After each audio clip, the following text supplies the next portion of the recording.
Hey everybody, welcome aboard. It's Shane and I am back in a new aircraft. Well, it's not new to you, but it's new to me. This is the Level Up version 2 737-900 non-ER. I've never flown this one. Let me retract that. I flew it last night to test it, but I recently did the flight model update on this. You know, not endorsed by Level Up guys. I don't work for them. This is not sanctioned by them, but you know I've done all the other variants, so I finally got around to doing this one. And I had a chance to,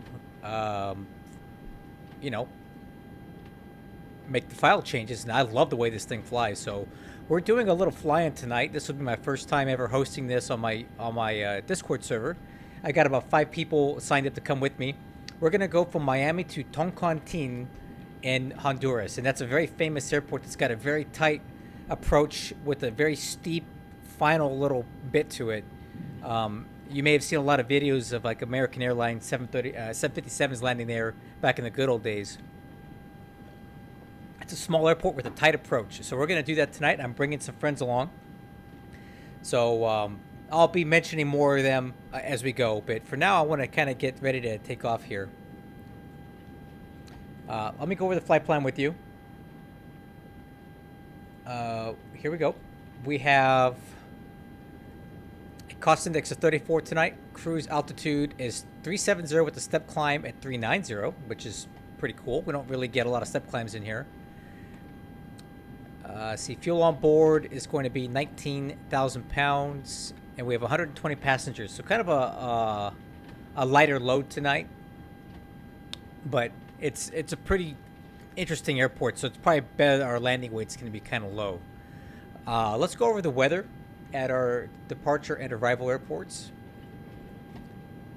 Let's see here, weather. So we're going to take a look at Miami and MHTG.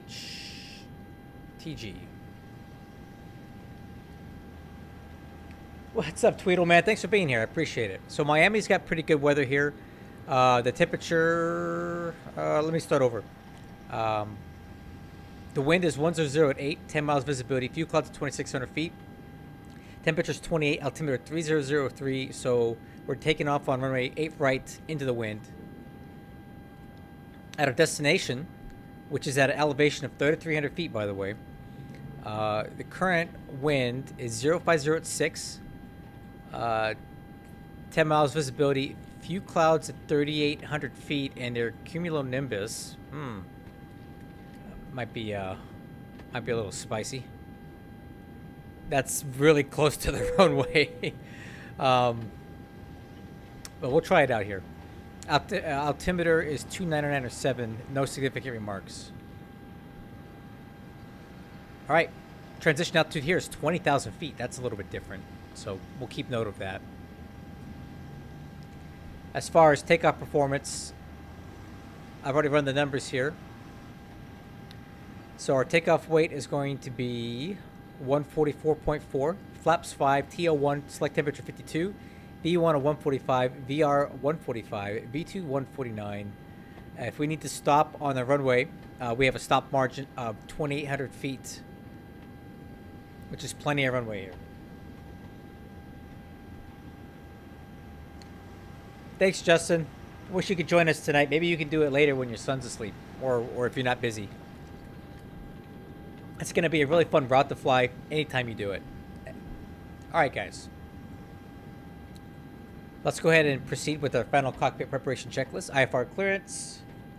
ATC was online, but they bounced because they saw us coming. They got scared. Squawk code is 5616. 5616. So, by the way, anybody here that's in the chat, give me a sound check. How's a mic volume? I moved my mic boom around to have it a little closer to my mouth, but I don't want to be blowing you guys out, so let me know. Okay, TCAS is set. Radios. All right, so we're going to be on CTAF here. Let's open up XBAT Sim. I forgot to load, so my friend created the updated version, but I forgot to put it in, so we're running on a version behind. Unfortunately, I won't be able to test it for him like I wanted to, but this should work for tonight. 18.3. It's probably for the best. There's not a lot of ATC on the stress test anyway. Maybe tomorrow. 18.3. That's CTAF. And then we'll get Unicom on here, and I got guard on VHF2. Okay, nav is set. Fuel quantity, we have 19,000 pounds of fuel on board. Flight altitude is going to be initial 37,000 plus 1, so 38. FMC is checked and set. Flight director's on. Left and right, auto throttle's armed. MCP airspeed set V2, which is 151. Actually, it's 151, not 149. 151. Okay, heading. I'm going to set it to 080 until I get a little bit more dialed in with the departure. Okay, altitude. We're going to go ahead and set up to our initial cruise at flight level 370.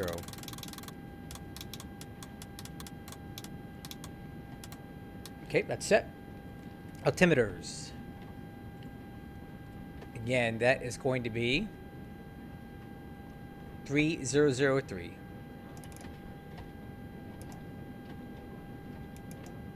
Okay, checked and set. APU's coming online.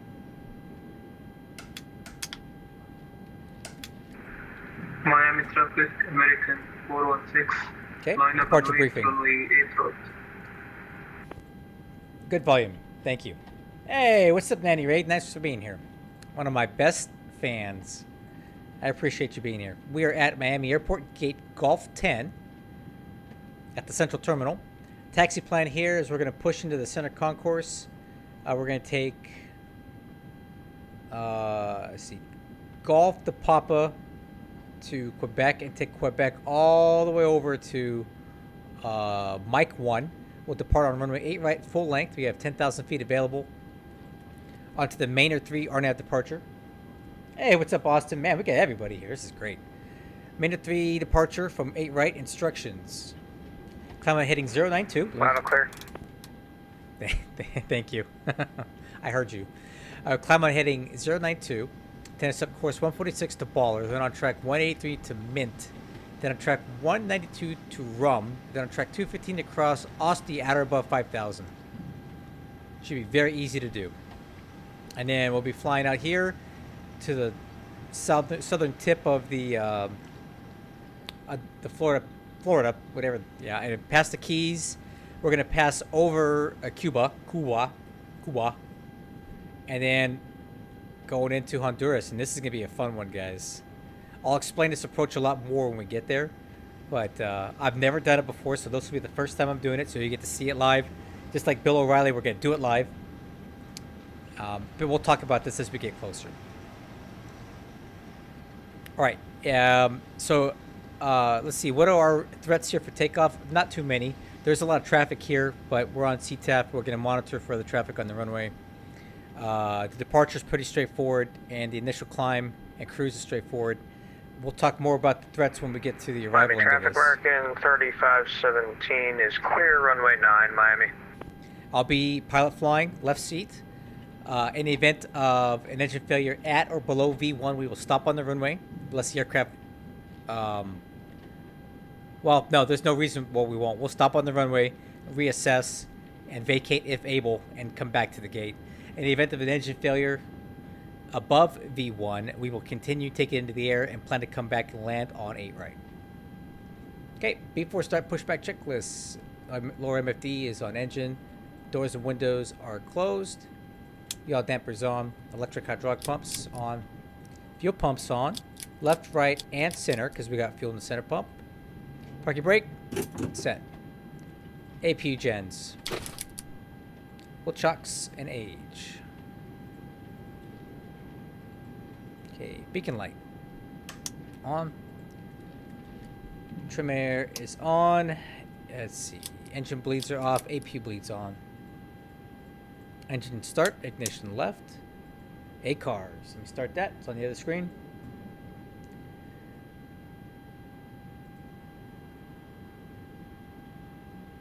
Okay, flight has started. 2 hours 15 minutes airtime. Yeah, about that. That sounds about right. Okay, push start. Ground to cockpit. Tow is driving up.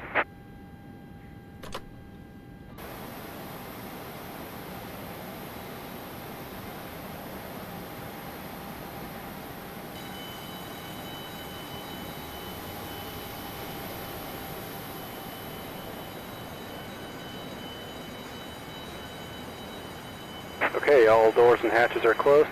Ready to connect. You're clear to connect.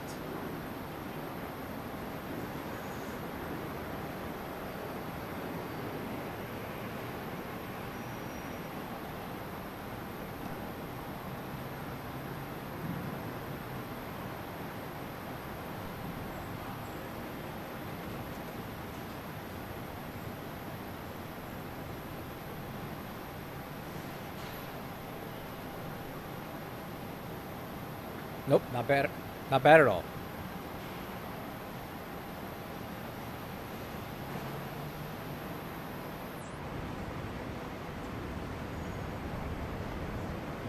Ground to cockpit. Please show me where you want to go. Tow connected and bypass pin inserted. Release parking brake. Miami traffic, good evening. United 9801, push start gate Golf 10, tail facing northeast. All right, guys, let's do it. Miami America 3517 crossing 1-2 at Victor, Miami. Starting pushback, and you may start engines. All right, guys, let's do this. Let's have a good fly-in tonight. I'm going to go ahead and start number 2. Rotation on 2.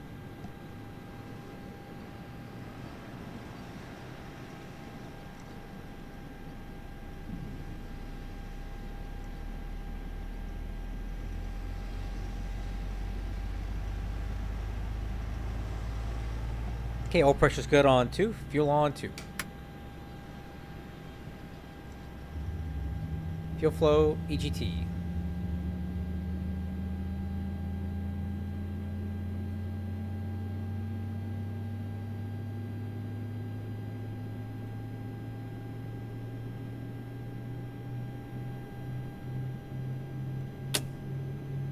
Okay, oil pressure lights out. Starter valve is closed. Good start on 2, starting 1. Rotation on 1.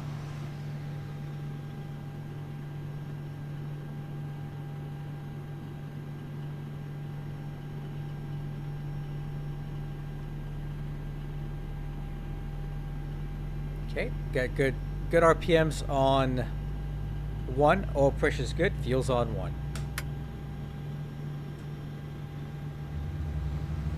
Fuel flow, EGT.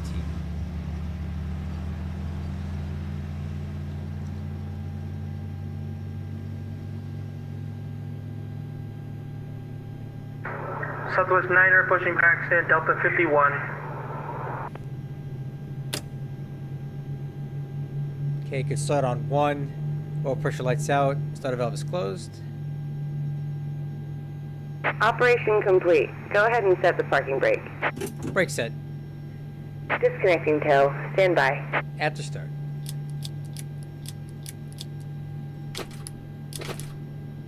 APU's off.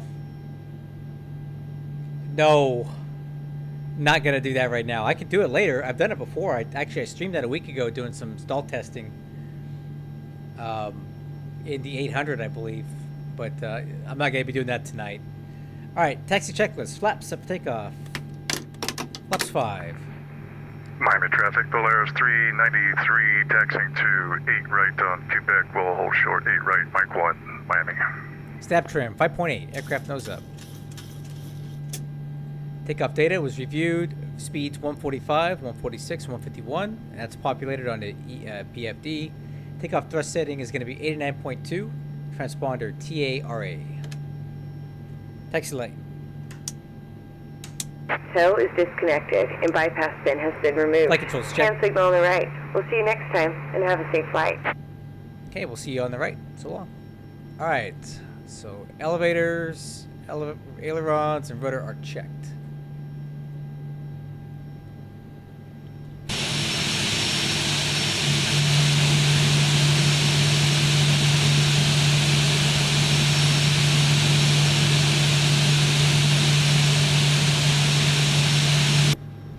Okay, hand signal's good.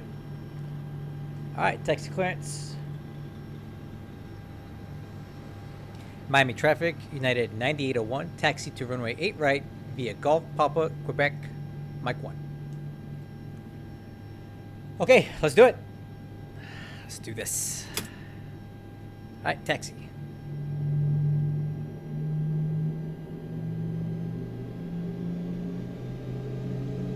Okay, noticeable steering.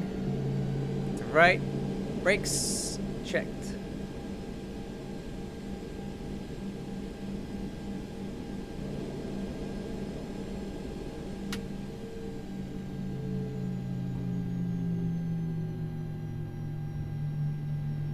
Miami traffic, Southwest Niner, taxiing to 08 right, via Whiskey, Yankee. Oh my god, somebody's dogs are losing it over there. Did you hear that? Calm the dogs down.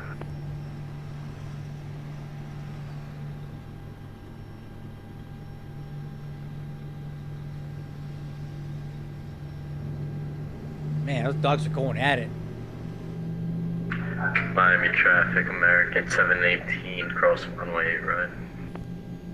Okay, so this should be Quebec here on the right.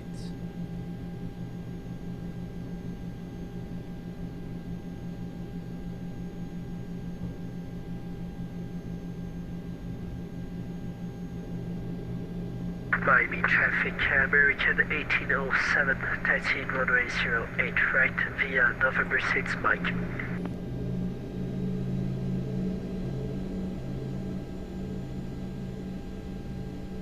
Miami traffic, American 718, cross runway 8 left.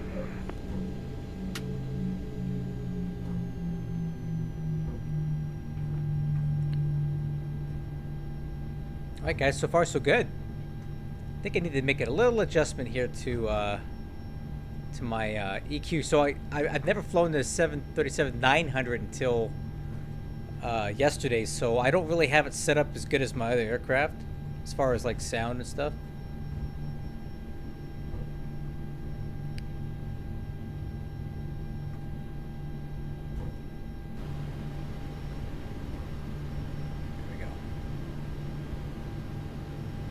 Alright, before takeoff checklist, lower MFD. We'll go ahead and turn that off. VNAV and LNAV are armed. And the ICAST has no alerts.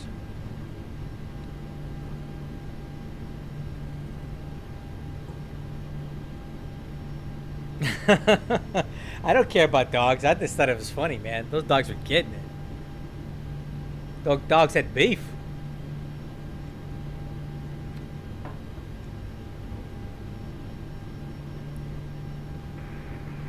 Miami traffic, Polaris 393 lining up runway 8 right, Miami. Oh, looks like Darren's going to be the first one out the gate. Yeah, hey, use a huge D-rate, dude. I've noticed that the rotate flight model kind of comes apart at the seams at really low weights. So don't, you're going to be a little bit startled by the climb performance. It's a little outside the norm. So recommend you use a big D-rate.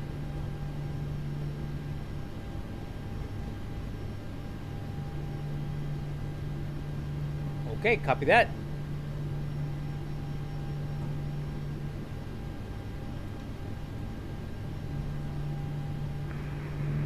Miami traffic, Polaris 393 departing runway 8 right, be right hand turn, initial climb 5000 southbound, Miami.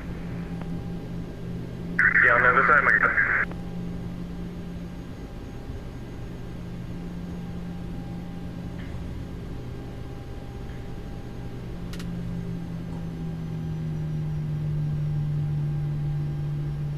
There you go, it's Darren, guys. The creator of XVATSIM and all kinds of goodies that we've got.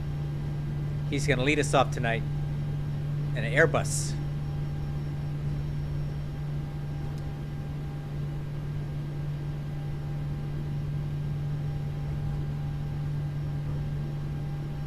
Alright, lights. Okay, Wixer and terrain.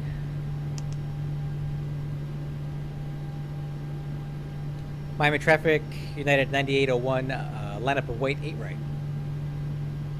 Approaching 8 right. Okay, start switches. Oh, enter.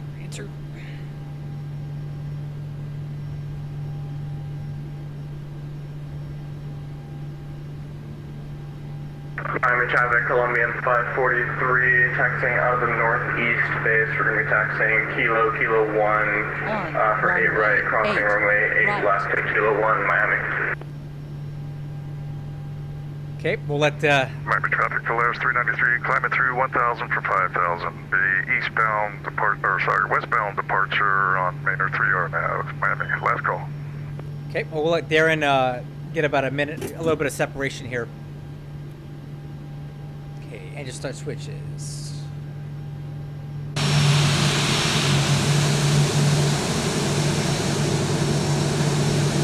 Southwest Niner holding short, 8 right.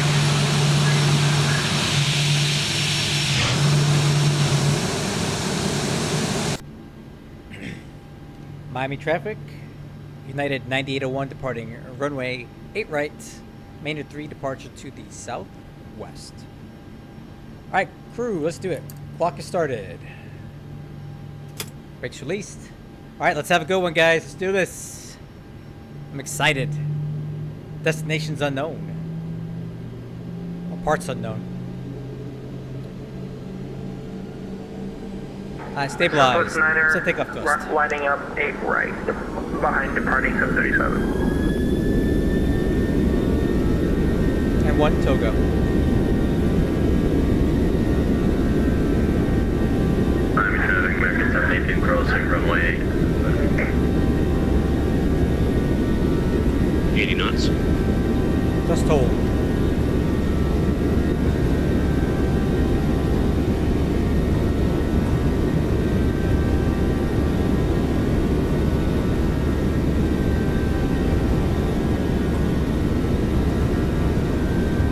V1, rotate.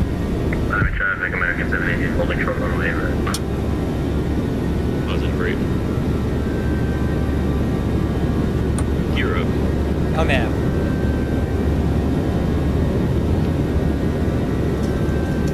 Orbit trip. 8 half speed.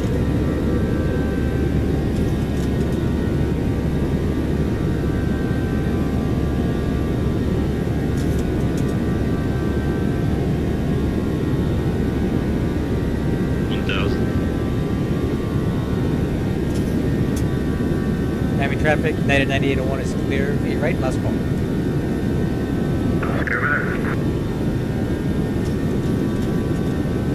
Oh yeah, right, Justin, I got you.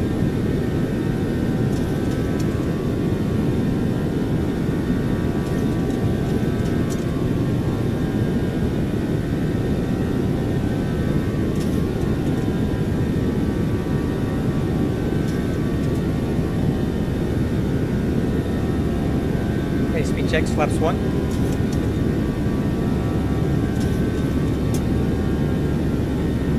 Southwest Niner taking off 8 right. Miami traffic, American 718, so landing upon the departing southwest. Runway 8 right.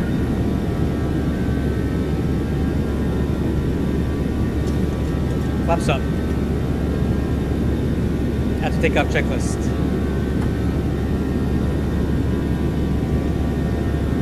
Miami traffic, Columbia 543 crossing 8 left.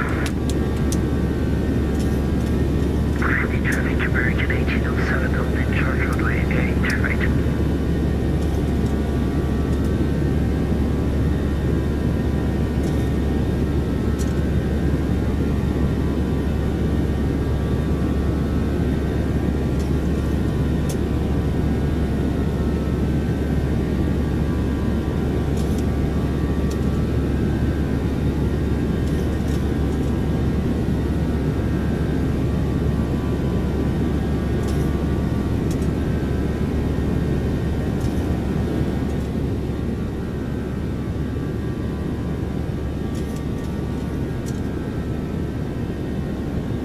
Plane's flying good right now. I'm really happy with this 900. This is the non-ER model.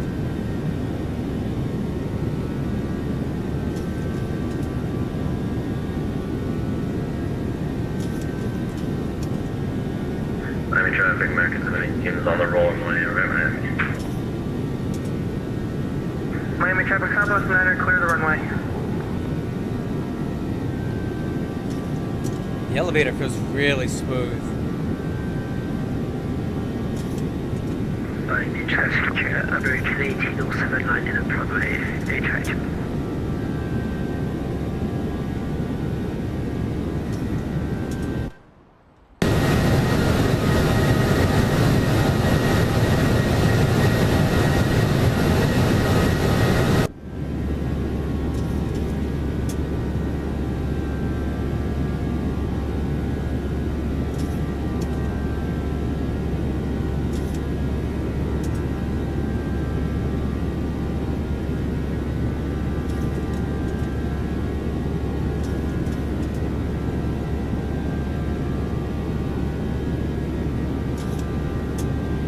Man, this thing's driving nice. I can't believe I took so long to fix this thing.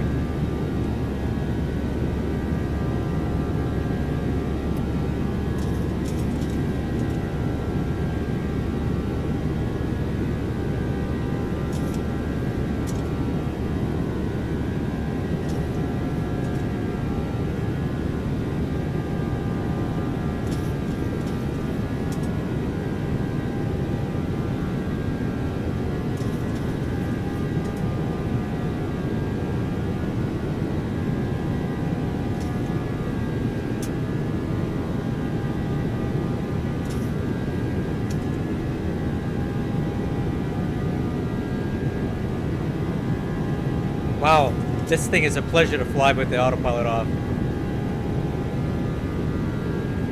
Miami traffic number Okay, autopilot. 7 to departure runway 8 right via Boundary 3 departure. Alright, so I have to take our checklist. Landing gears up, lights off, handles off, flaps are up, auto brakes are off, exterior lights are off as required, start switches are off. Miami traffic, Colombian flight 43, lining up behind the departing American on 8 right, Miami.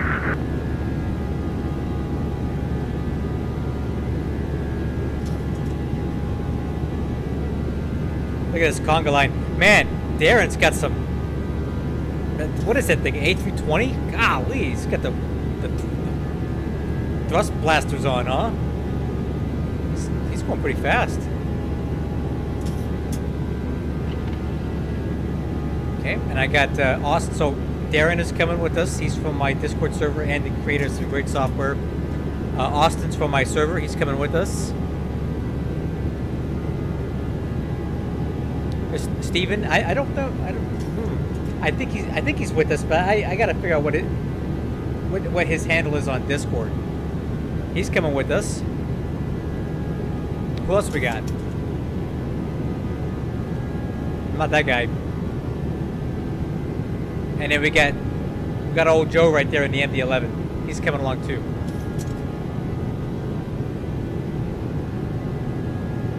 About 5 of us. That's pretty good.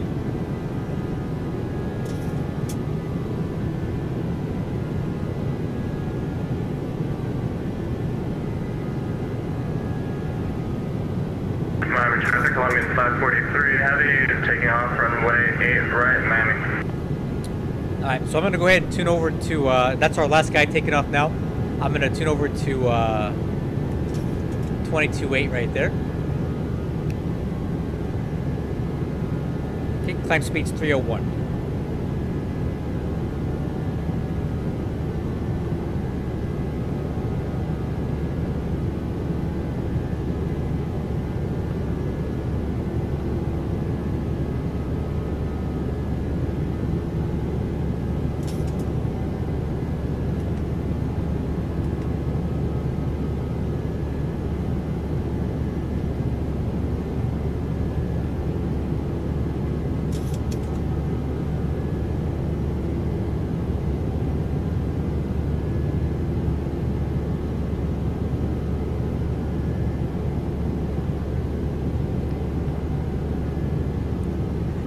So per our flight plan here,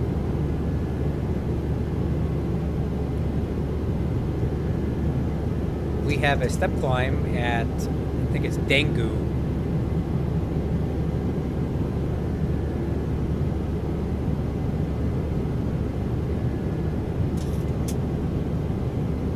Yep. So at Dengu, we're going to step up to flight level 390. So what I'll do is I'm going to go in here, and I'm going to go 390 at Dengu.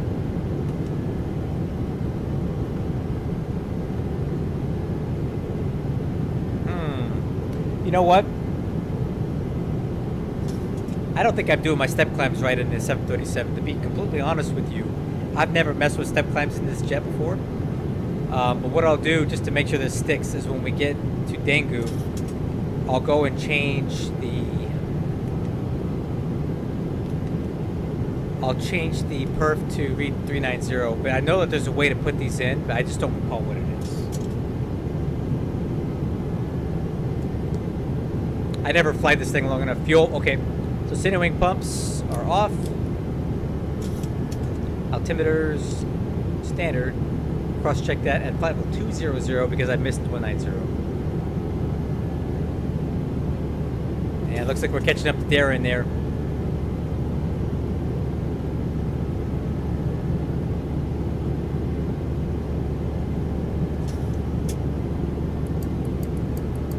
Alright, cross check.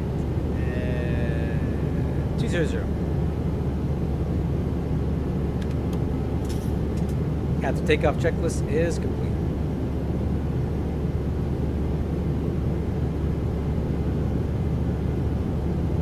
I don't know about the rest of you, but that Miami airport scenery was wrecking my FPS. I was barely getting 30 there. There's just a lot going on around the area. I don't think it's the airport, but their surrounding scenery to the airport is really demanding on my system.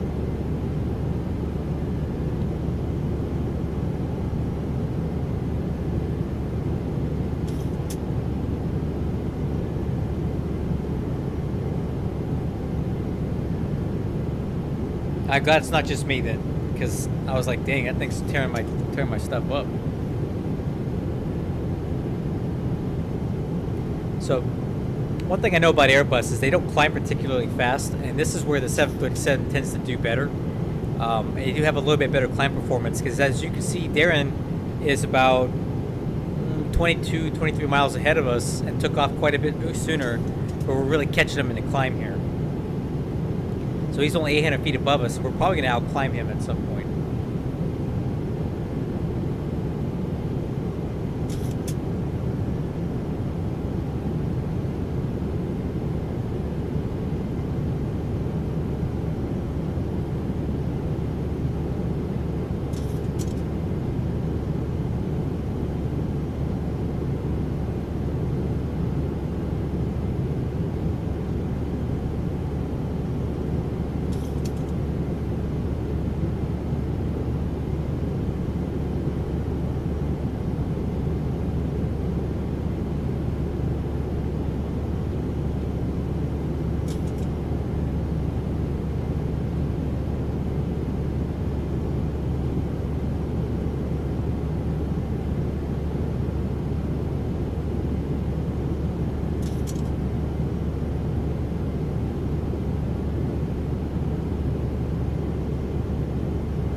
Alright, so Darren's right there. It looks like his, let's see, let's take a look at his flight plan. Oh, he's got a much different routing than we do. That should help deconflict us actually quite a bit. So he's going to go around this, because I think there was a segment going on when he did his flight planning. But when I did mine, there was no longer a segment here, so... I'm not quite sure who's going to get there first now. It's kind of a race. Put your money on here now. Who's winning, guys? Is it going to be Darren going this way, or is it going to be me going due south here?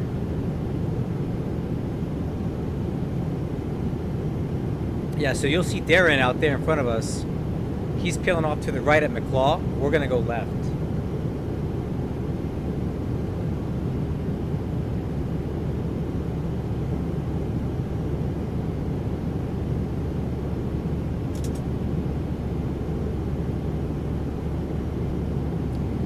Yeah, so I checked for segments, and I think when Darren did his flight planning, there was one over Cuba for weather, but I think it's gone now, so I'm planning south here over Cuba. So it'll be kind of fun to see who gets there first.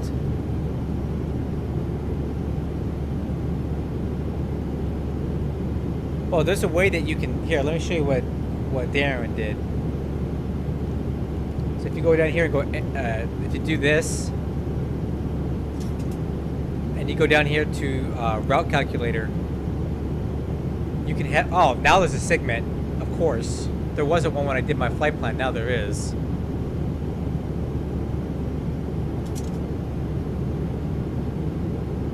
Well, dang it. Well, at the time of our routing, there was no segment here.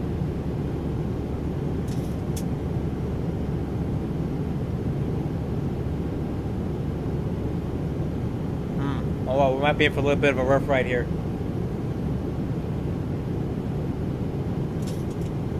Oh, well.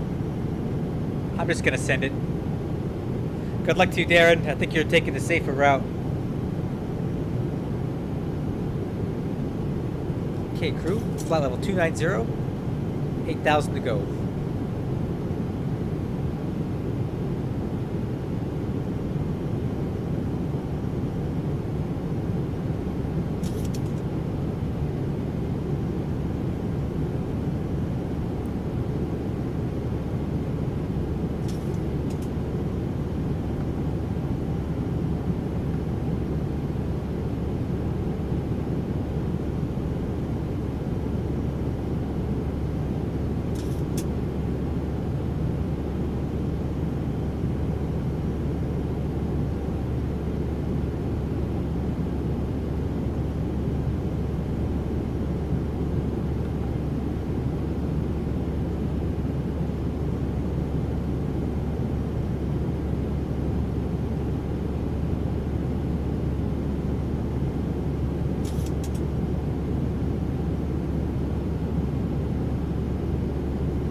We need some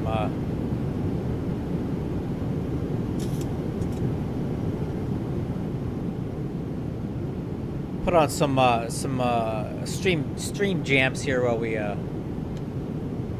cruise.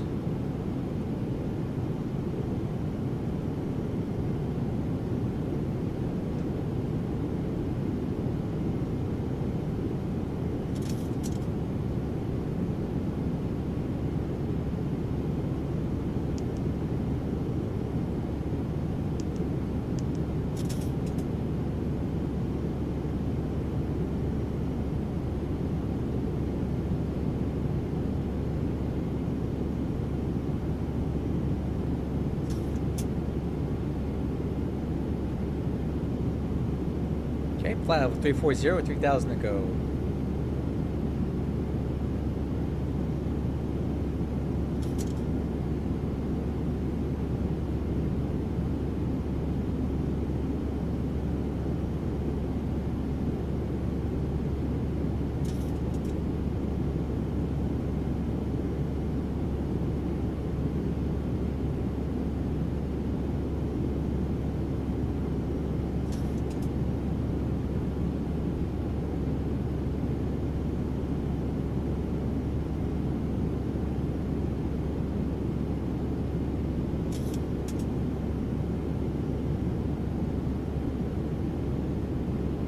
What do we got here?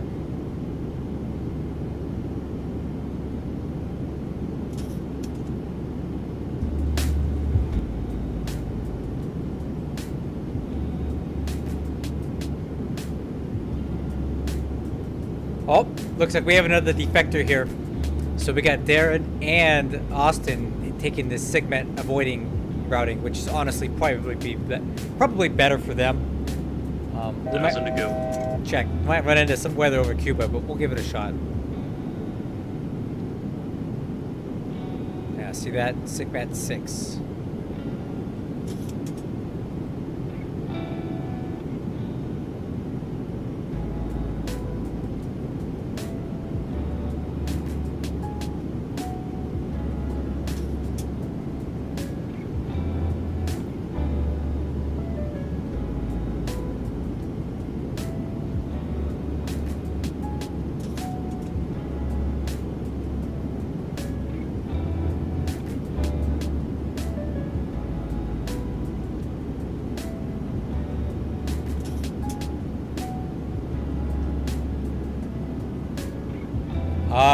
Just regular IFR clearance, but it's not like there's any ATC on over Cuba.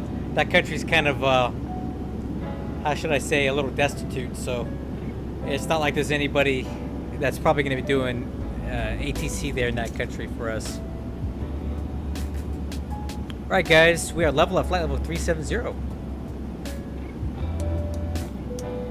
Alright, seatbelt signs are off for now. I gotta say, I'm really happy with the way this aircraft performs. The takeoff was really good. I like the climb performance on this. It took about 20 minutes to get to 370. That number makes sense to me in my head. Just leveled off as well. So we're gonna cruise at 370 for a little bit, and then when we get to Daegu, we're gonna step it up to 390.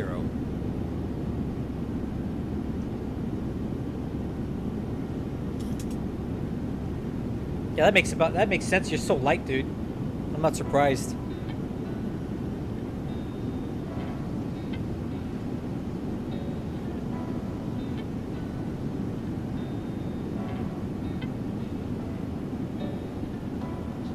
Alright, let's see if we can figure out what the significant meteorological condition is.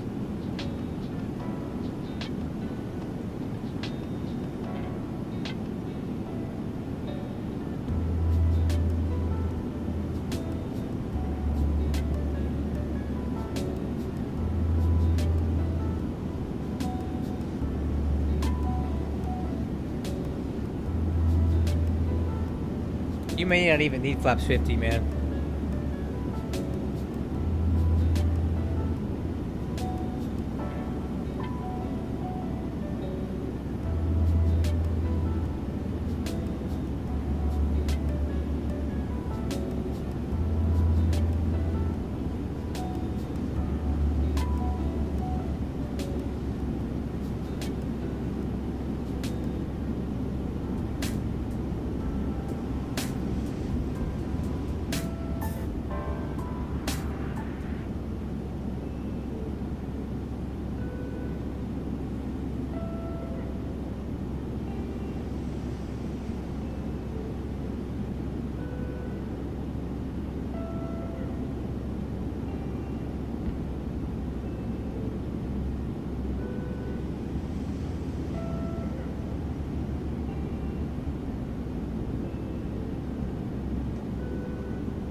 You know, just for fun, I am curious, since we're doing this kind of a two different routing here.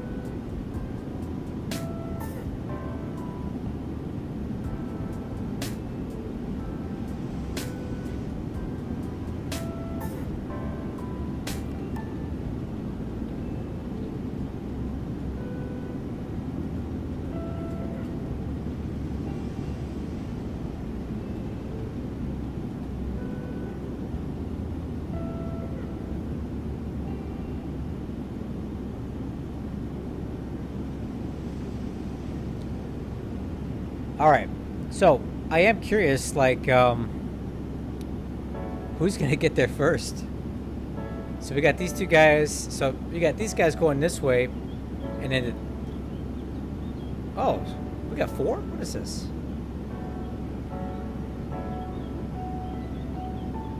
Where's he going? Oh, this guy's going to Cuba. Okay.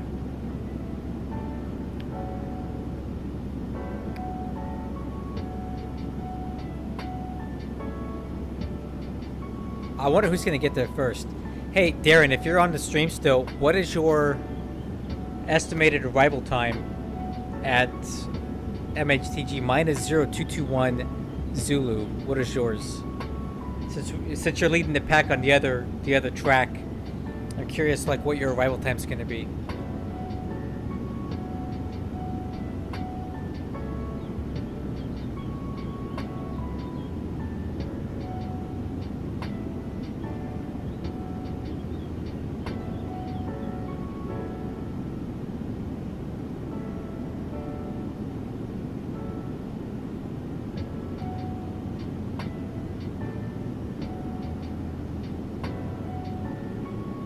Same thing for you, Austin. If you look on your 225, oh jeez.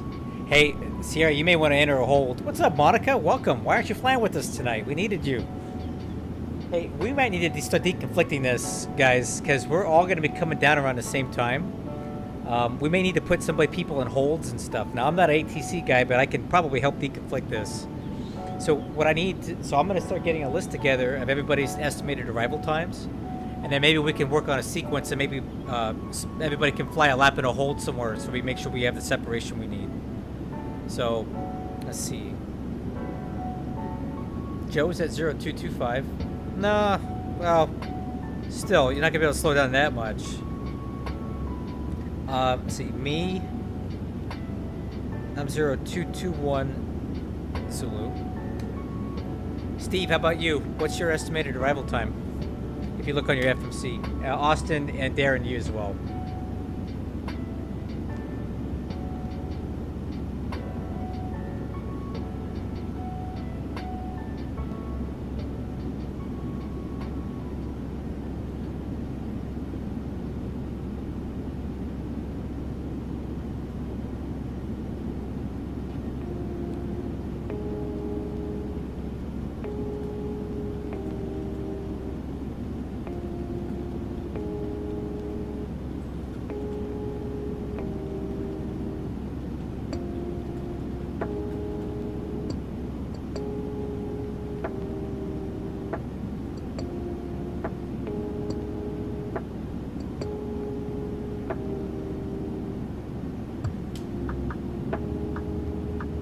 Okay, so Darren is 213. How did you get that information?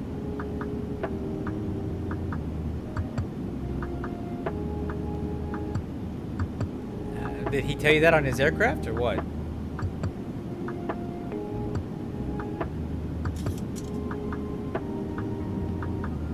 Oh, okay. Where are you guys at that I'm not seeing it? Oh, duh. Okay, here we go. Alright,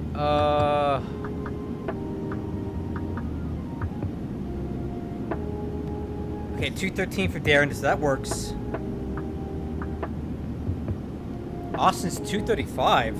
How the heck? He's way back there.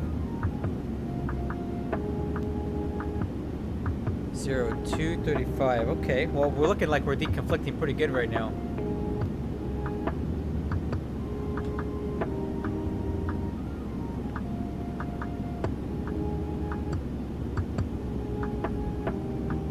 Alright, so right now I got Darren at 213, Meat 221, Joe at 225, and Austin at 235. So this is actually looking good. I just need Steve's estimated arrival time.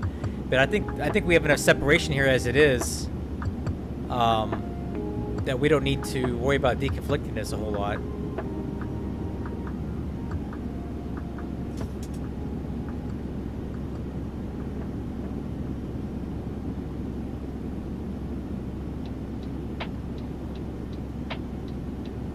Steve is 213 as well. Hey, wait a minute.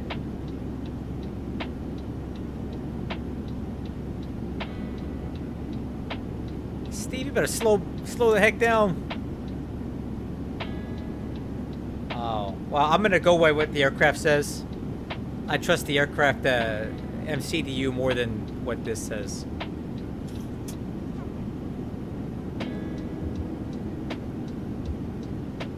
Alright, Steve is 213. So that means Steve is gonna get in my way here. Or I'm gonna be in his way. So Darren and Steve are gonna have to duke this out.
You know, since we have some time at cruise here, it might be worthwhile to start the voice chat on Discord so we can at least talk a little bit. I'll exit it as we get close to the arrival and stuff, but while we're cruising, I don't see why we can't use it. I'll go ahead and fire that up.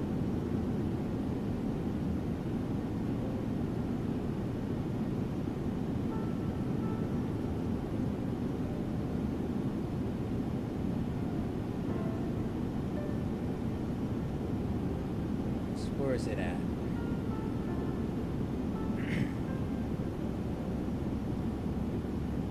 All right, so I'm over here on the flight streaming thing. You there, Joe? Yep. What's up, man? Hello. How'd your takeoff go? It took off like a rocket. Yeah, I tried flying it with a really low weight from like Portland to Boeing Field a couple months ago, and it was really hard to fly. It was just... Yeah, I saw that. One thing I found is that it actually takes the turns really, really shallow. I don't like the plane at light weights. I think there's some regimes of the X-plane flight model system that just you kind of have to it's hard to model it. You know what I mean? Yeah. It's not really meant for really really light planes that are meant to be heavy. If you know what I mean. For sure. It simulates heavy planes better than light planes. Yeah. That's what I'm getting at. Right now I'm almost 6 miles to the... What the heck? Oh no. Shut up.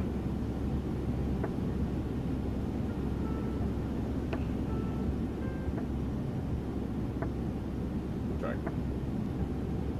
My ND is cluttered with targets. What do you guess? It's lovely. It should be all of us in front of you, right? Yeah, pretty much.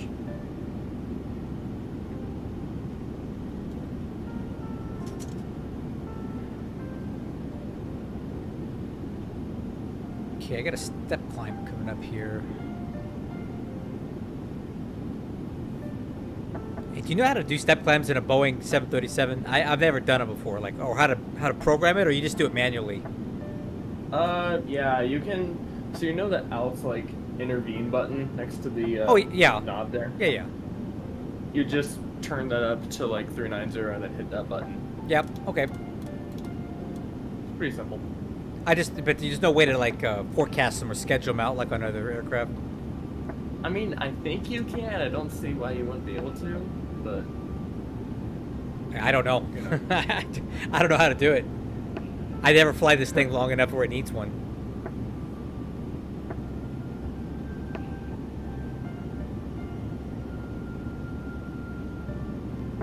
I just sent a screenshot from my departure.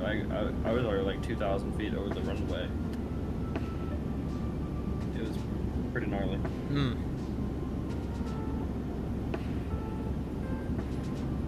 Oh yeah, look at that. Jeez. That's a nice screenshot though, man.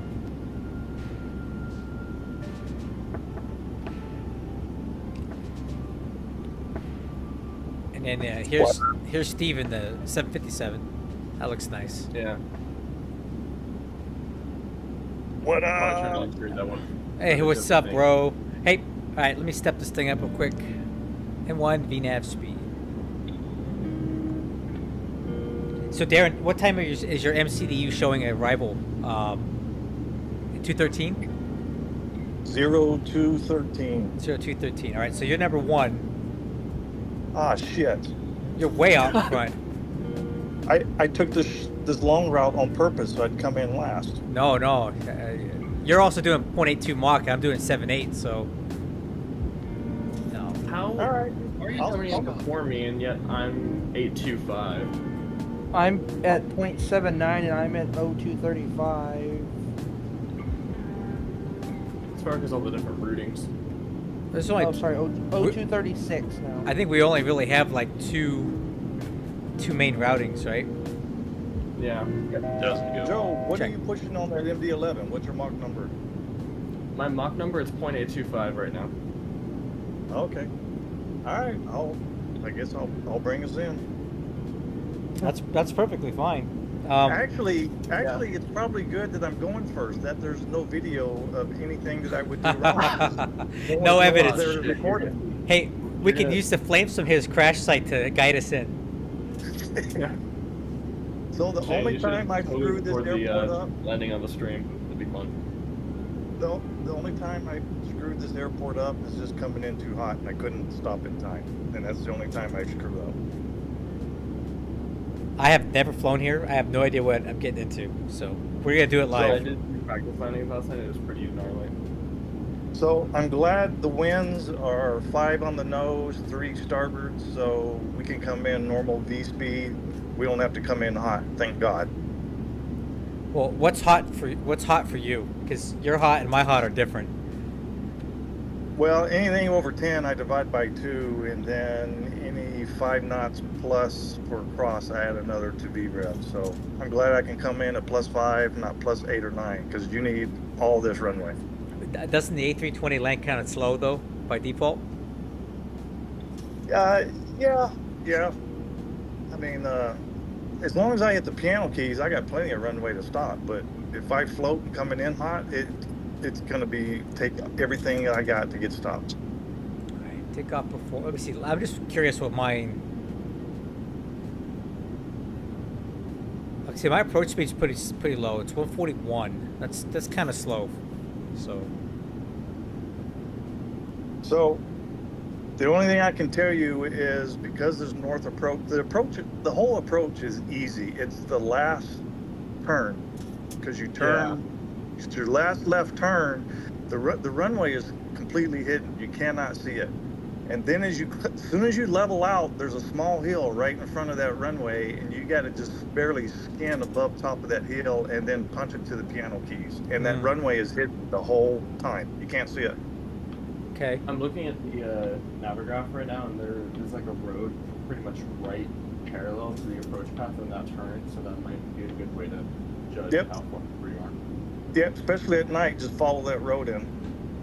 And there is the lights for the approach. Yeah, the lights are they light up this whole RNAV or RMP approach. But if you're looking out your left window hoping to pick up that runway, you ain't gonna see it. And that's just the hard part, because you come out level and then all of a sudden there it is, and you're right on it as you get visual. All right, 6,600 feet and 5,800 is available. 5,400 available. Oh, dang. Okay. Well, this will be fun. From Vocas to Tawag, I have a huge drop in altitude. From where? Vocas on my route. Oh yeah, you have a different routing than me. Okay. Yeah, so on mine, I have a big gap between Pobble and Talag, because it's just, I don't think there's any airways or anything down here. So yeah. Yeah, at Vocas, I'll be at flight level 282, and at Talag, I'll be at just under 11,000. Yeah, actually, I'm curious what mine is now. I got a ghost target on PCAS. I'm gonna try that FTS. I didn't realize that the Airbus had it, but I just read about it, but I'm not in the Neo either, so. Oh, I don't know if you're gonna have it then. Told us it's only available FTS in the Neo. I thought it was just in the Neo, yeah. I'm thinking maybe we were just too close to Miami because my frames have picked up. Oh yeah, I had terrible frame rates in Miami. I mean, in the 777, I get between 30 to 60, and cruising just about till now, I was like at 20 to 22. And I'm in a plane that's the size of the engine.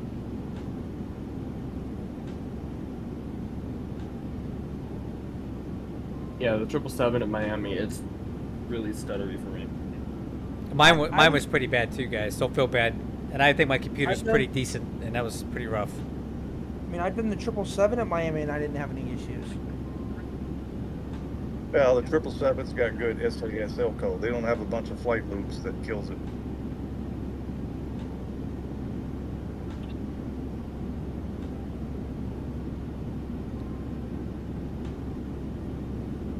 I can't wait till they get the 5.7 and 6.7 to the standards of the 777. Then I can start flying the bastards again. I think we're going to be on X-Plane 13 before we see that.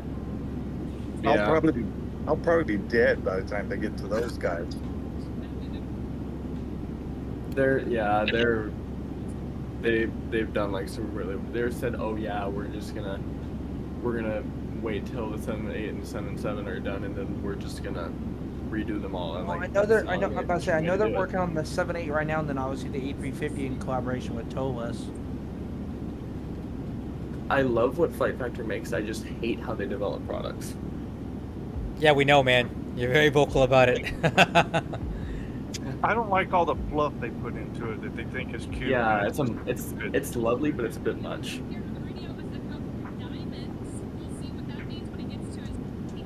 What in the world is that? What the hell was that?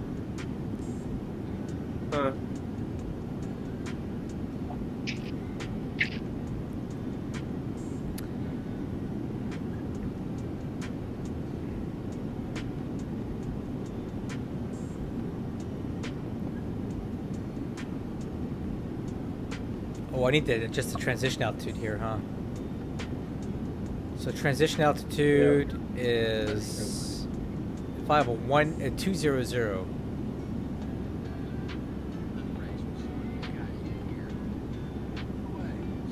Austin, I can hear your TV. Sorry.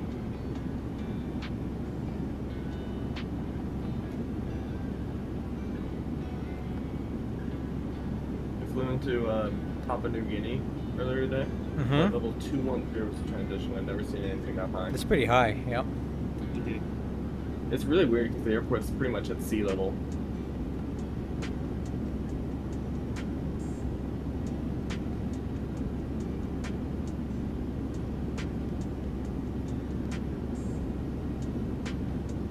Yep, I just flew through a cloud. So there shouldn't be any CTAF. I guess we're all just going to be on 22.8 when we start. Yeah, they don't really do CTAF down there. Actually, you know, it's funny. There are some airports in Mexico that do have CTAF. That's kind of weird. Mexico and Canada do it as well. I just saw that. I know every airport outside of the U.S. that I do, they don't have CTAF. I just saw that Australia is now doing it. Really? Yeah. Yeah, I think I saw that too. Yeah. So I got to go see where I'm pulling my CTAF data and see if those frequencies have been added. That'd be cool. Bro, I cannot wait for XBAT Sim. I'm telling you. Dude, so it's funny, man. My first one worked really well, but it would miss, like, Joe was running that one for the longest, but it would miss a few controllers here and there, and I'm not going to release it that way. So, dude, I built Engineer 2. I was parsing VATSIM, VATSPY, all these friggin' sites. I mean, it was fail-proof. Dude, I tanked the CPU so hard, it was you couldn't run it. So now I'm on Engineer 3, and it's a hybrid of 1 and 2, and right now it's working. As long as Joe and I can get through the next 10, then it's going to be released. Yeah, hey, I forgot to install it, man. I was in such a rush to get the stream going that I'm still running the previous version, but it's probably not a horrible thing because there's essentially no ATC for me to test it. So I'll probably fly it tomorrow in SoCal or something where I can actually get some use out of it. So, yeah, I mean, I've already done a lot of testing on it. It's solid. I've been fixing just some polishing bugs. What I need from you when you can is I need full staff. I mean, like ground, tower, delivery, approach, center, all that on takeoff, and make sure it's picking everything up. I'll do my best, but that's kind of tall order. It's hard. What I've been doing is I just monitor VATSIM and I see an airport somewhere like Boston or something. Then I'll just go. I don't do a flight. I just load up into it and I make sure I'm picking up everything. Speaking of which, like San Diego would be a good airport right now because you got ground, tower, and you have approach.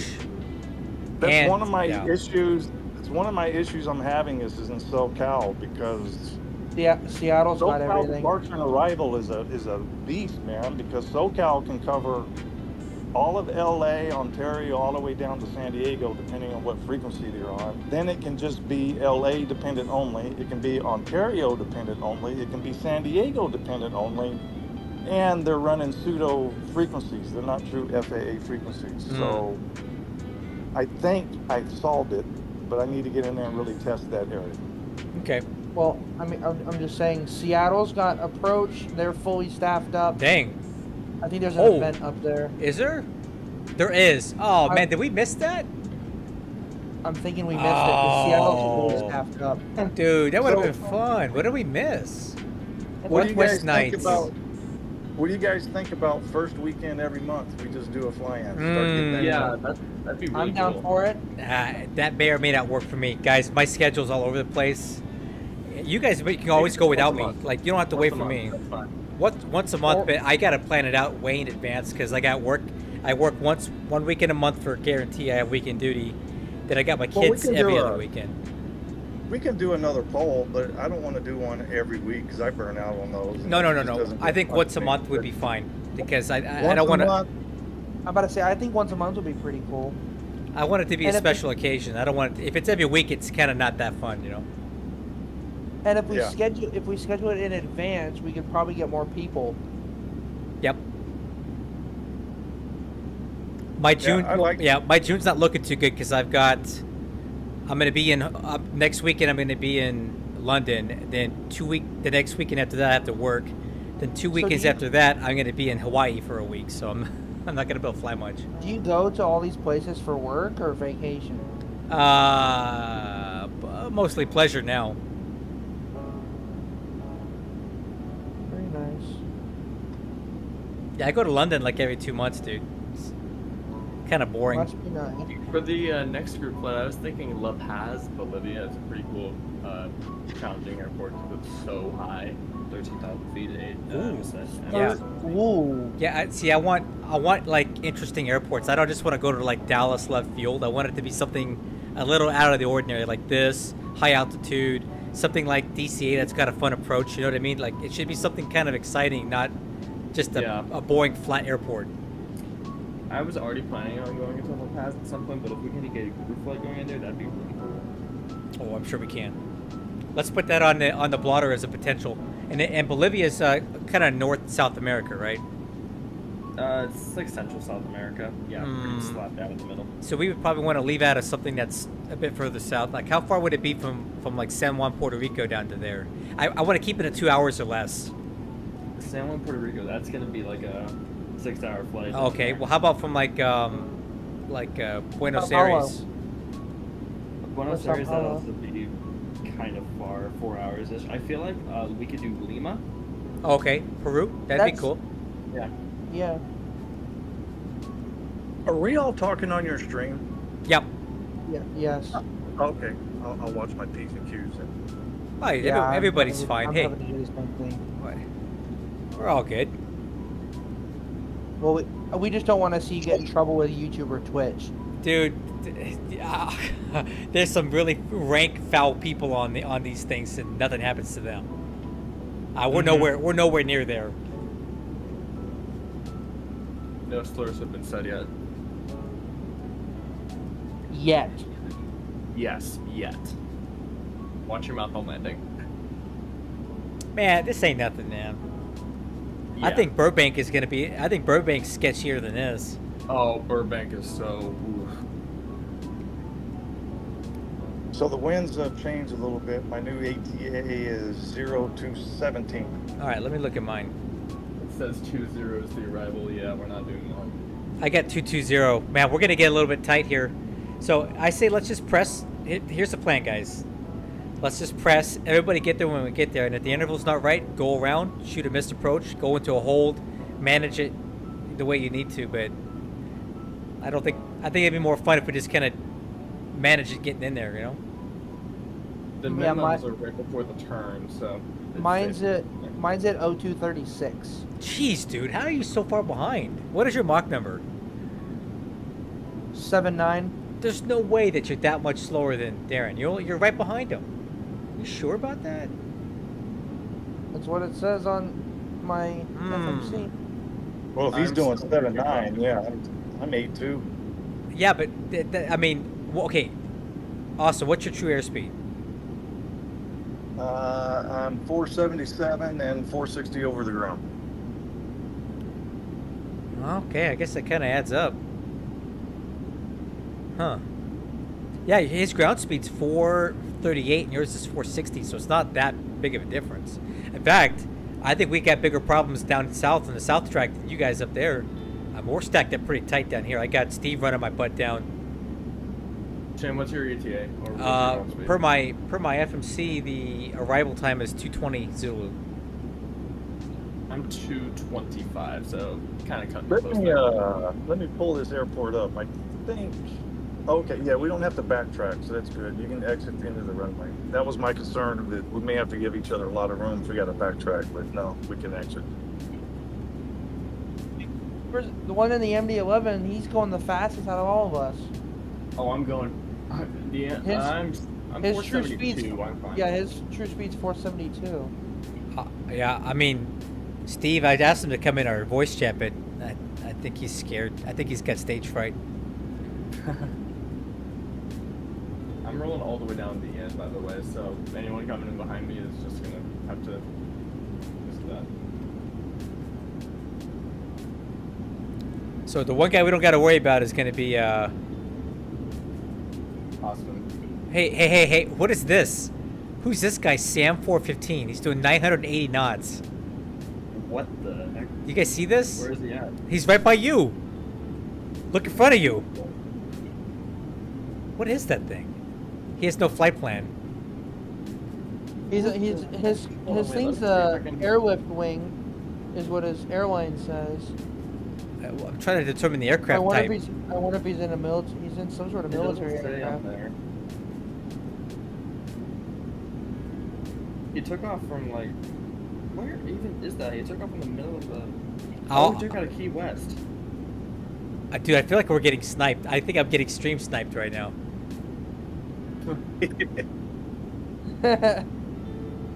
You guys don't see him coming, right?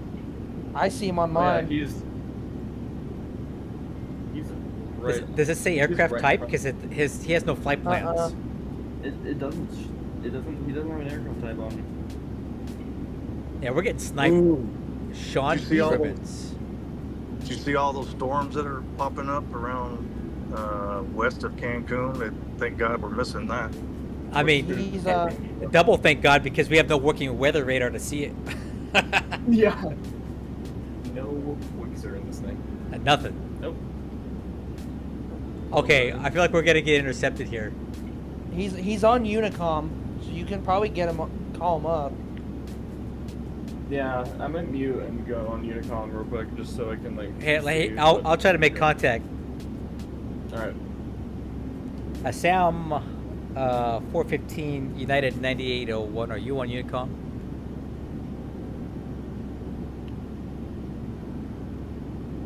Oh, this guy's running. He's blacked out. He doesn't want to talk. Top secret. You sure that went out? I didn't hear you. Okay. Let me hold on. Let me make sure. Try muting on Discord. No. I'm using my push to talk button. Let me try it again. He's slowing. Sam 415 United 9801. Are you on Unicom?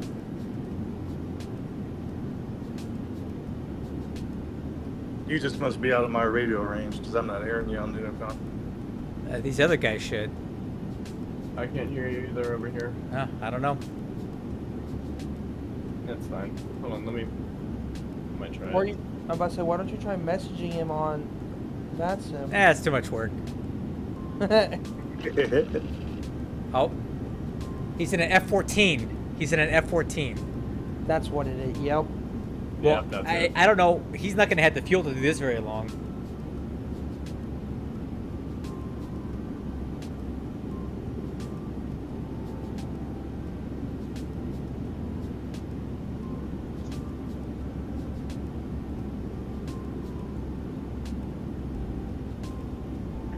I think this guy's definitely stream sniping here.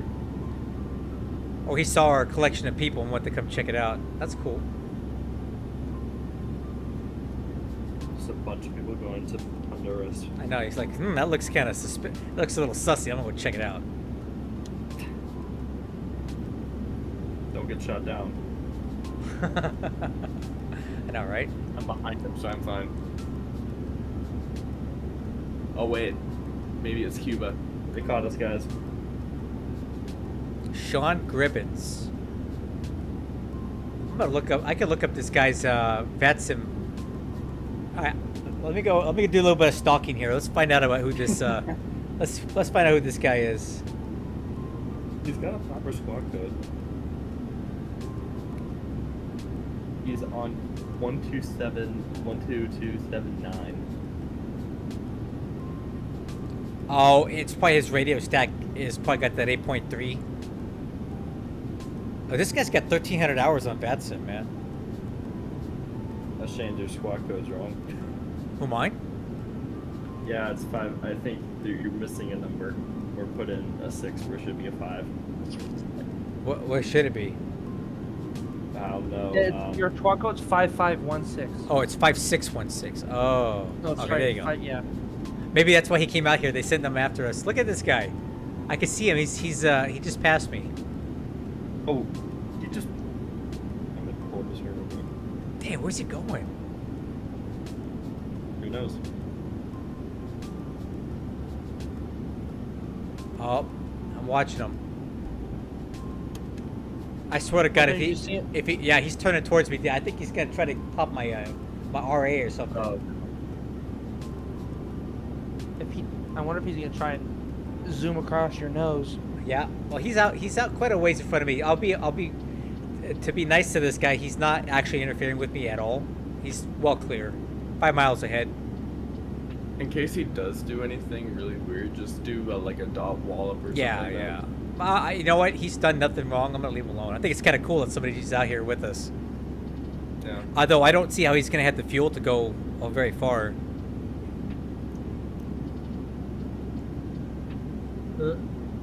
Unless he slows it, because he was in burner for quite a ways to catch up to us. I don't know what kind of fuel situation he's got. So. How'd you figure out that he was in an F-14? It says that on my screen. It says F-14. Which makes sense. Yeah. Oh, sorry. That makes sense, because as fast as he's going now. He's turning to the right now. So he did cut in front of my nose, but about 7 miles out in front, so. I see him on the TCAS, like 40 miles ahead.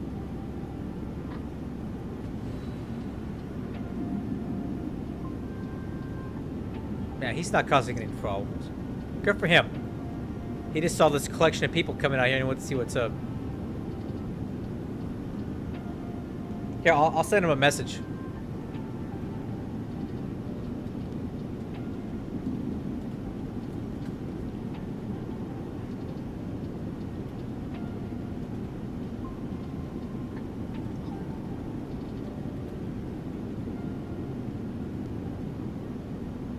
I sent him some messages.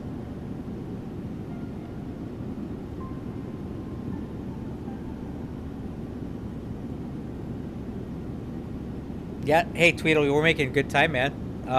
Let's see, how long do we got till? Let me see if I have enough fuel. Oh, okay, cool. There's delivery all the way up to center in both Portland and Seattle. There's an event going on, I just checked. Seattle, till 8 o'clock. Dang it, we missed it.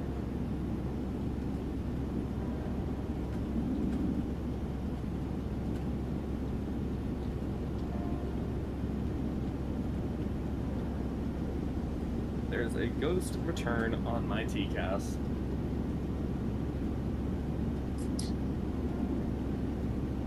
to be an issue with the rotate. There's already stuff on the forum about it, and we're gonna try and. I know, right? We got, oh, sorry, I'll be intermittently talking to my stream chat, so don't mind me if I'm not talking to you guys. Yeah, we got some F-14 that came out of Key West or something to, Alright, cool. Hey, the Sam guy's talking to me on private messages. He said he'll try to stay with us as long as he can. What's he doing? Yeah, now he's coming towards me.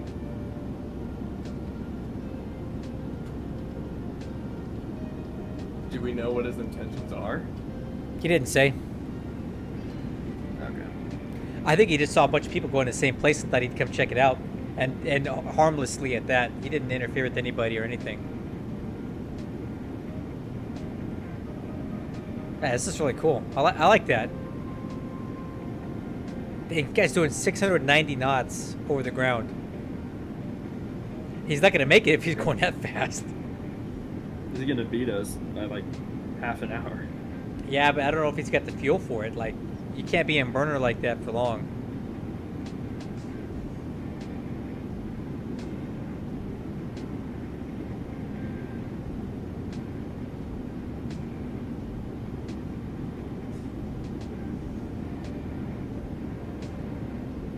Slowly catching up to you guys. But Shane, are you at level 390 now? Yeah, yeah. Okay.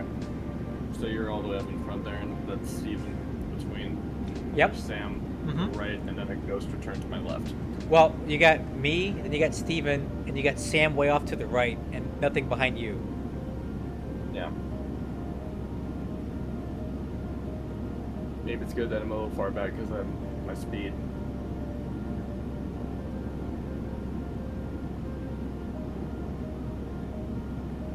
How's it going up north for you guys?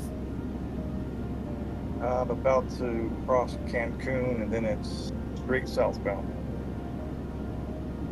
Oh, you're already over there. Oh, wow. Actually, this is looking like it's going to line up quite nicely. We're like two different sides of, but we're like in the same spot, kind of.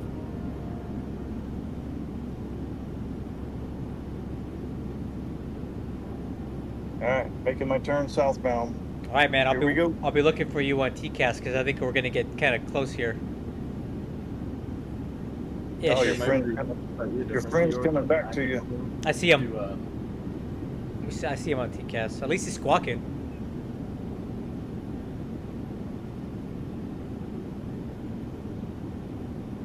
So my routing is actually a little bit different than yours, and I think yours goes direct to Talag, but I take a little bit of a northerly, like a little bit of a northwestern Yeah, detour. mine is straight to Talag. Yeah, I have the what's that? I have the Rotan VOR, then I have Kenso, then the Bonito VOR, Vocus, and then Talag. Okay, my top of descent is in 276 miles, 205. So in about 30 minutes. Cool. This is going pretty fast. Yeah. Hey, this 900 is flying like a champ, dude. I'm glad that I worked on it. It's good. Really smooth.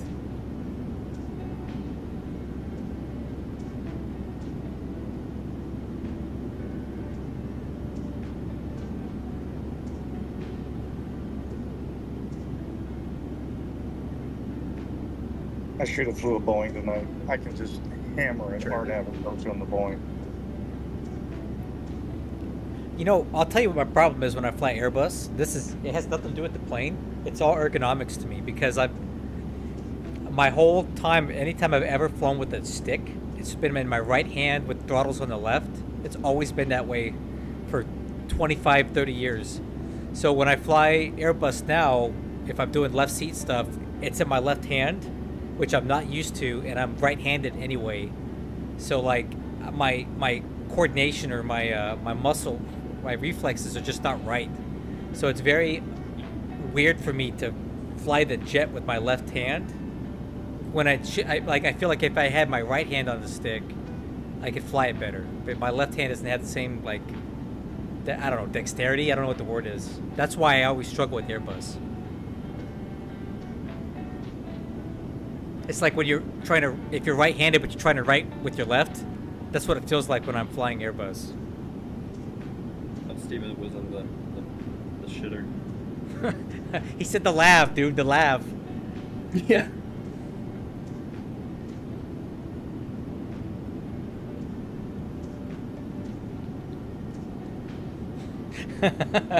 Well, I added a couple extra emojis there. Well, I'll join the party.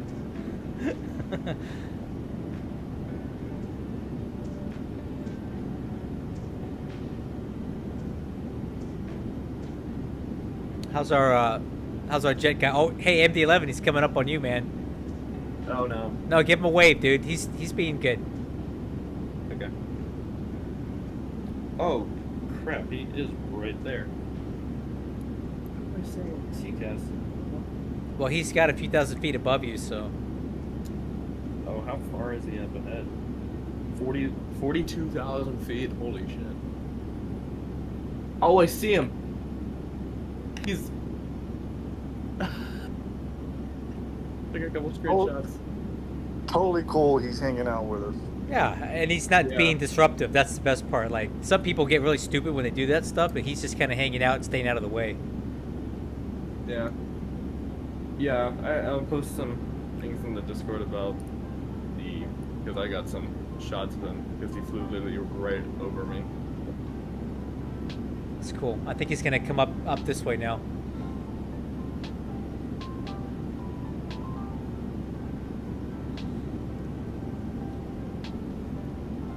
Oh. He's right on you, dude. Oh yeah. Another 100 miles, I start planning my descent. Yeah, I'll start doing my stuff in about 20 minutes. 15 minutes. 20 minutes. 250 out, I start planning everything. No, I'm 248 out. Well, from the airport or from your top of descent? From the airport. Oh, you're only 250 out? No. When I get 250 is when I start planning. Oh, okay. I'm at 385 right now. I'm at 363. I'm at 393. I'm 30 miles behind. How do I look at that on my FMC? Okay, so click on a progress or prog. Okay. You see that? Okay, yeah. 355 from top of descent. Dang, you're way back there, bro. You're bringing up the rear, man. I'm like 285 from my top of drop, so still got a ways to go. I got 242. Oh, I know. So just passed. I might increase my speed. See, I don't think I'm going to be first anymore. Sounds like you guys are actually just slightly ahead. My new arrival time is 226, so. I'm still holding 219. What is your ground speed? 471. Yeah, I'm doing 441, so. Darren, you said you were going 471? Over the ground, airspeed's 477.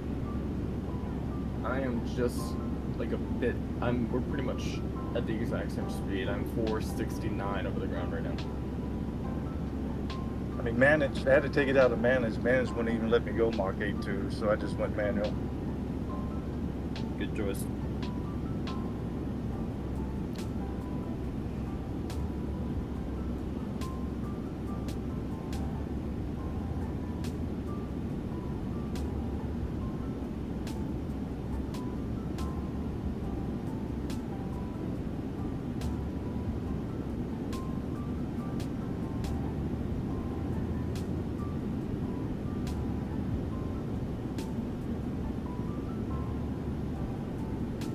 I need to work on these. I need to work on these payload stations. We've got a really nose-heavy CG right now. Mine's pretty aft. It's mine. What's mine at? What I load it to? Have you done any tweaks to the 900 ER? Oh yeah, that thing flies great. Dude, I don't know why. I don't know if I'm loading it wrong, but it seems nose-heavy. What? I mean, what's your takeoff CG typically?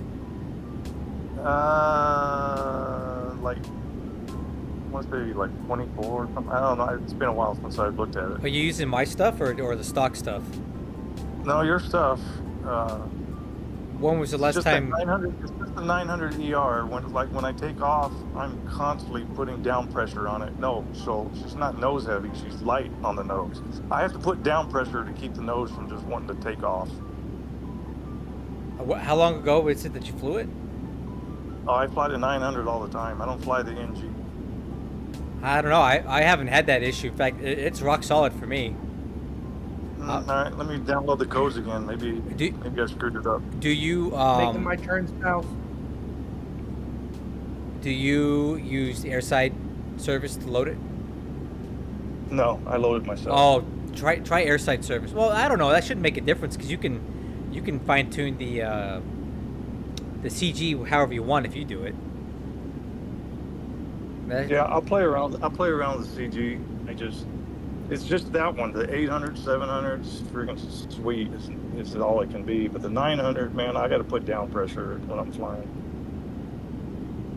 I don't know. Like reinstall the MD11 and I added the beta on top of it. I was having some weird issues with it and it seems to work fine now. So yeah, just reinstall, and if that doesn't work, then maybe just try loading differently.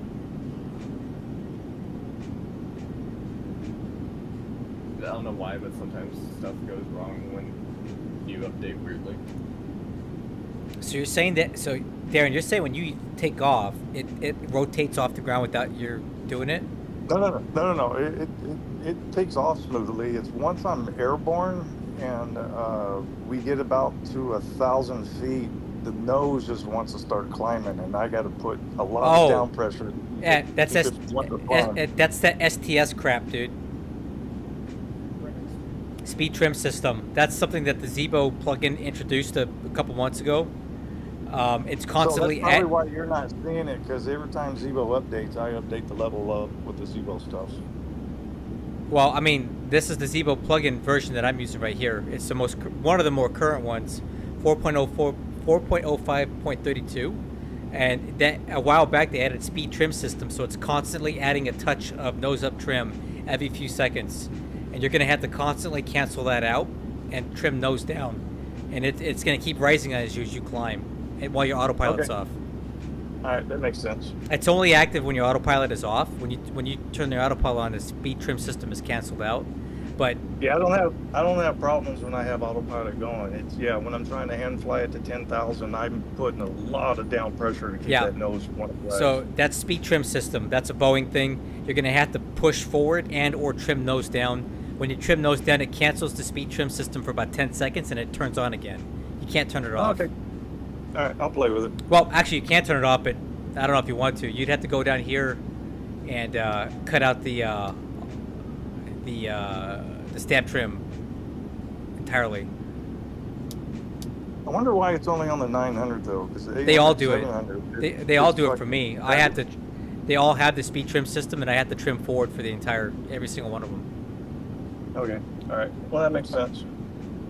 I think it's kind of annoying. I don't know what the point of it is. Like, it's supposed to add stability or some sort of positive.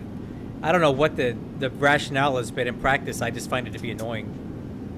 Sounds like another 737 trim. Yeah, it's some MCAS crap type thing. Yeah, it sounds really similar to MCAS for some reason. Man, here. I am so praying that Airfoil Labs does not screw up this Max, because we need a Max so badly. We have one, it's just pirated, so no one uses it. Don't call that thing a Max, dude. That's not a Max. That's an NG with some paint. You're talking about Walter White?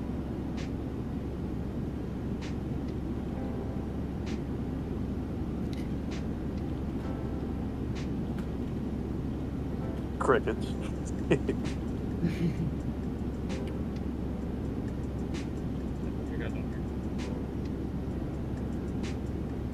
I let homeboy know he's on the wrong radio frequency. You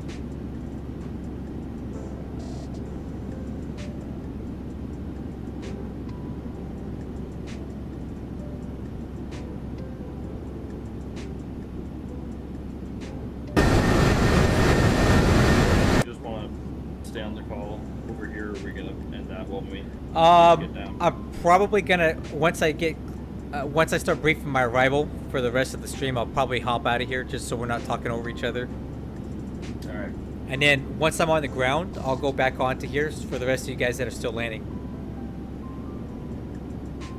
I'm hoping that you land before me so you can document this approach. Well, if you really want to ensure it, go into a hold for a couple minutes and then just do one turn and a hold and then come in. That'll 100% guarantee you have the spacing you want. Yeah, it's not a big deal, but be nice and stuff. If this actually, I might record it myself because this is gonna be something cool. Man, looking at the VATSIM radar, it just looks like you guys are going to be in front of me. Good evening. Hello. Good evening, everyone. We have to work on the spacing. Oh. It's gonna get a little bit. It's gonna get a little bit hairy. I got to turn it down a little bit, Steve. You're blowing us out. Yeah, now I'm gonna get behind you. Whoever's flying the MD-11 should probably slow the roll. It's who's Sam? That's an imposter. Huh. We have no idea who that is, huh? Well, I made contact with him, but he's in an F-14, and he said he's gonna try to follow us in. He hasn't been causing any problems.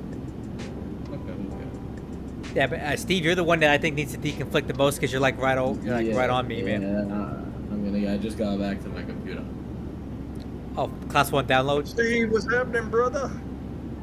Oh man, great to speak with that. I'm very pleased about this event. You picked a good airport. Gotta be. I'll be the last one to land. Oh yeah, bring it up to rear, big time. I'm gonna be like 10 minutes behind everyone. We're all going to be drinking a beer when you're coming in for a landing. Speaking of which, you know what? That's a great idea. I'll be right back.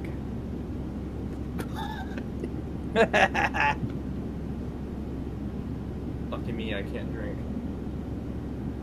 I can drink, but I don't. Those days are behind me. I did drink a beer while I was in Germany. That was fun though. In Germany.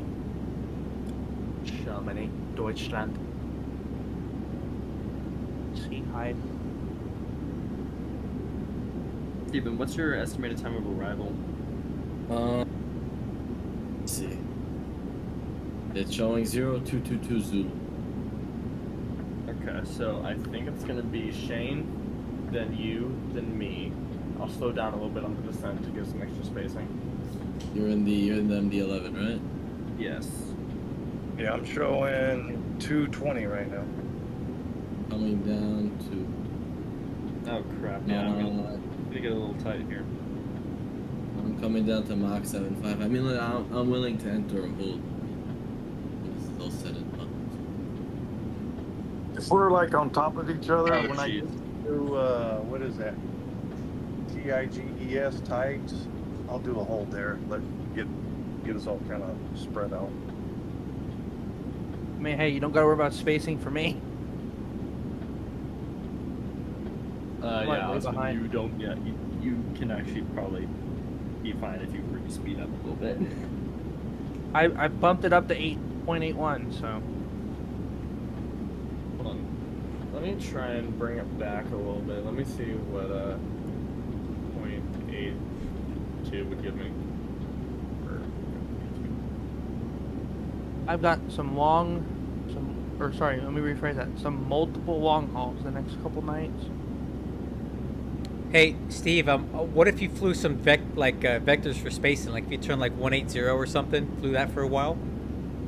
So yeah, I was about to propose that I do some test turns, but I just dialed my speed back. What's your Mach? 0.78. 0.78. Okay, I'm dropping down to 0.75. When we get a little closer to the descent, I'll see how we're looking, and if need be, some things. Alright, cool. That'll work. Thanks. I think I'm gonna slow back down to Mach 80. I appear to be out front, which I don't know how. Like maybe the way that my FMC does calculating arrivals is different than yours, but it's still showing 225 Zulu right now. Bro, San Francisco's fully staffed. Portland's fully staffed. Well, yeah, there's an event on, man. Usually all the RTCCs are going to be staffed in the immediate vicinity of the event. There's an event in it's Seattle. It's called Seattle or something, Northwest Nights or something. There's 41 departures right now. Hey guys, I don't think I ever want to fly back to Seattle until I figure out how to flatten out that runway, dude. It's out of control. There's a scenery for it, but I couldn't get it to work. So there's got to be a way. Is that the airport they gave you that funky ass? Yeah, the roller coaster. Holy God! Yeah, I was watching that. That was down to the November gates. Okay. at Seattle, look at the line for to. Dude, It's That's all the way down to insane. the November gates. that's crazy, dude. That would be nuts. That was like when My I PC would explode. when I flew out of Washington Dulles last month. That's about how far behind I was when we took off.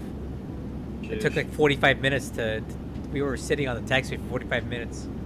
Or look at like when you left Houston. That was crazy. Yeah, I'm talking for real. Like, this looks like a real airport right now. Seattle does get that packed, just saying. I've seen it like that. Ooh. Oh, this is good. Like right now in real life, they're lined up all the way to the Alaskan cargo stuff. Mm.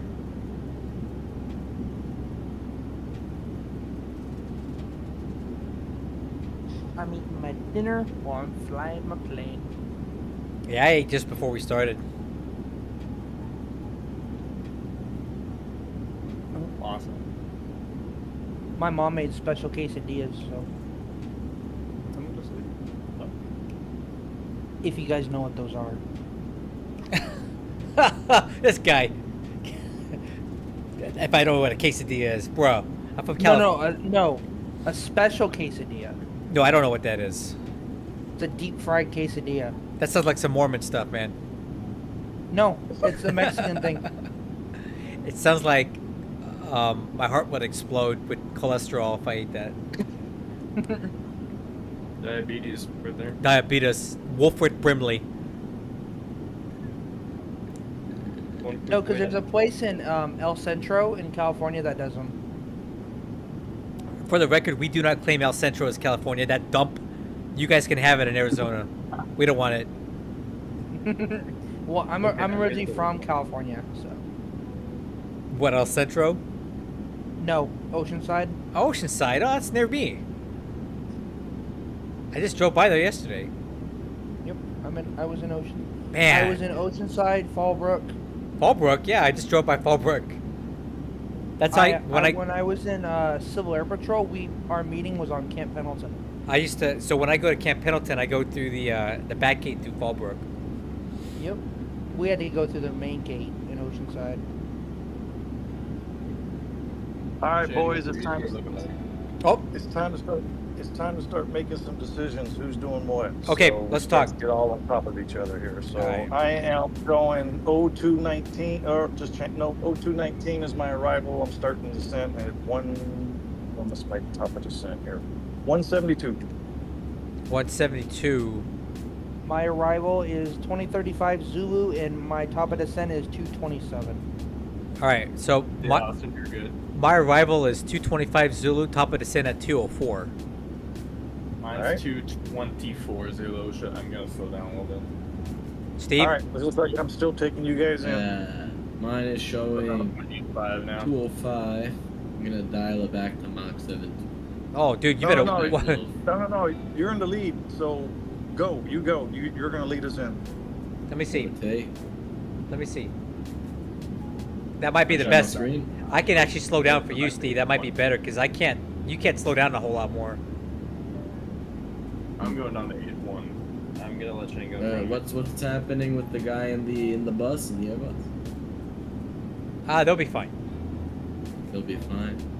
I'll just follow you in, Steve. So you just go pedal to the metal, and I'll follow All right, you in. I'm gonna speed intervene this, drop it down to 0.74 Mach. You get out in front of me, Steve, because I think you descend faster as well. Okay. Yeah, just firewall that. Hey, do 0.83 and get out in front of me. That might be the best way forward here. Okay, my best forward would be 0.8. Yeah, I could squeeze 0.8. Yeah, that'll help. Okay, that's probably for the best. Dang, I won't be able to watch you guys land though. What a bummer. I'll put it back to 8. Yeah, that's what I was. That's what I was hoping for. I wanted to see myself come in on the stream, but it is what it is. Okay, well why don't we use some holds, guys? Yeah, so you know what? Yeah, I'd rather do that. Okay. So keep yourself going fast. I'm gonna do a couple of zigzags here. I got it. All right. And then, okay, FMC speed in that path. so you know what? I'm actually reducing my speed, and now I'm gonna enter a series of zigzags over here. I don't want to be in the stream, so I'm more than happy to be in the lead. You go ahead, take the lead. I'm dialing back to 0.8.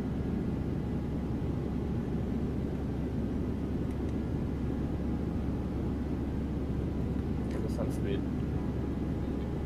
Ooh, I slowed down too much. I got a little behind the power curve here. Let me fix this.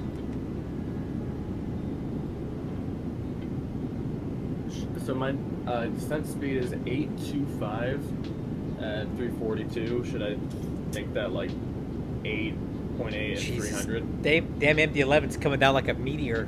Mine's like 280, bro. Jeez. I'll do 8 at 320. Good. Entry out of range. Lovely. Wait, somebody just said, somebody on my stream said landing with 6.2 is nuts? That's plenty of fuel. What? Who is this guy? Cockpit scenes? What do you mean? You don't think 6.2, like 6,200 pounds in a 737 is not a lot to you? That's plenty. My minimum, my reserve fuel plus alternate is 5.8. 6.2 is plenty. More fuel with me. I'm trending way down. I even took extra. Actually, yeah, I think I have plenty of fuel here. I think I'm trending up. Hey, I'll be fine. Landing with 14.5 and scheduled 16.7. That's gonna at least bring it down a ton. Now this guy's got me questioning my fuel planning. Dude, come on, that's plenty good. I'm a little heavier than I wanted, but I needed fuel in case I need to do a couple go-arounds. But 4.7 fuel, and I've already plugged in everything, and I'm all set. Darren, I think you're really selling yourself short, dude. Yeah, I think you're gonna be just fine. I got Steven coming out right in front of me doing his thingamajig. I'm turning left. Ooh, let's the get winds are perfect. 0503 knots, so it's awesome wind. Yeah, you're just about 20 miles in front of me, Steven. Oh, we lost our dang it. We lost our escort. Dude, we lost our armed escort here, dude.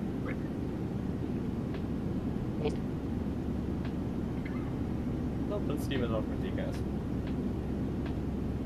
Yeah, I see 3 returns where I should, like right now I have 2 returns where Shane is. Yeah, I think there's a little bit of issues with the MD-11. Just put on the forum. Yeah, it's TCAS is a little... It should have been fixed. That was actually addressed in one of the recent builds, but apparently it's not working. Yeah. Kuko Men told us to look out for the data refs. I was monitoring that. I'm going to send some screenshots to the forum later about it. It's actually a really good flight to do this because we have so many people close together. Oop, who is that? There's an aircraft going right over there.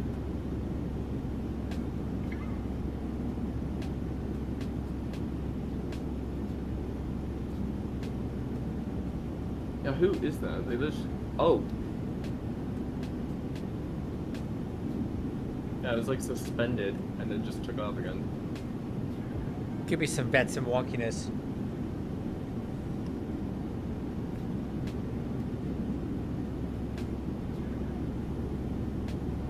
Yeah, that was Steven.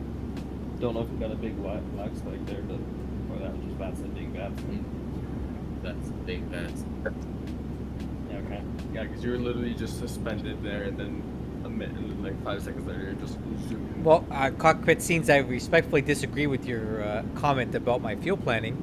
I think 6.2 is more than enough. But I don't know. Maybe you know something I don't.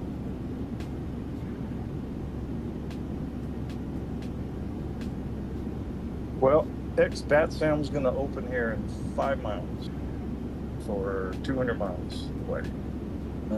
Joe, you want me to get behind you? I think that would make sense. I mean, you're probably gonna come in behind me anyway, just because this thing is fast as fuck. You're hauling ass, huh? 75's a sports car. I'll go back up. What's my ETA? 5. Damn. No, yeah, I think I'm gonna do that. I'm gonna see what's behind. You know what? Let me see if I can bring that back to point to 230. What if I might do what you did? I might do a little bit of a turn here. Okay, well, I'll take your word for it, but I don't think, I think 6.3 is, I think that's enough. What should I have? Tell me what I should have on here.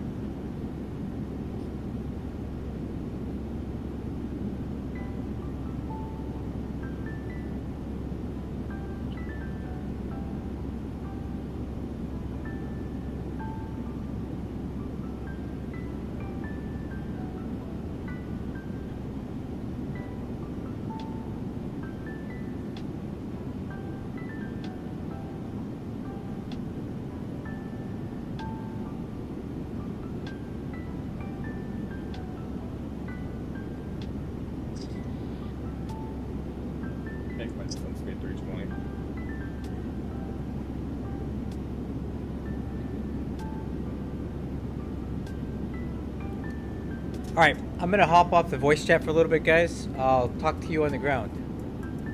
See you on the ground. All right, Darren, I'll let you know if I think we're getting too close or something, but I think we're okay for now. Yeah, it looks like you and I are gonna be close. You're gonna stick around on the network? Oh yeah, I'm gonna be on VATSIM and I'll be communicating on CTAP for all my normal calls. Okay. Right. We should all be on 22.8. Yep. All right, guys. I'll talk to you in a little bit. Have a safe landing.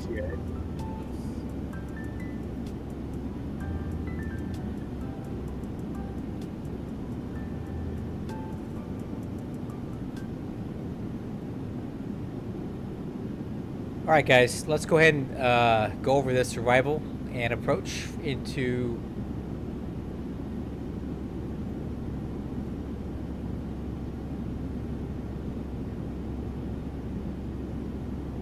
fuel emergency with 6,000 pounds.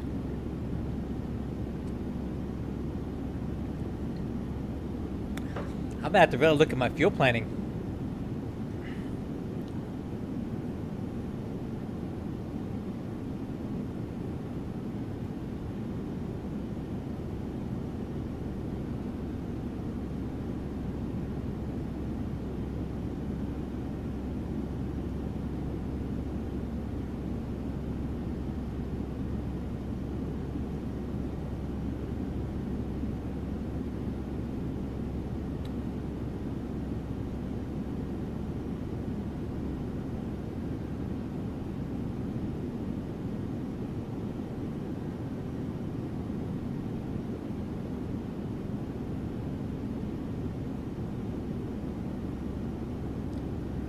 So, here's what I got. 1,400 pounds for contingency, alternate 2,500, and final reserve 2,292. These numbers are wrong,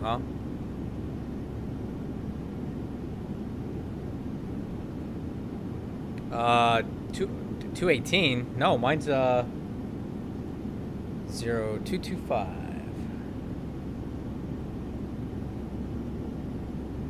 Alright, so we've already gone over the landing data, but I'll run the numbers one more time. Look like our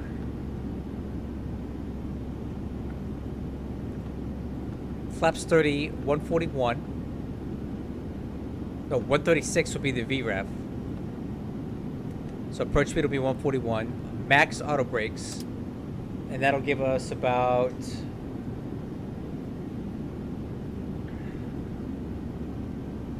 That'll give us a factored landing distance margin of 600 feet.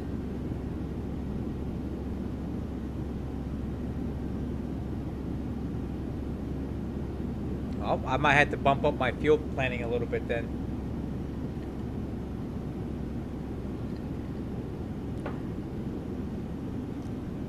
Thanks for the tip. I mean, more fuel is always better, but I'm just conscious of weight. Try not to just carry extra dead weight for nothing, but if you think that I need it, then I can definitely take a look at that. All right, so landing data is checked. Arrival.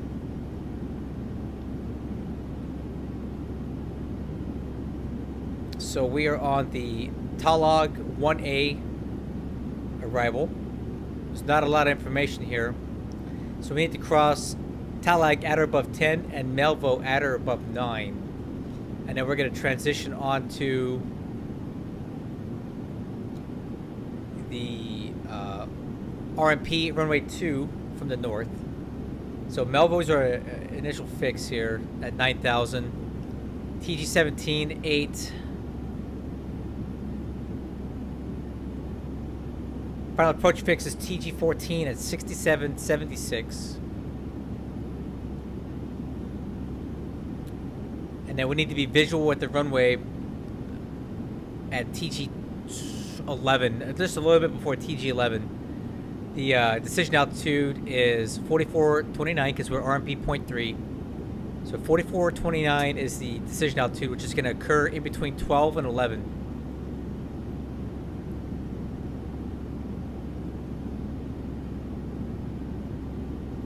Okay, MSA coming in from the north is going to be 8,600 feet within 25 miles of the TNT VOR, which is Toncontin. So I'll put that in on VOR 2.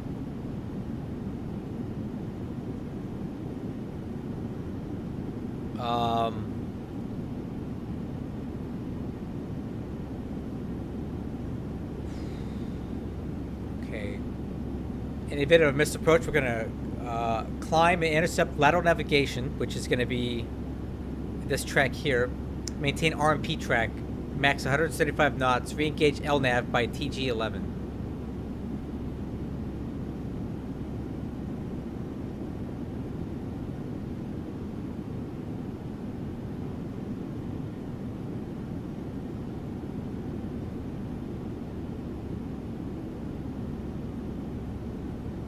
All right. So the decision altitude is 4429.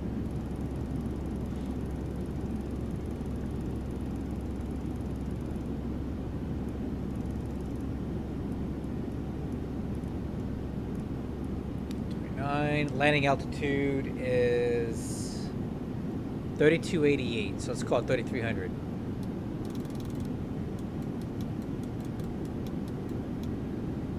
Okay, seatbelt signs.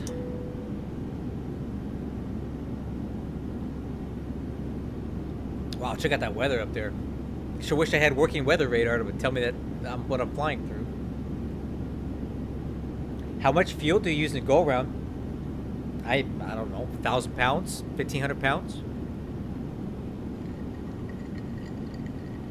That depends. Am I double clicking the toga switch or not?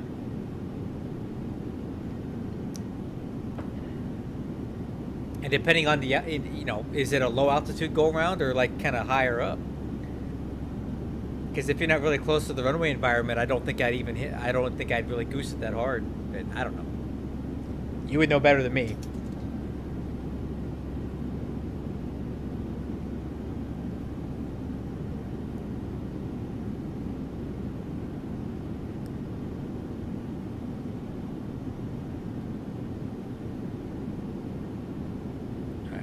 Get one last weather check here.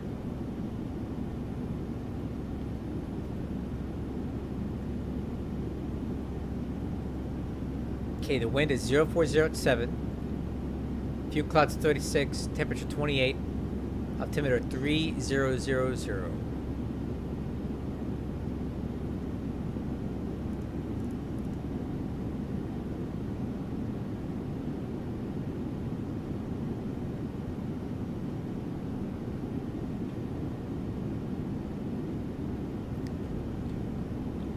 Top of descent in 6 miles.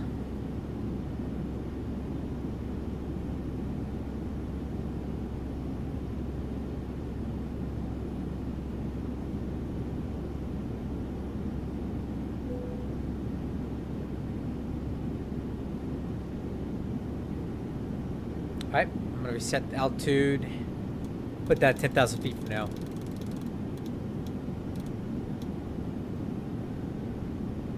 FMC speed. Retard.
Well, the nice thing is about this is it's a flight sim and we're just here having fun.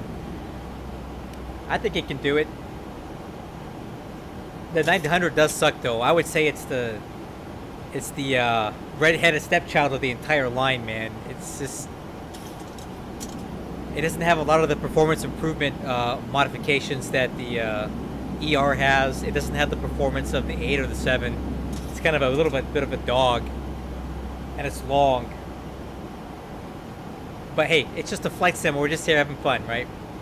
There's a guy flying an NV11 in here too, and we know that that's absurd, but he's just having fun. So we're just gonna have some fun.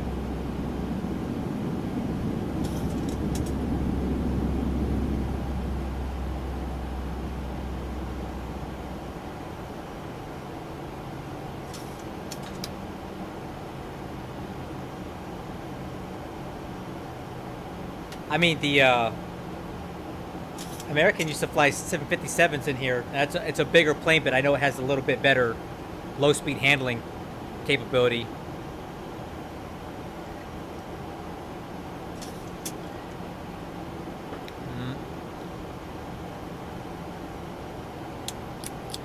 Turn on some anti-ice here while we're in this cloud. So our TAT is kind of low. X-plane gets a little weird about icing. You don't really get an indication that you're taking on ice until it's a little bit late.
Well, obviously I don't fly the real 737, but I've had to shoot 3 different approaches to an airport before with this typical flight planning, fuel planning, and I haven't run out of fuel yet. It gets a little dicier on the 3rd time, but I can add about 1,000 pounds to whatever this thing's telling me, but I've never really had an issue with it before.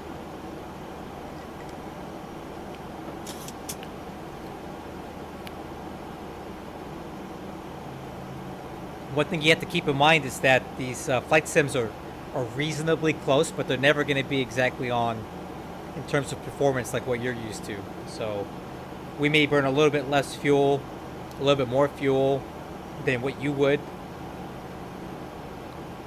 I mean, it's just a really fancy game if you think about it. As much as it pains me to say it, this is a game. It's just a really cool game. Cabin altitude. Alright.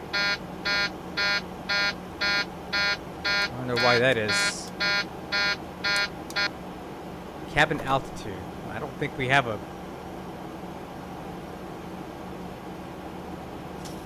Differential pressure looks fine.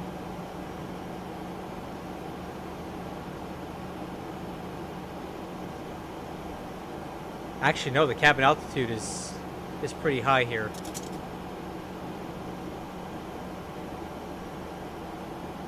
I wonder if we, let's do this. I'm gonna close the outflow valves here.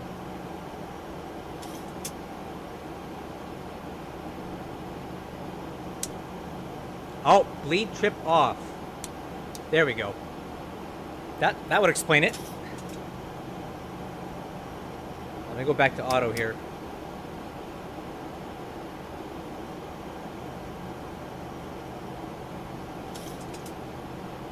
That's weird. I don't think I need the anti-ice anymore. Alright, so I had my my bleeds tripped. I reset the bleeds. That's why we got the cabin altitude alarm, because we basically were losing pressurization. The cabin altitude was off schedule, so, and it was showing a 2,000 foot per minute cabin climb, which is really, really high. But now we got that. It seems to be having it under control here.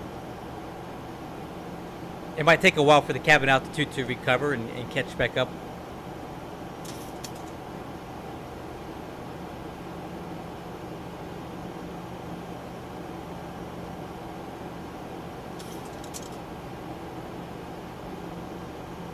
Yeah, that makes sense to me. Flying daytime only.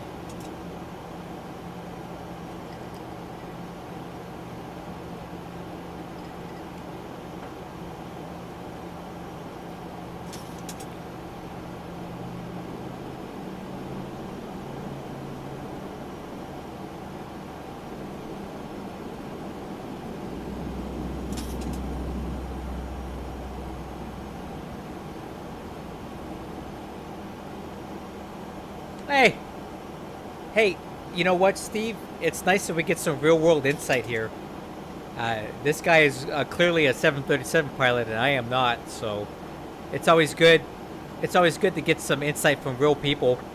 Kind of helps you with your immersion, and maybe we could do things a little bit differently to help make this a more realistic thing.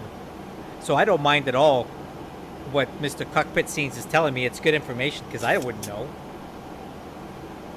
I don't mind at all. I mean, I'm still gonna do what I'm gonna do, but if I can be better, educated on how this really works, maybe I can adjust the way I do my simming to be a little more realistic without, you know, hamstringing myself and not being able to have fun. So I appreciate him telling us this stuff. Oh, altimeters 3000, cross check at 19000.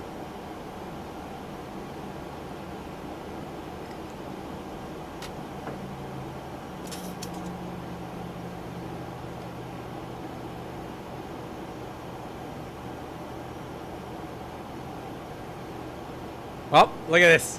What a cluster. I am out in front, so.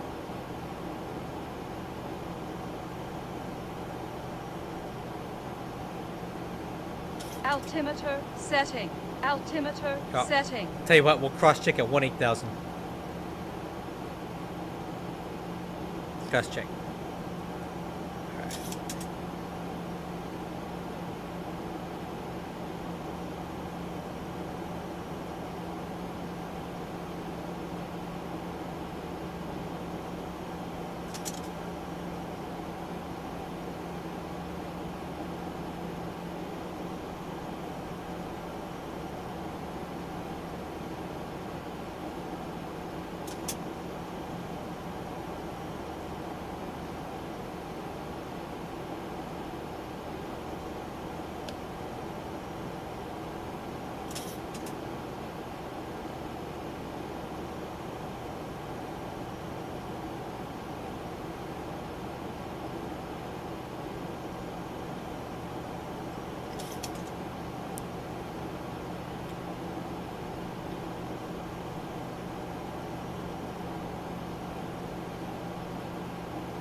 Alright guys, I see some cultural lighting down there. I'm getting closer.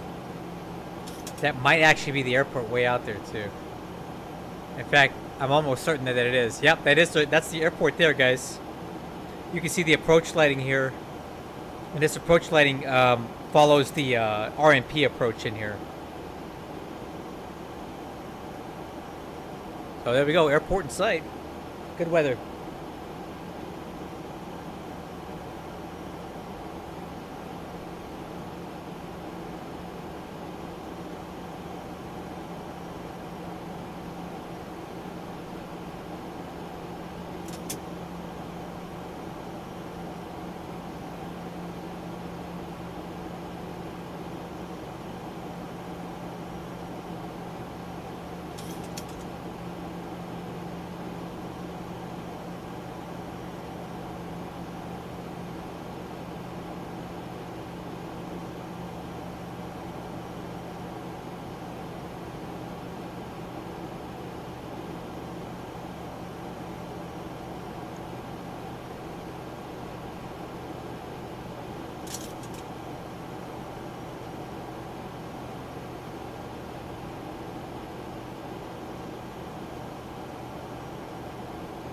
I'll grab these start switches now.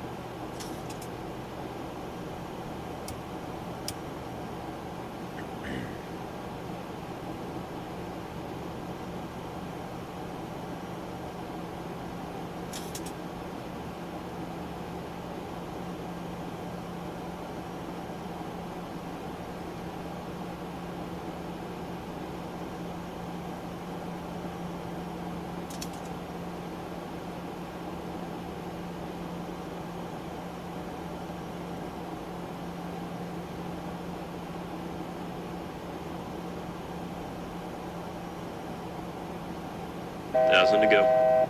Okay.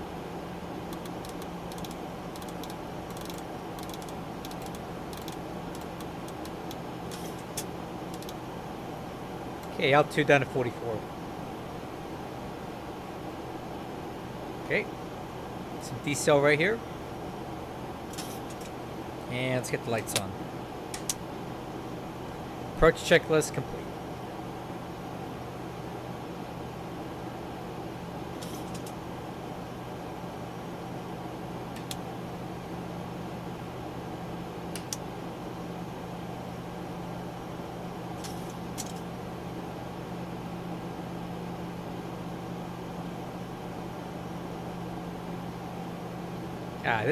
This should be nothing, guys. We got this. All right, I'm gonna switch over to terrain here.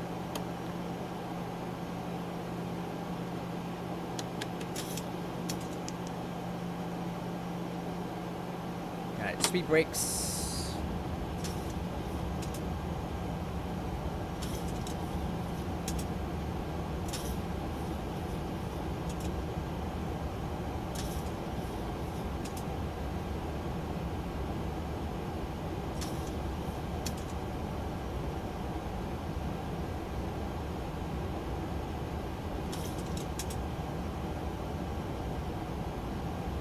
All right, let me get my trusty HUD.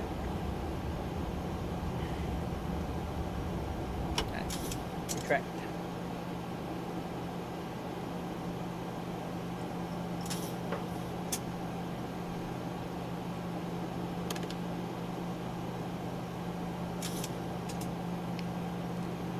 Toncontin traffic, good evening. United 9801 on the RNP, runway 2 approach. Alright. Speed's coming down. Let's make it 210 and flaps 1.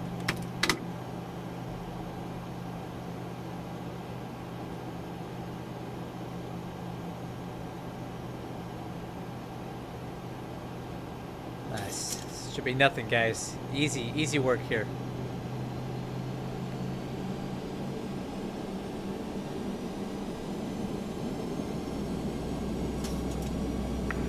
Got traffic. Valeris 393 beginning Arian approach to runway 2, 10,000, Helvo. Alright, I'm gonna go speed 180. Flaps 5.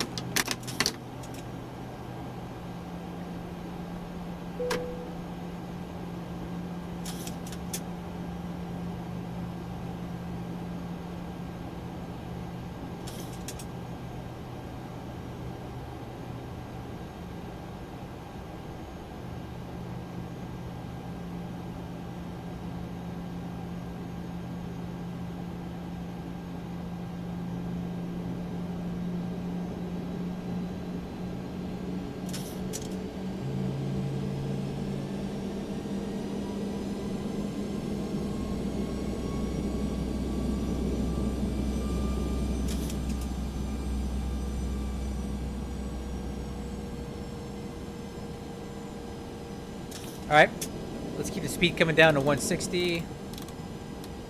Gear down, flaps 15.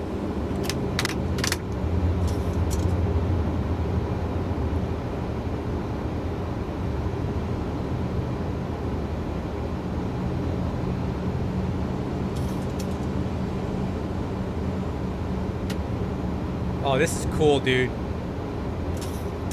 Alright. Let's start getting configured for final. Let's go speed 141. Landing gears down, spoilers arm, auto brakes are max. Okay, Flaps 25. Flaps 30. Okay, altimeters are cross-checked.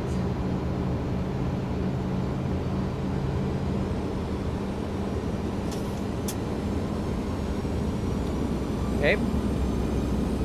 Autopilot.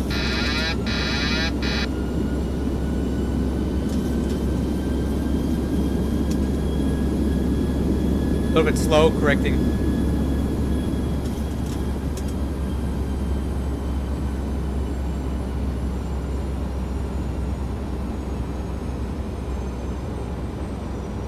Okay, auto throttle.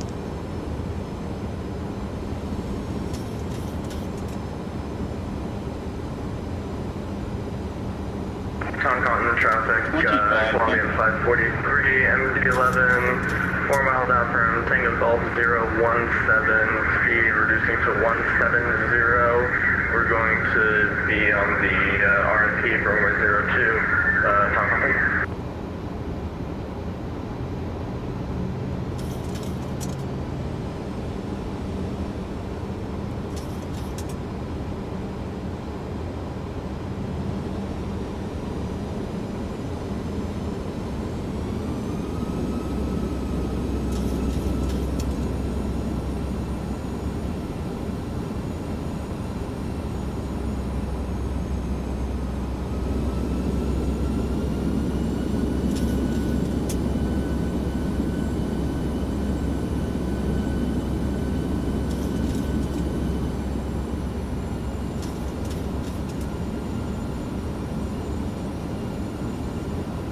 Dude, this is insane, man. This is really cool.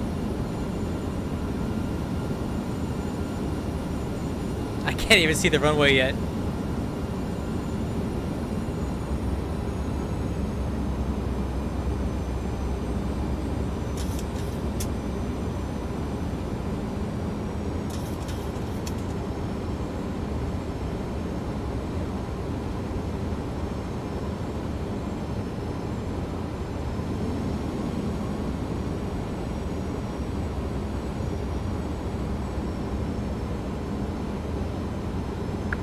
Toncontin traffic, Valeris 393, we're on a 10-mile final RNAV, runway 2, descending out of 6,800, Hey. Toncontin. 1,000. Field in sight. Dude. Approaching minimums. This is something else, man.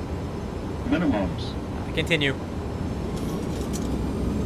Alright, let's switch altitude.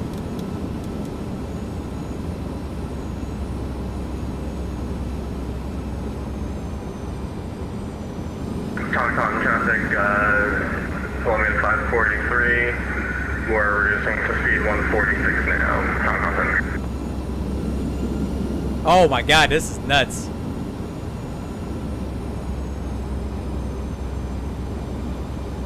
Holy crap. I don't know. I feel like I might be a little bit high here. 500. Sync rate. Yep. Sync rate. Pull up. Oh, dude, we're so high. No way. No. All around. 200. Gear up. Flaps up. Gear up.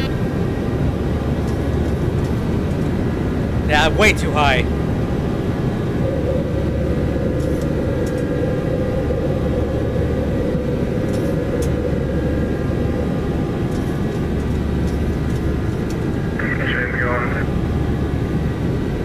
United 9801 go around.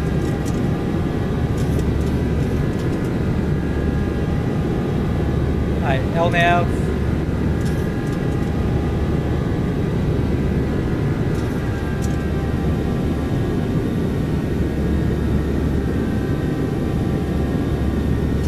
Level change.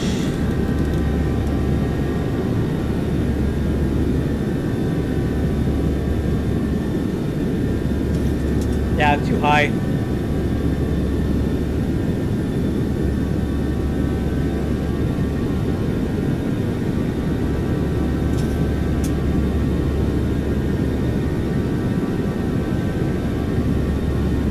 Okay. Autopilot. Auto want to vacate pretty fast. I'm coming up behind. I gotta turn this volume down. Can't hear anything.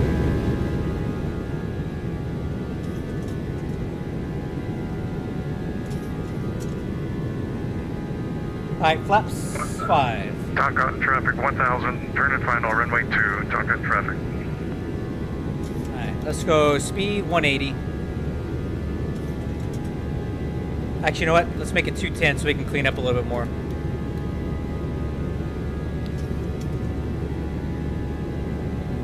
And Toncontin traffic, United 9801, we're going to take it out to Melvo and shoot the approach again. 1,000 to go.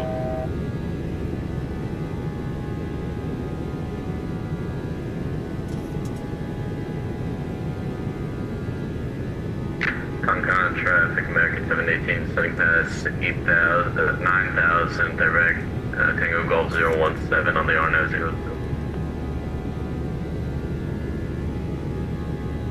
Flaps 1. Tongan traffic, Southwest Niner, direct Tango Golf 017, descending through 8500. Traffic. Yep, I see it.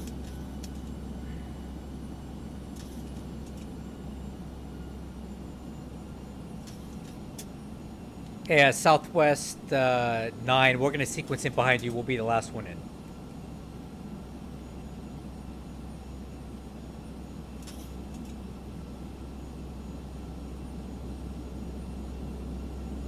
Man, it's just too high. I probably should have practiced this before I went in. Alright, so we're just going to go ahead and sequence in again. Let me rerun my numbers here because we're a little bit lighter now. Okay, weight is 132.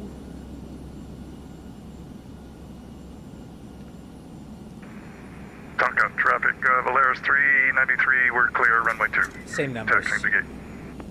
Just in time. Okay, still looking good on fuel right now, guys. We got 7,000 pounds. We had plenty. You tried to tell me. You tried to tell me that I was going to be too high. Well, I didn't hear you, man.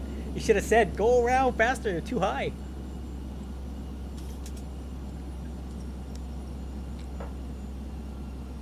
Hey, first time in. Listen, we're having fun, right? I'm engaging with my community. It was kind of a fun approach, to be honest with you. Now I know I need to come in a bit lower this time. That was my first circuit, you know?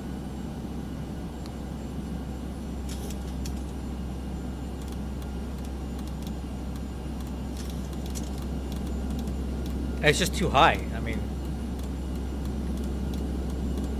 and this battle axe of a jet, it doesn't handle quite as good as the 800 or 700. So, is everybody else making it in? Me and Darren are down. Man, I just suck then.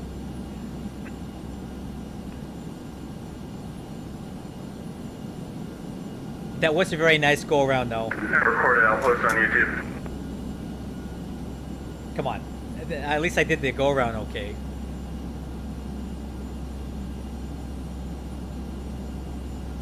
Alright, so we're back on the approach, guys. I'm gonna go back to VNAV. Speed.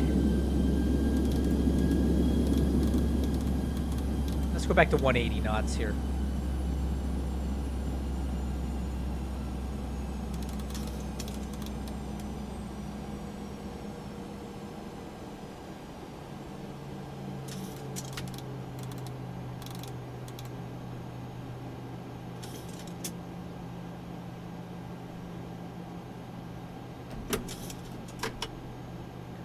Alright, flaps 5.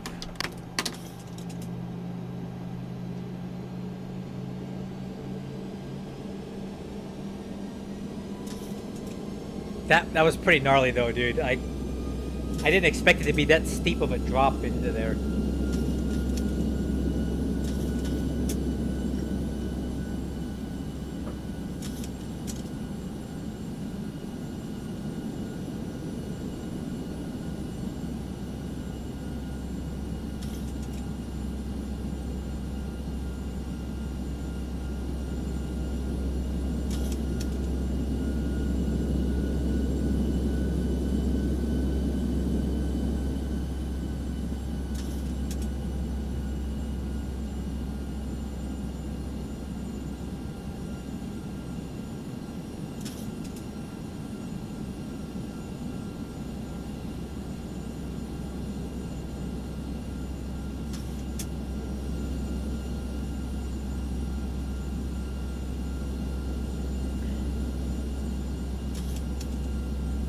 pretty embarrassing that an MD-11 can land there, but I can't.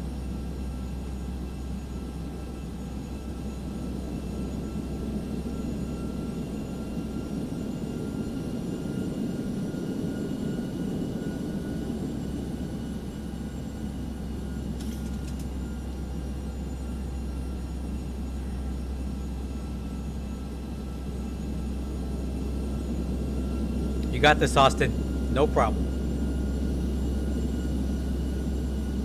Yeah, I'm hoping I'm already pretty slow.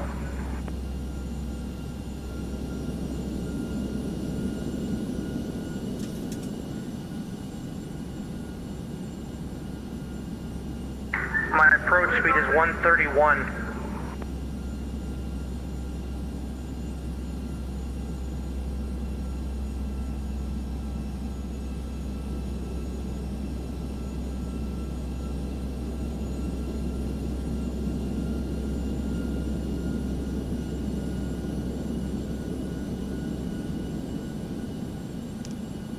VNAV path.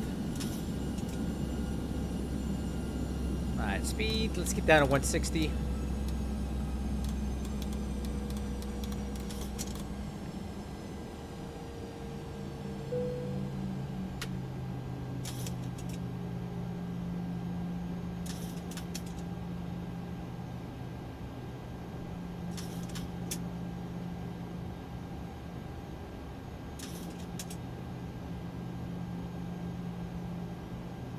I'm gonna get flaps 10. I need to get some drag on this thing.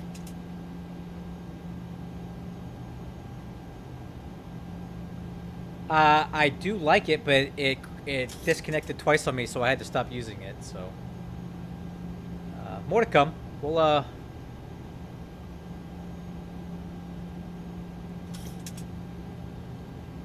I do like it when it works. All right, let's get geared down. I need some more drag here. Oh, I got a sequence gear handle. I got it. Thank you now. Flaps 15.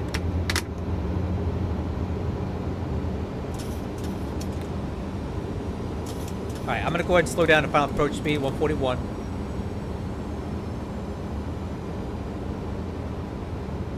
I did. I had to post a log on there. Well, Sierra, you're a much better pilot than me because I couldn't get it in there. Flaps 25. 2,500. Okay, landing gear, spoilers, brakes. Flaps 30. Hold off on a missed altitude.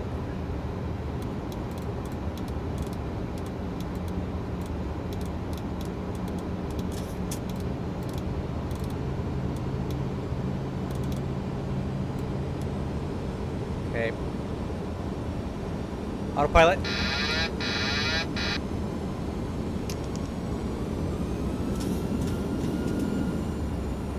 Alright guys, let's try it again. Second time's a charm.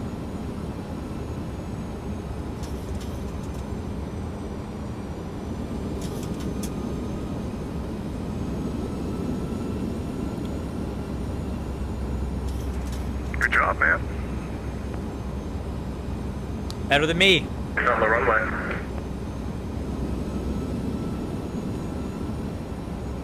Although you did use more runway than an MD-11.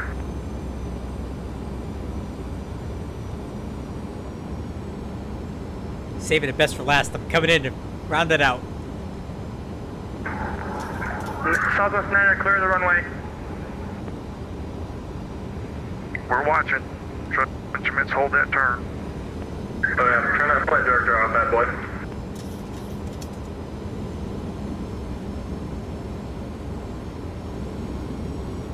I think I got it under control this time. Little more control over the speed. Approaching minimum 1,000. Minimums. Continue. Runway in sight.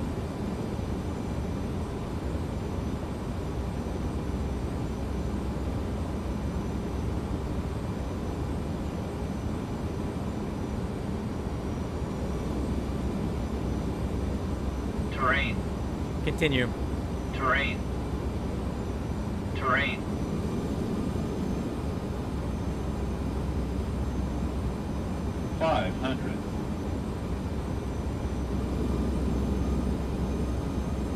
Yeah, much better this time. I think we can stick this one.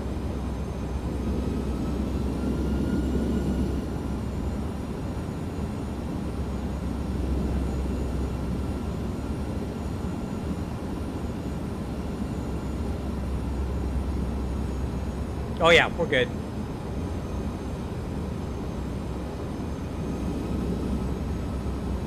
Caution, taxiway. Caution, taxiway. That's 200.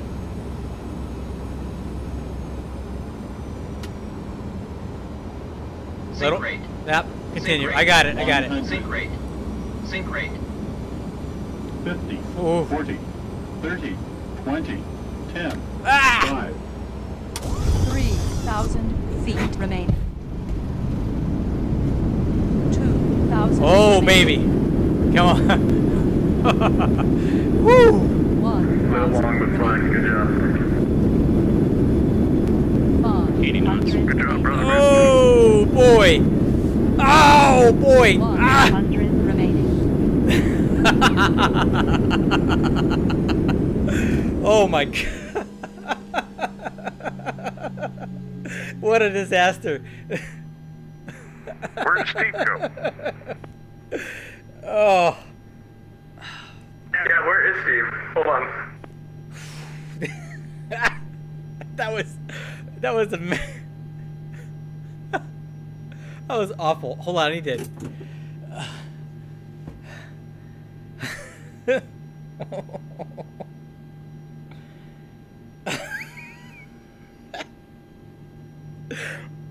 That was awful. I almost went off the edge there. I hope you know I got that all on camera from a really good angle. Don't delete it. All right.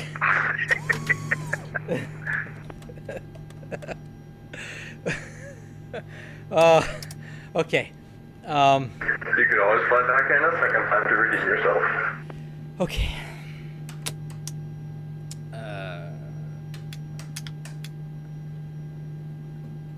That was really bad. We saved spot 1 for you. Mark it. Thanks. Oh my God. That was by far the absolute worst landing I've ever done in my life.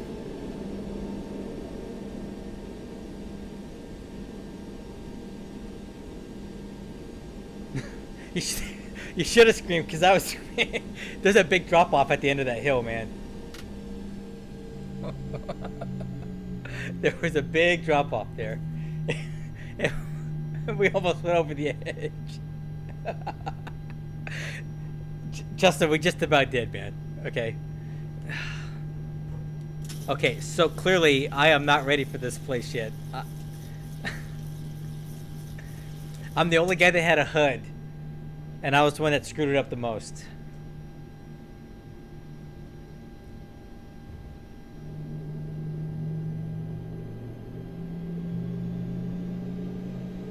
I need some air, dude. Oh! God.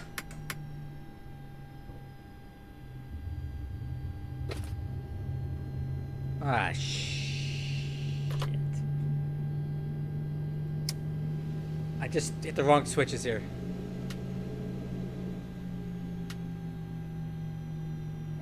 Okay, I guess we're doing a single engine taxi here.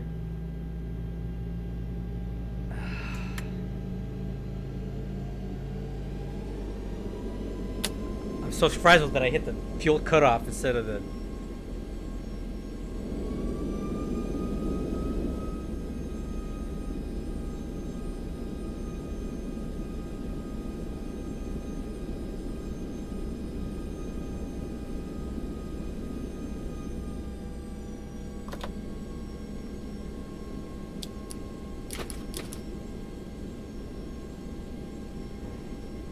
No, man. I didn't want to go off the edge. It was too much. Whoa. Little bump there.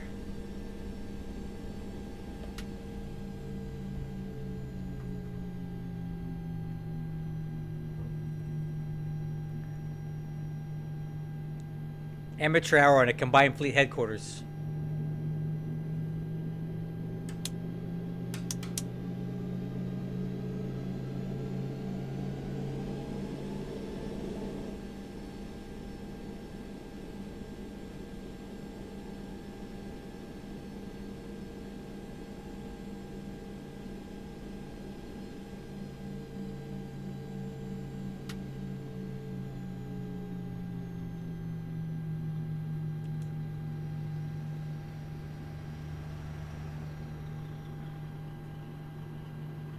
Ah, crap, come on.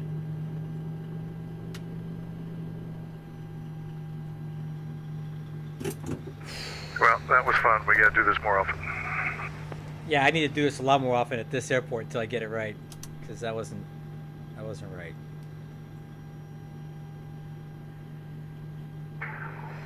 Everyone join the VC for post-flight debrief. Oh God.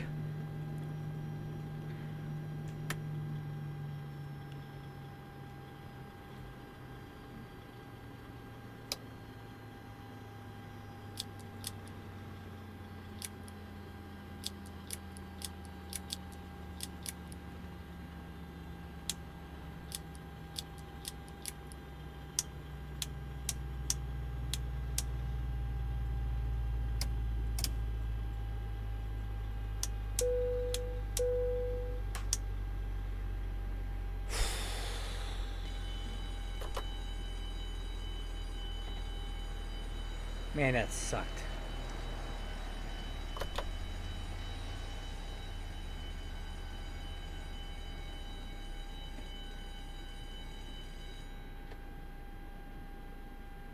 God, that sucked.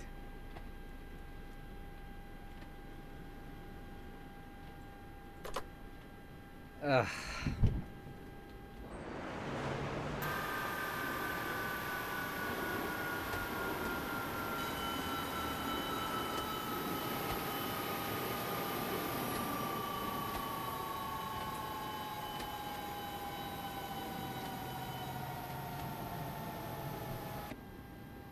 Alright, I guess I gotta go get my lambasting now. Here we go.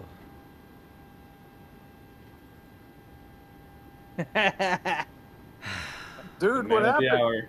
I don't know, man. What got you on the first one? Were you too high? Oh, way too high, dude. It wasn't even like close. Dude, so I was surprised. It's been a long time since I've done this one, but when I was turning final, I was at like 1,800 feet per minute friggin' descent rate. I was like, oh my God, and that was holding the vertical deviation. And I was like, well, we're just gonna hold it. Yeah, I was way too high. And on the second time, I thought I was good, and I was good until the last 200 feet. And then I was still high. But I was like, man, I don't want to do this again. So I blew right through the piano keys, touchdown, and this thing was not stopping at all. Like nothing. Check this shit out. I don't... My touchdown rate was negative 350 at 1.1 G. Oh, you know, I didn't have anything to record mine, but I'm sure it was high. All right, so mine was 158 feet per minute, 1.4 Gs. But my threshold distance was 1,700 feet, which is kind of long for this. I never got a good look at my vertical speed indicator. I will say this: I did not get off autopilot till about right before I entered the turn. That's the way to do it. Actually, I didn't even either right disconnect before or autopilot halfway, till I was halfway center through the line with turn. the Oh yeah, I disconnected mine like way out there. I disconnected Yeah, I everything. disconnected mine auto almost gave up right on me. before I exited my turn. Okay, that was a 500 feeder. That was hard. That's and I told you guys, you hold that turn, and as soon as you come out of the turn, you're right on the runway, and it's friggin' blind. Yeah, I want to try that again sometime because, hey, thanks, Captain and Joan. Appreciate you joining my channel. I did cheat a little bit. How do you cheat? You set the time to day. I set my sim time to day. Oh, that's cheating, dude. Come on. Hey, I will say... The only reason really I cool. did is because if I would have done it at night, there's no doubt in my mind I would have crashed. But it's so cool to come down that valley, and they have the I forget what the lights are called, but it lights and it turns. It turns down the valley. It's weren't so those cool? Those are cool, man. And they're red. I was watching this stream. I would. Did you see Maybe next time I'll do it with the night. Dude, there's night lighting that blinks, and it's red too. You just follow that path in. It guides you right to it. But Hey. that last turn, you got to hold that turn and trust it. You're at 500 feet, still in the bank. Hey, Cockpit scenes, you retired from United. I'm about to get fired from United, so. Dude, you destroyed that plane. Well, hey, the touchdown was smooth. It was just the turn at the end there was a little extreme. A little close. You rolled out all the way to the end, like you were doing going pretty No, fast. if I hadn't yanked it to the left, we wouldn't have gone over the edge. It wasn't gonna stop. I was standing on the brakes and they weren't stopping. I used like 5,000 feet. That's crazy. My problem is I forgot how to engage the thrust reversers, so I was a little late getting reversers going. My auto throttle gave up on me at the end and just had to disconnect them. Yeah, the flight vector 757 is not so great with that stuff. Steve, what happened to your brother? My sim, for whatever reason, went from 50 FPS to 8 FPS, but I saved the scenario. I'm going to reload in just a second, right where I ended. God, guys, if you're looking on my stream right now, this is a beautiful ass airport. Like the lighting and look at this place. This is so cool. I sent a screenshot in the screenshots channel of everyone here. But it's really cool. Just look at all the cultural lighting and everything and the detail that they put into the actual airport. Whoever made this airport, there's a lot of love into this, man, because it's really nice. Yeah. This is one of my favorite airports to land at, actually. I definitely want to come back here. And if you come in during the daytime, it's absolutely stunning because you're just right in between all the valleys and you can't see crap. I will say, next time I might actually load up a realistic airplane, but I just wanted to do this for shits and giggles. Yeah, I don't think I want to fly a 900 in here again. I think I was a little too confident in my ability. It's just too big for this. You know, okay, never mind the MD-11 crap, but like for normal planes, this is I think a 900. Like somebody on my stream is telling me that he's a United pilot or former. He said they never ever would fly that into here, and I can see why now. So I tried that FTS. It was a no-go, but I think it only works on the Neo. Yeah, it's only on the Neo. But I wasn't total management descent. I was controlling the vertical speed myself. I just followed that vertical deviation box all the way down, and I adjusted it how I needed to. I wasn't autopilot in that part of it.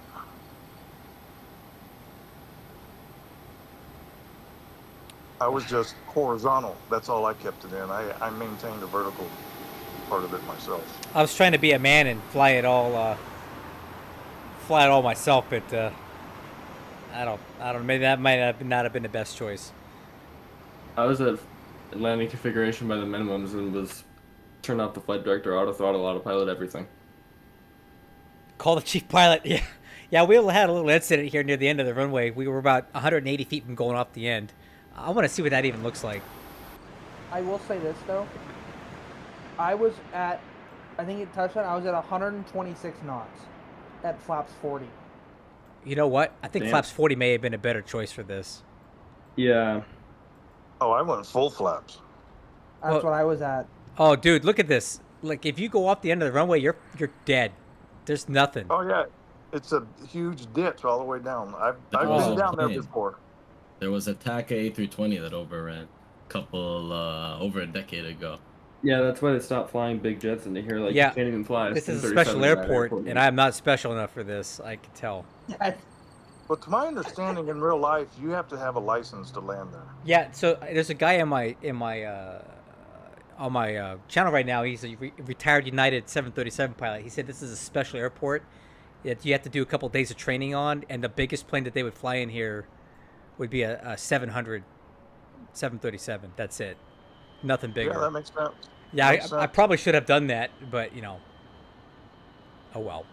But dude, look at that drop. For throwing an MD-11 in there, I don't know if I could have pulled that off. Oh, that was so... Dude, that was... Dude, I've never been so... Look at that drop. So much during... But, dude, you set my pucker up high because you were in the lead, and I all hear you going around. I went, oh, son of a bitch. Okay. Dude, that first one was so high. I was like, there's just no way. There's no way. Laterally, I was good. It was I a was fun watching approach for me. your first landing, and yeah, there was no way you would have been able to No, stop. no. That was a fun approach for me because Shane, you were visual the whole time. I had you visually. That's how close we were. Now, I had Darren visual the whole time. I was worried that I was Gotta going to say, land if with Shane the would have wrong kept going, there would have been not much spacing between us. It was already really tight with me and Darren. Yeah, you were. As soon as I vacated, you were hitting the piano keys, weren't you? Yeah, as soon as the second you vacated, that's why I said over frequency just in time because I was just over the piano keys as you were getting off the runway. So my question now is that it? Because it's only 8 o'clock here, and I don't have to work tomorrow. Kind of want to do something. I want to do something. You want to do it? You want to do something else? I kind of Should we do. fly back to Miami? Well, if not Miami, maybe something a little bit closer. I mean, is there anything closer? We can fly to Mexico. I don't want to go to Mexico, but like, what about? I think Miami. What about is the closest? Oh, would it be? Go to South America. I was about to say, or we could go to Princess Juliana. Oh, that's kind of far though, dude. Yeah, it's far, but that'd be so fun. We could go to Cuba, pay them a visit. What about Jamaica? No. Murder capital of the world. I don't want to go there. Should we just go back to Miami then? Kinda. I mean, I don't know. Wait, hold on. I need to run some numbers to see if I can even get out of here. I don't know. I'm gonna fly back empty. Are you guys down? I'm down for it. I'm down for whatever. Let's fly back to Miami then. Why don't we go to like Barranquilla or? I've got about 5 to 6 hours before I'm starting my long haul. Cartagena? I don't want to go any more South America. I don't like South America. Oh, all right. So what are we doing? Back to Miami? Yeah, I think so. All right. Or we could go to Fort Lauderdale because they got ATC. I think by the time we get there, there'll be nothing left. That's fair. All right. So I'll build a flight plan from here back to Miami and reconnect. Heck with it. Let's do it, man. I already quit the sim, but we can go back in. I can. Yeah, I'm still in. So I'm just gonna start. I'll start quick turning the jet. I do need to update my UVA cars because it crashed on me a couple times. So it sounds like they're fixing it. So while that's downloading, I'm gonna start a quick turn of the jet back for another flight. And what would you all say would be a realistic payload to take out of? I would just start low and then run some sim brief takeoff performance calculations and see where you run out of performance. Are you guys still connected? I'm not. I quit the sim. Shane is the only one I'm still in. connected. All right, I'll connect back at my same gate if I can find it. Yeah, you were gate 2. I was the one facing sideways.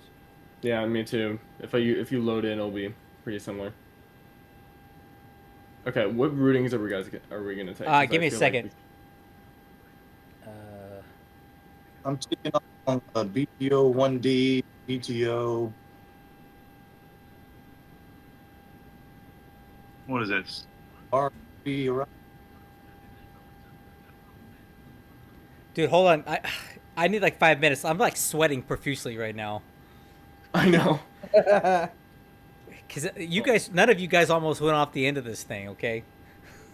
I had enough space to stop.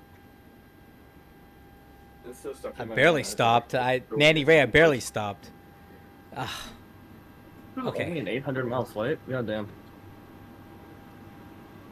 All right, flight plans in. All right. On that soon. You guys are way ahead of me here. All right, so I gotta kind of get my flight. I'm gonna take 45,000 pounds of crack back to Miami. Yayo, dude. All right, let's see. United. I hope I can get this plane out of here. It's gonna be like a max powered takeoff, I think. MHTG. All right, I'm loading back in. All right, back to Miami then, right? Yeah. Okay.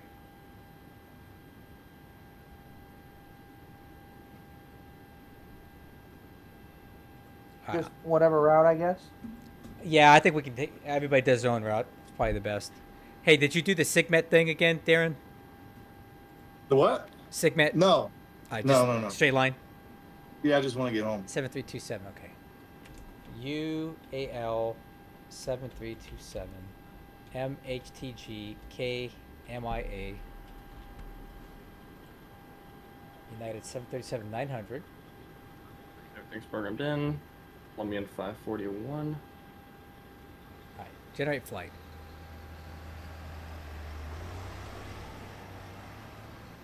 Oh, notice departure runway may be inadequate for takeoff. Crap. No duh. Let me see here. Off on the short runway. Oh, no, we're good. Max weight exceeded by 1,000 pounds. We got this. No problem. No problem. I'm not doing takeoffs.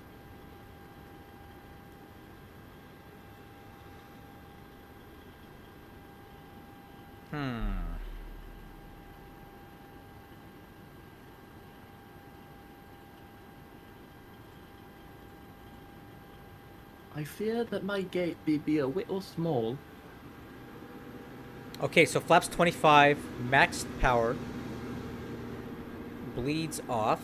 Wait, you can do a flaps 25 takeoff in 7.3? Sure. So are we flying over Cuba this time or no? I am. Yeah, we're flying. Yeah. Okay. Okay, let's... I hear your TV again. Sorry.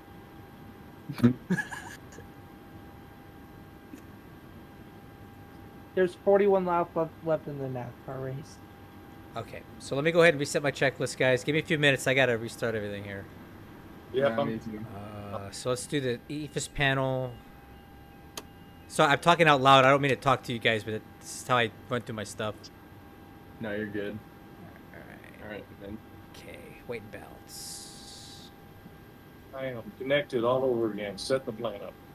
All right. Connected Your to... site service. OFP. Oh my God. You know what? Because somebody gave me a hard time about my fuel planning. My mother would have done worse. I guess. I'm sure. I don't know if she'd even try it. Let me go ahead. I'm just going to add another 2,000 pounds of fuel to this because...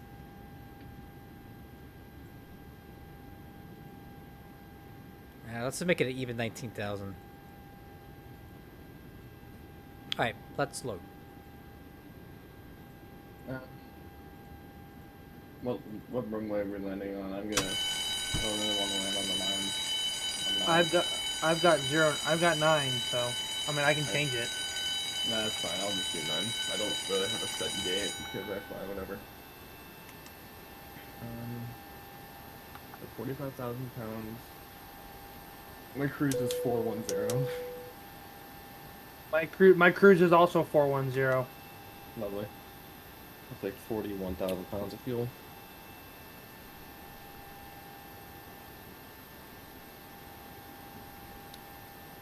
I've only got 50 passengers.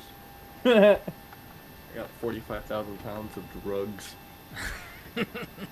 Okay.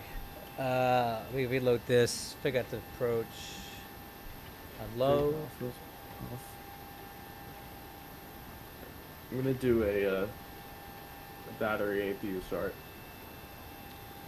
Got the 7 lights. That's good. Okay, so it looks like we're landing on runway 9 at Miami. Yeah. Be ILS 9 from leg. Okay. So arrival. ILS runway 9. Okay, ILS Zulu runway 9 from leg. Now let's check the route.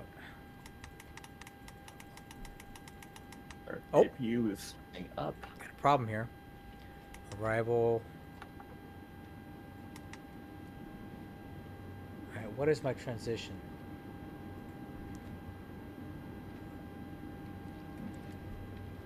Ekbix. Alright. That looks good. All Routes. might increase ND11 noises from my speaker. Just take it with a grain of salt. Activate. Okay, performance initialization. Performance initialize request. So I'm adding 1,200 pounds of fuel in addition, because I got yelled at by a real 737 pilot, said that my fuel planning was not sufficient. Oh, there we go. Everything's on. Pad the fuel a little bit. How much fuel did he want you to land with? Way more than I had. How much did you? Say again? How much did you have? What'd you land with? According to the projection was 6.2, and he said that was making his blood boil. What? He knows better than me. I He land said with 5, no less than that. he said anything under 7 would make him very nervous on a real 737. And I have no reason to doubt what he said. I didn't think they landed. I checked out his YouTube channel. He looks pretty legit.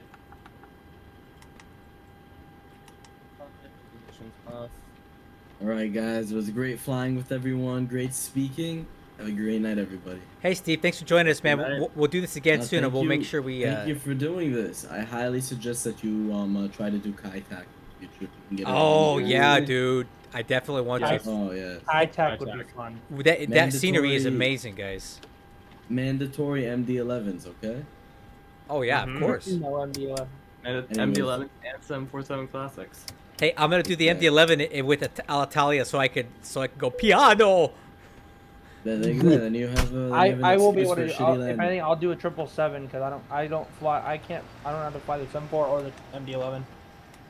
That's fine. Anyways, everybody, good night. Good night, Steve. Good Thanks, night. man.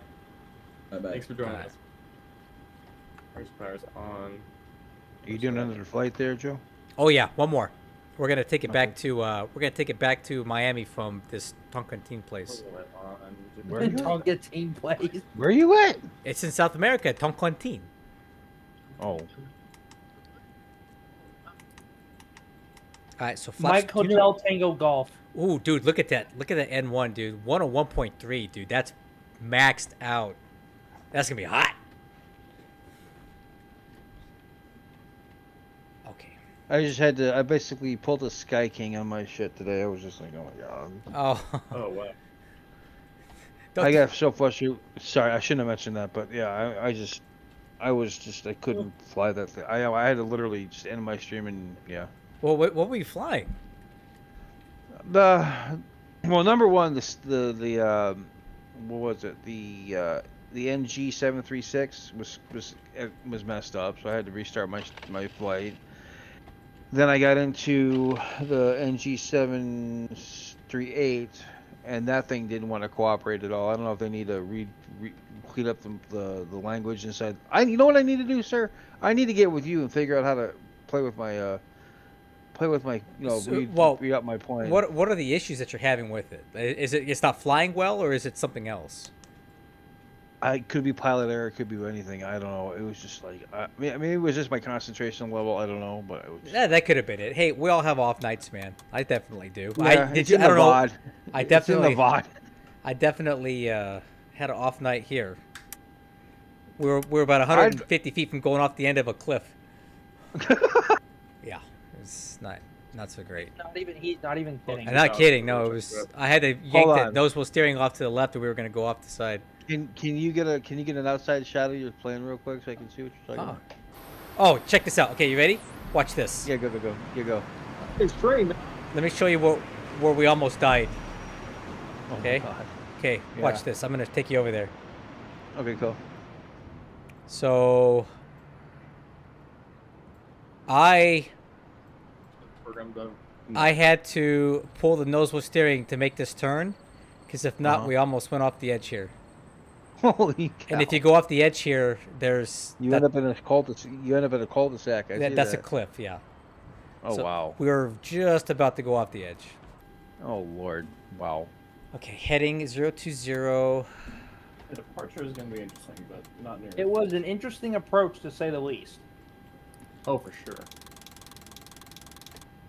I don't like how the MD-11 it imports the star instead too. I just put them in. You can always change them. Yeah. Okay. Airspeed Perfect. Condition. is it's the same 145. So we're doing a flaps 25 takeoff, dude. That's gonna be hot. My takeoff performance is telling me flaps 1. I don't know about that. Something right there. Flaps 3 on this down. I might end up Flaps using 1 flaps in my 28, in my V2 is at 127. Altimeter 3003. Okay, auto brakes, RTO, APU is still on. Would it be a good call to use flaps 28 for takeoff? I don't think you need it. Maybe flaps 22, flaps 25. Flaps 25 is the highest I would ever go. You'll need dial a flap for that. I'll see what Simbird gives me. Yeah. It's probably going to give you flaps 15, but I would use flaps 25. It's giving me 15, but I'm going to use 25 anyway. Yeah, use 25. Okay. Let's see. I'm going to look at this departure real quick. So it's the BTO 1D. Is that what we're on? BTO 1D. Alright. Transition altitude. Oh, that helped us. We had... Oh, that did not help us. We had a negative slope going down the runway. That helps you. Negative slope helps you. I meant for landing. Oh, yeah. That doesn't help you. Okay. So, okay. TG003 above 13.2. Above 1186.7. Make sure these are all in the air as constraints. Yep. 8 headwind, 4 knots. Not bad. Up in air temperature 27 degrees. Give me 28 for my. I'll keep that, but I'm gonna use 151 for my D2. DTO 1D. Clean speed of 214 knots. Damn. Alright, all my constraints are in. Alright. Okay, 4 MFD is on. Engine. Doors and windows are closed. Yaw damper is on. 2. Hydraulic pumps on. Fuel pumps. And center wing. Yep, let's put on. Parking brake set. APU gens on. Wheel chocks. Ground power unit are removed. Beacon lights on. Trim air is on. Engine bleeds off. APU bleeds on. Engine start. Ignition right. Okay, let me get my ACAR set up real quick. Trying another version of this new ACAR system for UVA. Let's see, flight center. Fly this.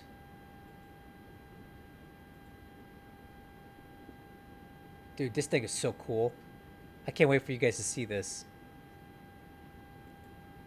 This is really, really nice.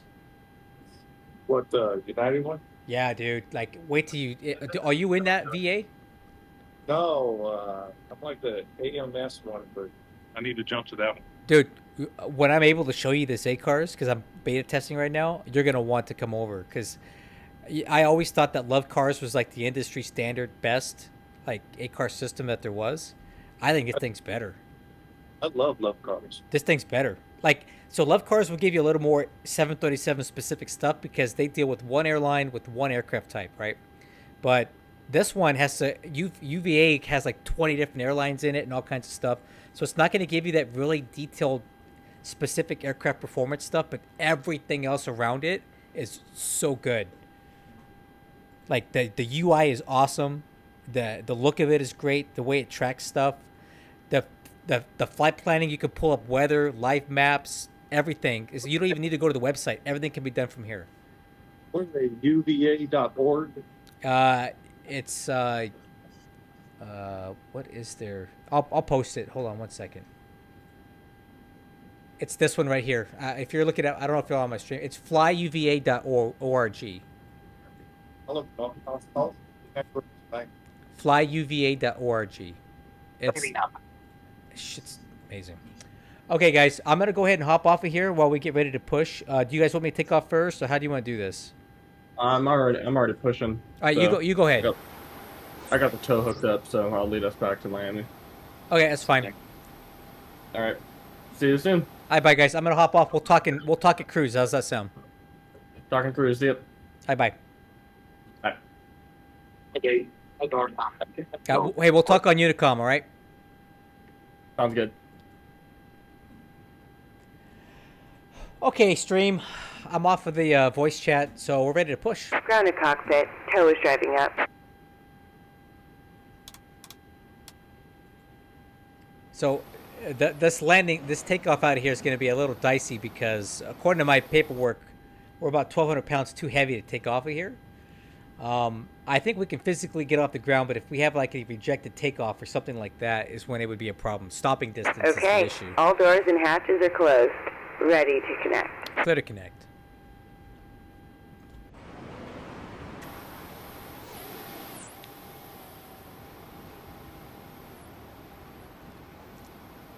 Toncontin traffic, United 7324, push to start gate 1 onto taxiway.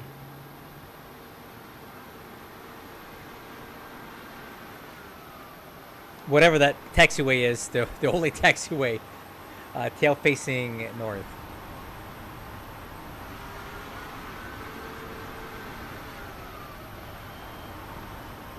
Should have mentioned this too earlier, but Colombian 541 is pushing off of gate 5 onto taxiway Alpha, Toncontin. Now connected and bypass being inserted. Release parking brake. Oh, this guy's got a local accent. That's cool. Brake released.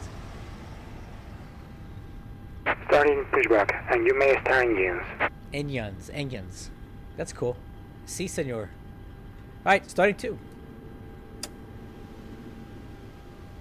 Okay, rotation on 2.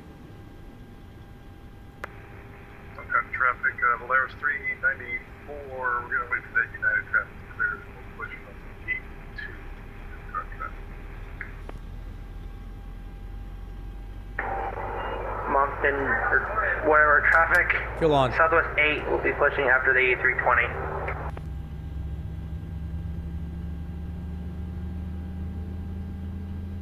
Fair warning, I am right behind you.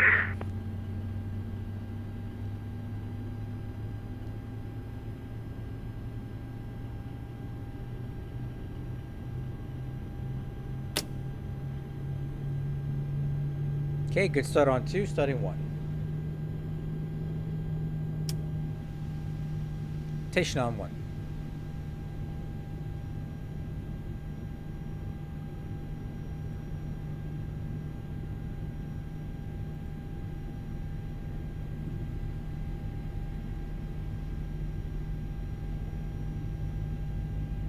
Okay, fuel on 1. Fuel flow EGT.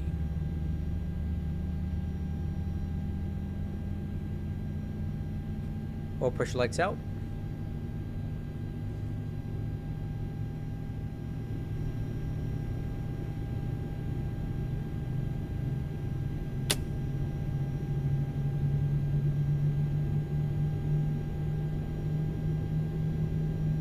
Okay, roll back.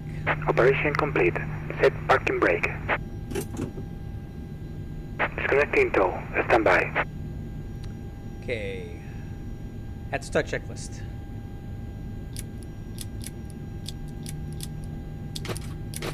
APU off. Okay, taxi checklist. Flaps up for takeoff. Flaps 25.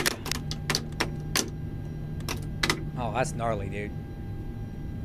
Okay, step trim is going to be 4.95. I'm gonna leave it right where it's at.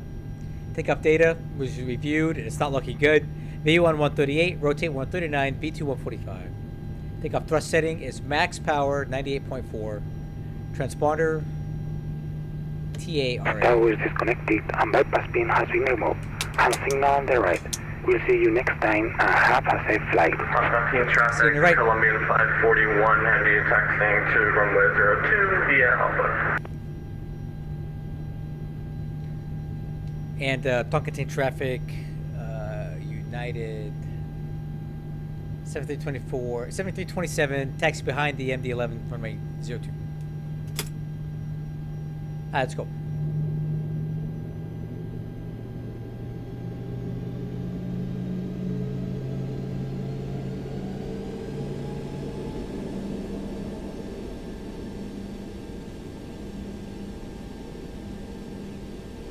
Is it worth backtracking like 100 feet? No. Gotcha. You'll have trouble making that turn.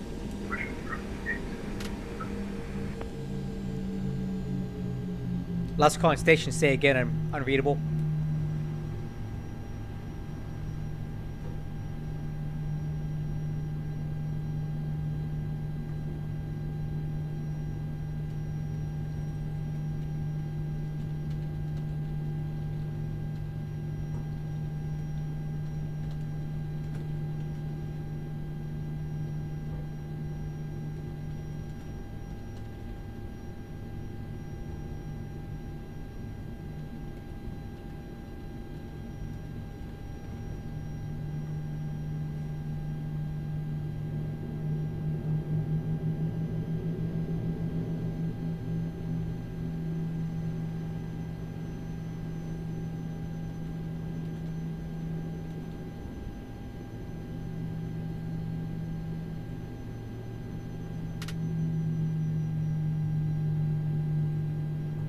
Okay, before takeoff checklist. Lower MFD is off. Lights, look at these. Okay, VNAV. LNAV is armed. Let's get the lights. Just get them now. Toncontin traffic, Colombian 541, take off runway 2, Toncontin. Good luck, man.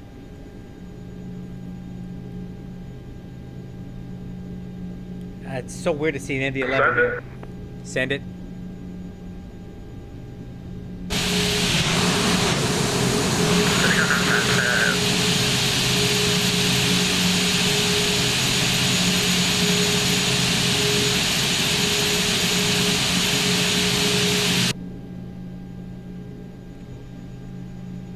Toncontin traffic, United 7327, line up and wait, 02.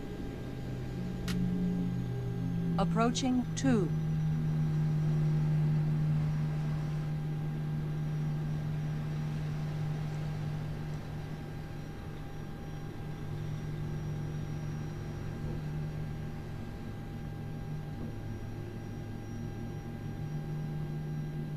Okay, we're gonna let him wait. On runway 2. We're gonna let that wait a little bit.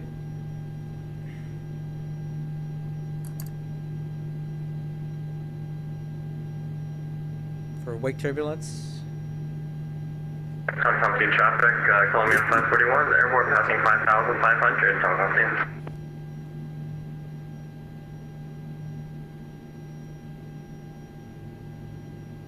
Alright guys, we're gonna let it sit for about 30 seconds for some wake turbulence and then we're gonna take off.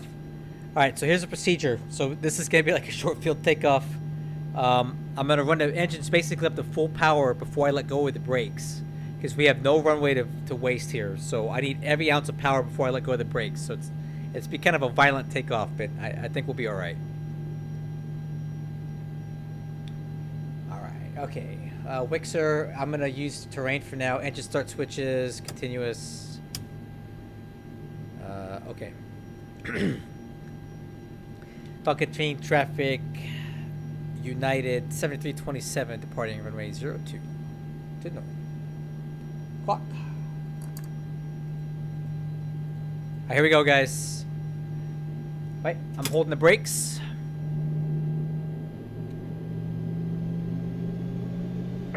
Valeris, you gonna go? Alright guys, this is gonna be fun. Ready? Take off thrust. I'm holding the brakes.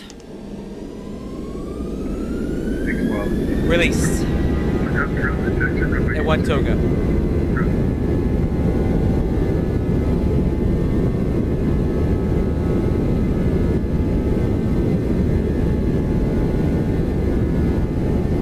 live. 80 knots. Just hold.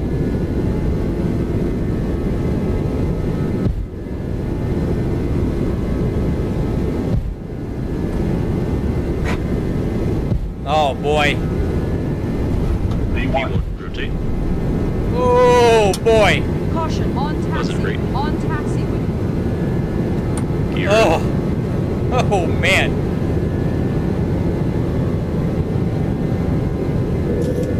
400.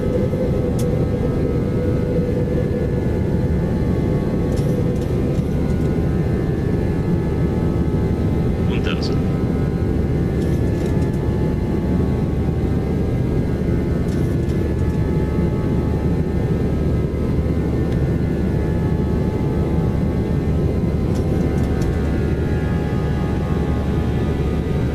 Alright, flaps 15.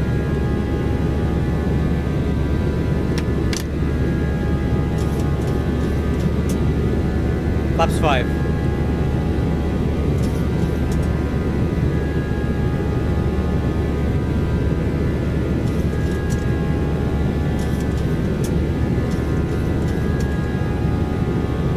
Flaps 1.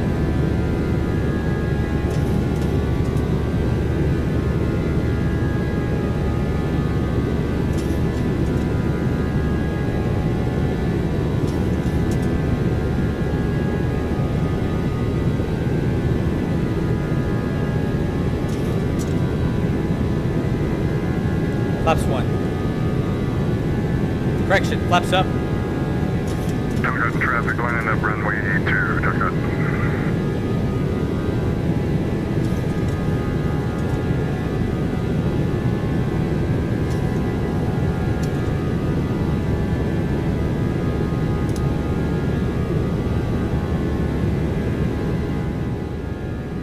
So it's called power to weight ratio, dude.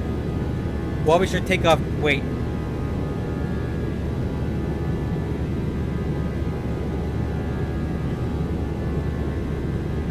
And Toncontin traffic, Polaris 394, departing runway to be RNAV departure to the northeast.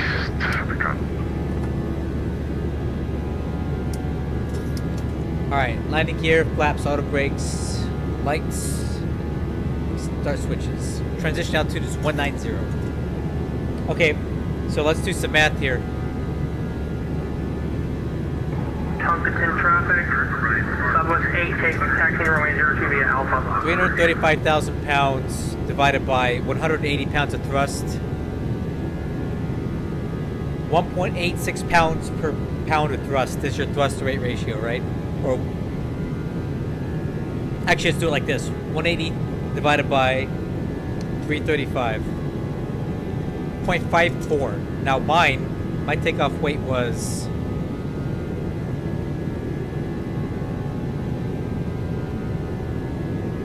150.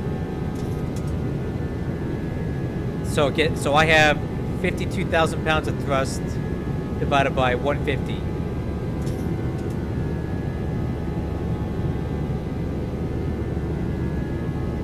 So you have way more thrust to weight ratio than I do. A lot more. That's why you were able to take off faster.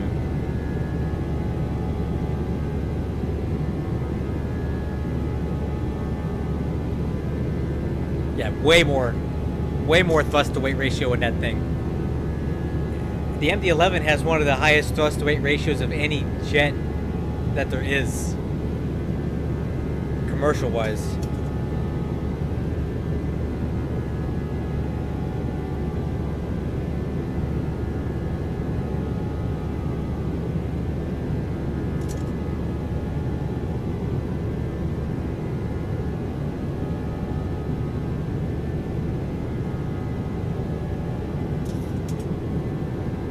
Alright, so we'll come back to this place someday, guys. I really want to try that approach again. I'm not happy with my performance tonight. It's pretty embarrassing. Almost going off the end of the runway, so I think I'll come back here again and try it maybe in the daytime. Maybe we can do a little bit better, because that was... And I don't think I'll bring a 900 here again. I'm a little overconfident in my ability. This jet's just too big for it. I think at 800 or 700 next time, I'd be a much more enjoyable arrival. I mean, we almost didn't even make it out the runway now. I mean, as I rotated, I saw that cliff again. Definitely not legal.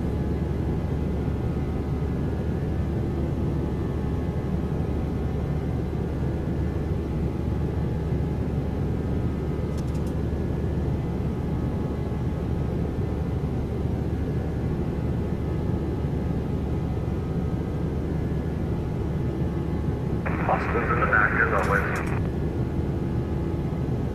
Say again. Austin is in the back again. In the rear with the gear.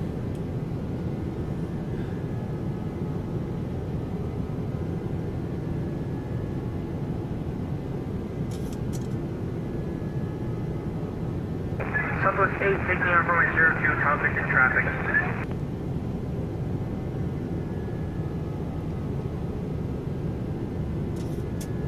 About damn time.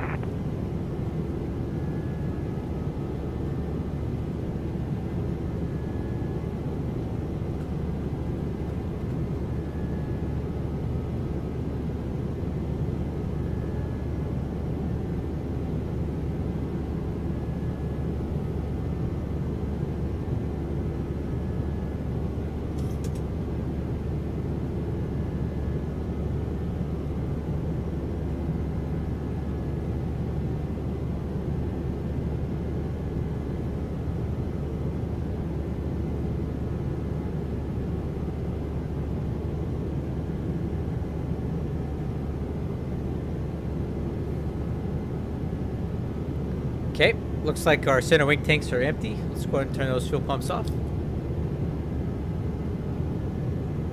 Okay, transition altitude's coming up, flight level 190.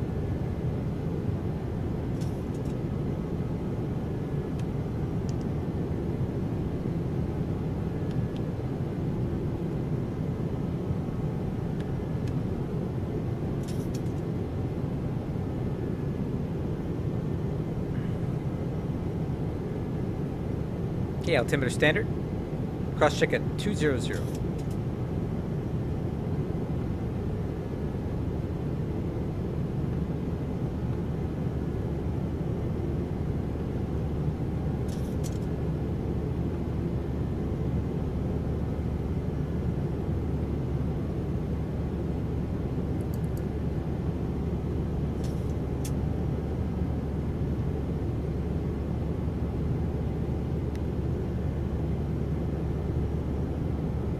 Flight level 200, cross checked.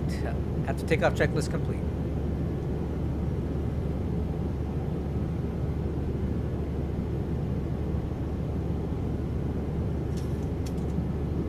Bye guys. When we go back to Miami, it should be a little more benign of an approach. I don't think we'll have any craziness there.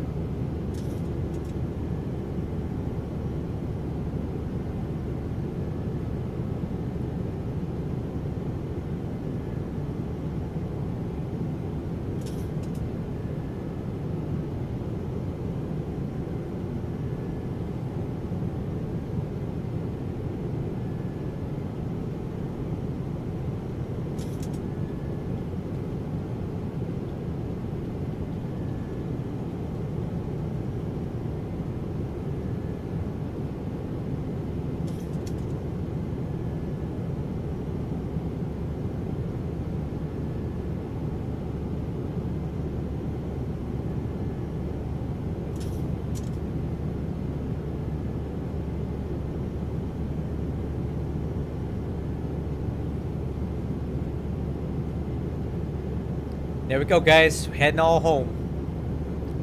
MD-11's going to be out in front of everybody because they're so much faster than us.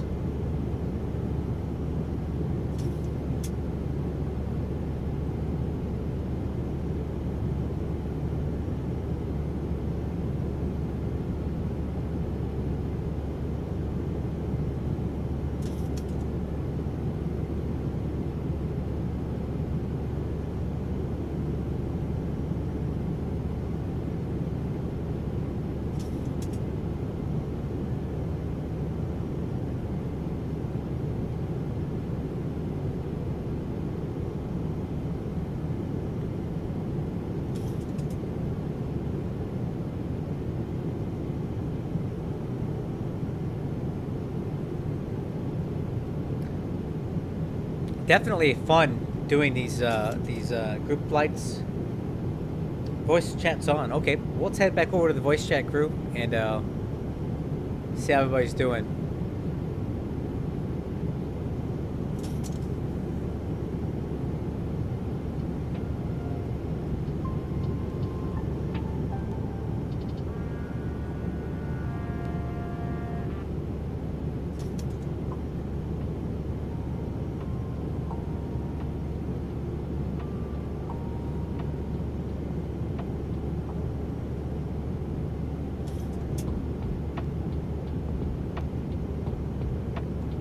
Everybody make it out of there? Yep. I was at 125 knots and my plane was already trying to lift off. Yeah, Shane, what's your payload like? Oh, let's see here. Payload, I have 33,000 pounds of payload, so passengers mostly full. That'll do it. Let me see, how many packs do I got? Go to your airside services. Yeah.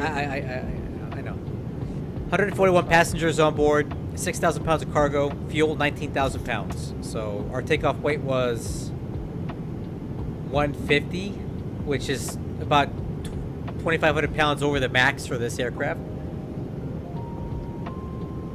And now I know why, because that was not safe at all. But hey, that's okay. Rotation speed came and the bird just was going up and away.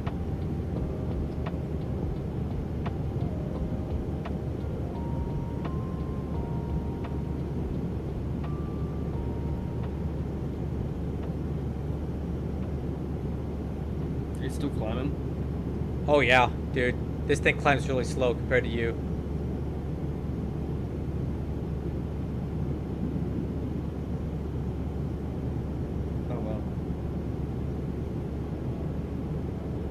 Darren, what A320 are you flying?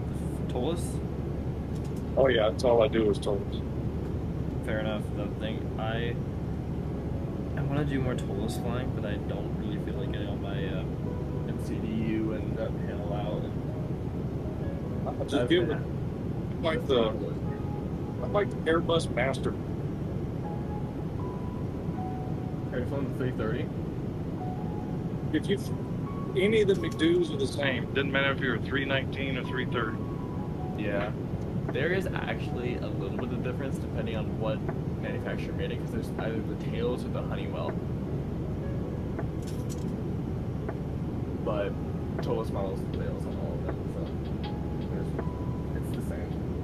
When I first started flight simming, all I had was Flight Factor's 320, but when Tolus finally came out, I switched to them because it's so less CPU extensive. Mm-hmm. And as time went on, Tolus is like the go-to Airbus for Expo. Like, Flight Factor doesn't even give two shits about their A320 anymore. Honestly, I don't really care though.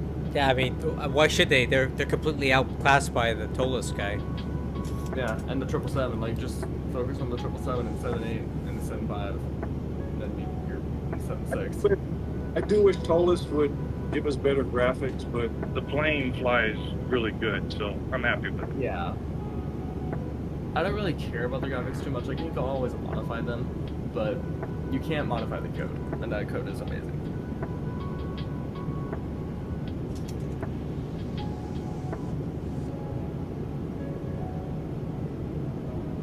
Really looking forward to the 350 with Flight Factor and Tolus. That's gonna be cool.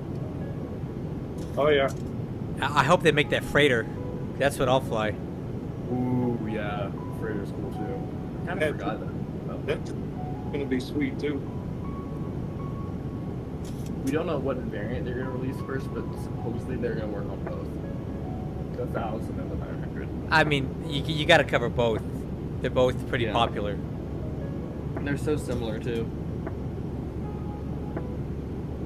Now, I don't know what has under their wings, but like a month ago, they made an announcement that there's a surprise coming. I can't figure out what it's going to be. Maybe a 220 or something. The Tolus? I'm just guessing. They told us that expect something soon. It's a surprise. I didn't hear that. Tolis will never make an A320. They publicly stated that they will never do an A320. Wait. I can't think of what else. Or an A220. Oh. Sorry. It's probably because it's like a Bombardier. Was it Hot Start that said they were going to do a 220 and they promised that crap for themselves? Hot Start is supposedly working on one, but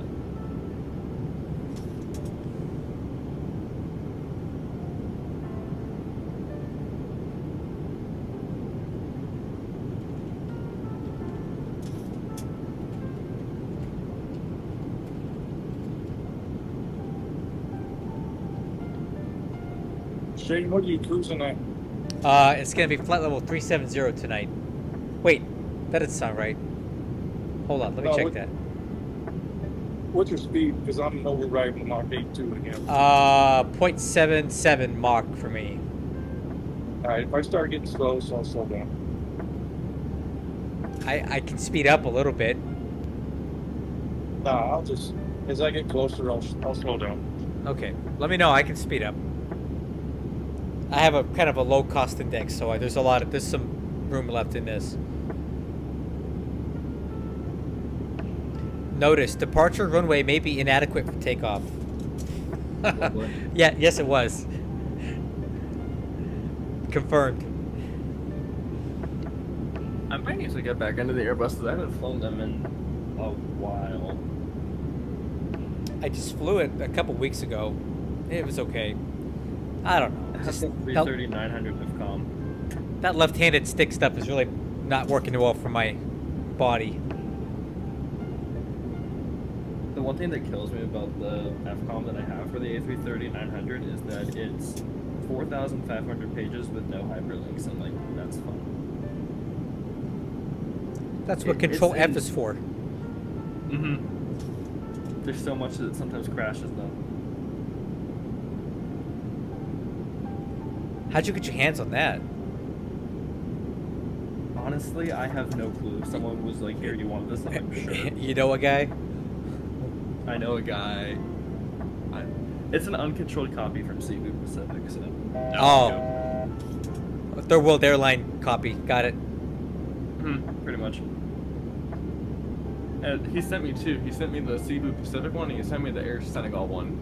Oh boy, bad to worse.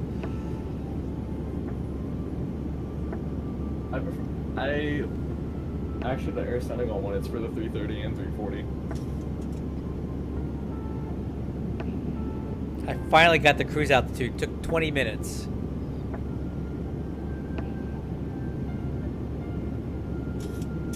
FMC speed, VNAV path.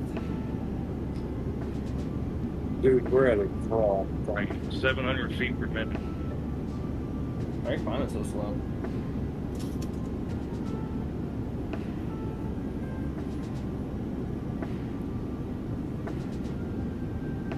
When I do get back into the Tolis, I need to do like add callouts and step climb stuff too, because the step climb script that's available is okay, and the voice callouts I really don't like.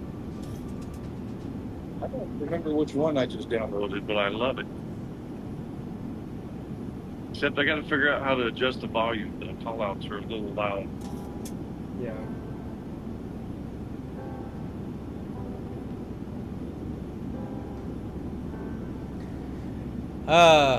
Okay. How long do we have here? Let's see what we got. Hour and a half. Oh yeah, what's everyone's ETAs? Alright, my ETA was 520 Zulu. Oh, mine's 510. Well, 505. You know what, Darren? I don't think the way that the Tolis is doing math is working out, because I was way in front of you. I don't think that their ETA predictions are right.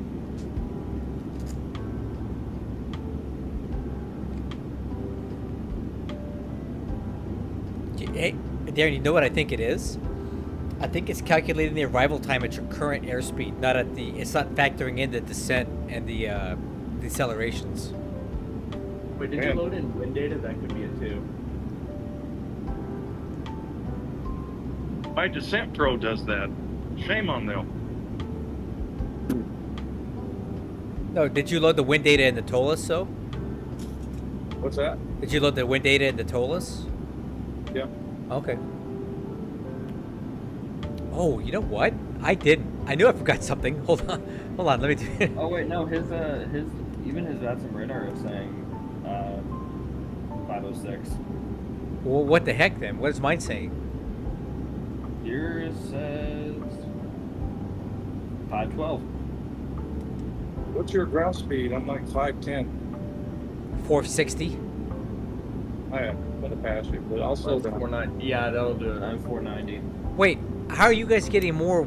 I mean, I only have a 16 knot tailwind. What are you doing that I'm not doing? Well, my indicated airspeed is 330 miles an hour. That can't be. What altitude are you at? Climbing 328,000. Because mine's 444. I have a 9-knot tailwind, 508 ground, 500 airspeed. What's your Mach number? 82. Jesus, I don't know. Math ain't math in my head.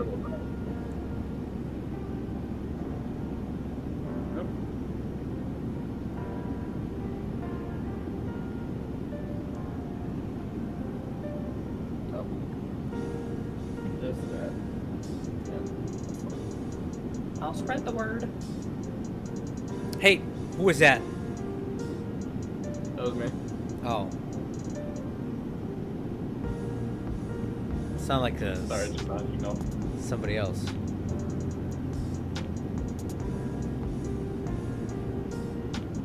My bad. I loaded the wind data and I'm showing 509. Huge change.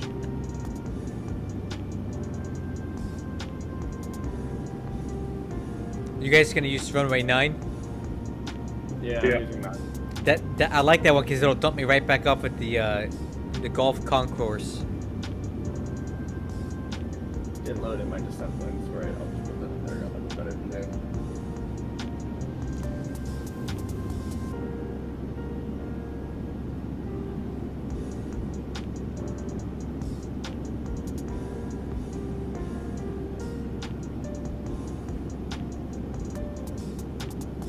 So Shane, when you gonna fly that airport again? The what now? I'm gonna fly that airport again. I know you want to go back and do it soon, because I need redemption there because that was just not good. Soon, but I might have to bring a smaller plane. This 900 is not it. It's not gonna work.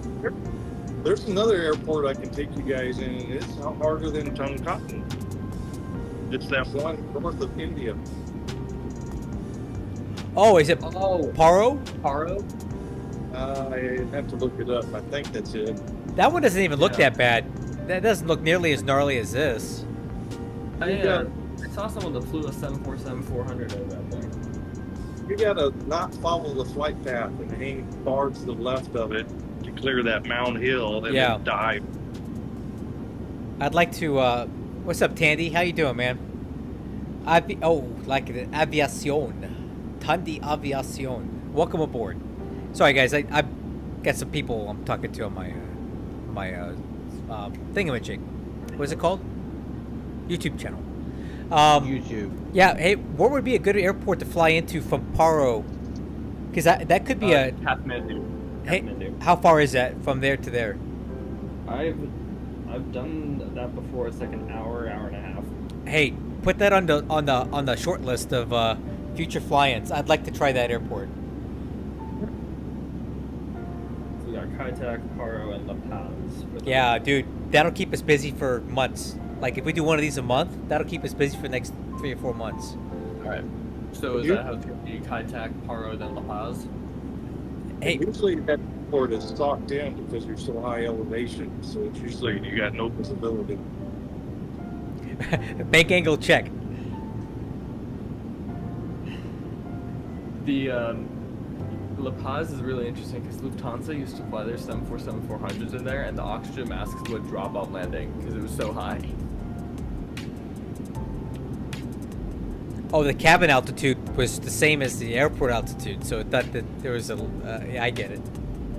Yeah. Airport's 13,000 feet elevation.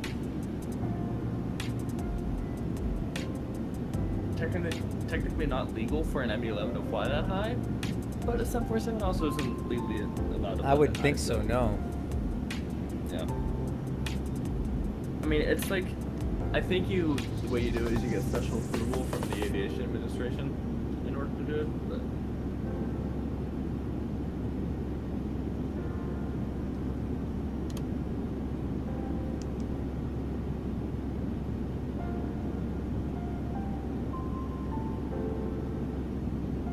Sure, nice smooth air up here right now, man. Oh yeah. 22 knot tailwind. I'm getting 17 right now, but you're at 410. Yeah, I'm a little higher up. Yeah, I'm gonna check. Let me check something here on my flight plan.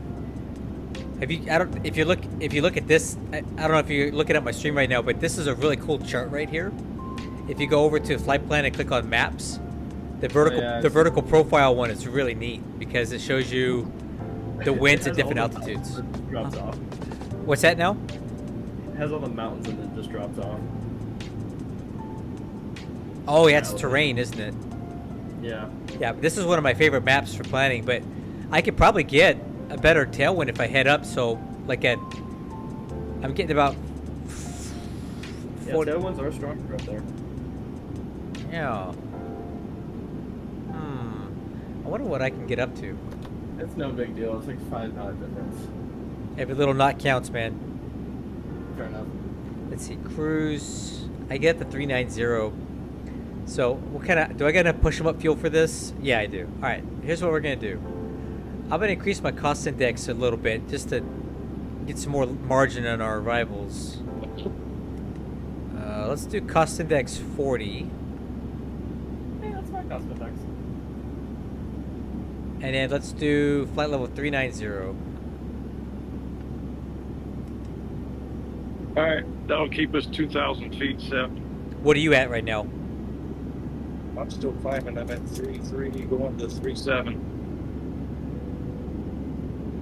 Austin, what's your cruise out?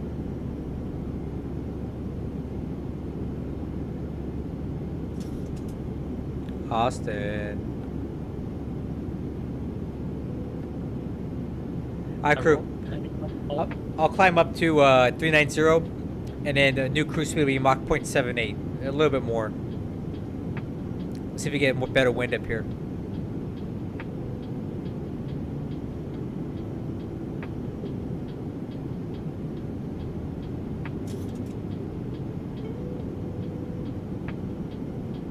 Oh, Austin's at 410 too. Yeah, the 737 700 can get up there pretty good. Yeah, he's also pretty lightly loaded as well. He's also like,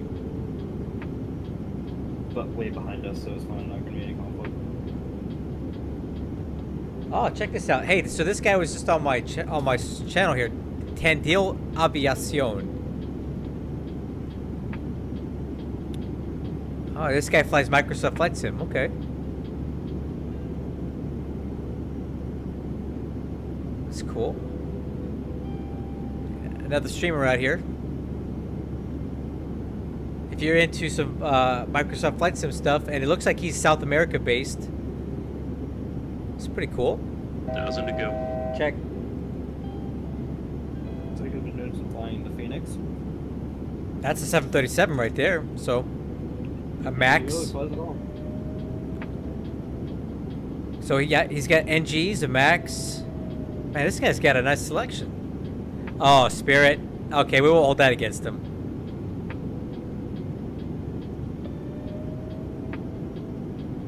Huh.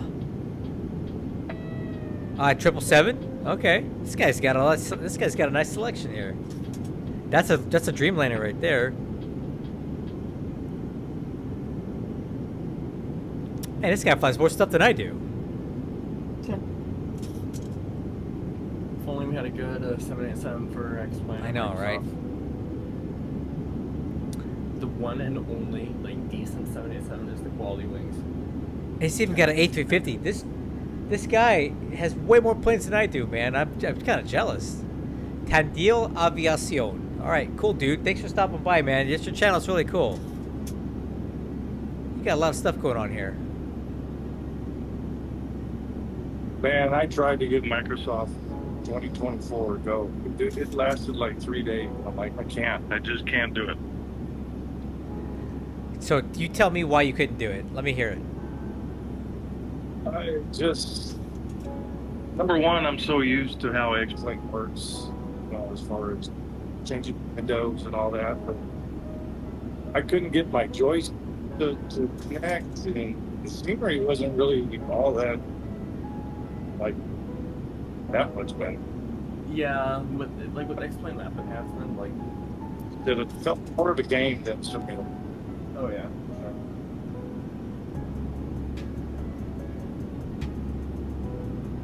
Yeah, at the risk of alienating half my audience, I just can't do it, man. It's just like you know, when you're like taxiing the aircraft and you turn it, it feels so rigid. I don't know what the word is, rigid.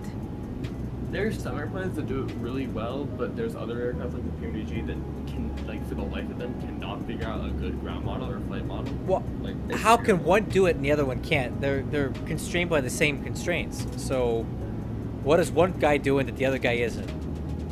Maybe some people are like I don't know what the iFly is doing. I think they might have their own external flight model, but I don't know. That is, Air 340 does. Some of them were putting in their own flight model. I can't, but I mean, there's only so much you can do with that. You can't like completely replace the whole thing.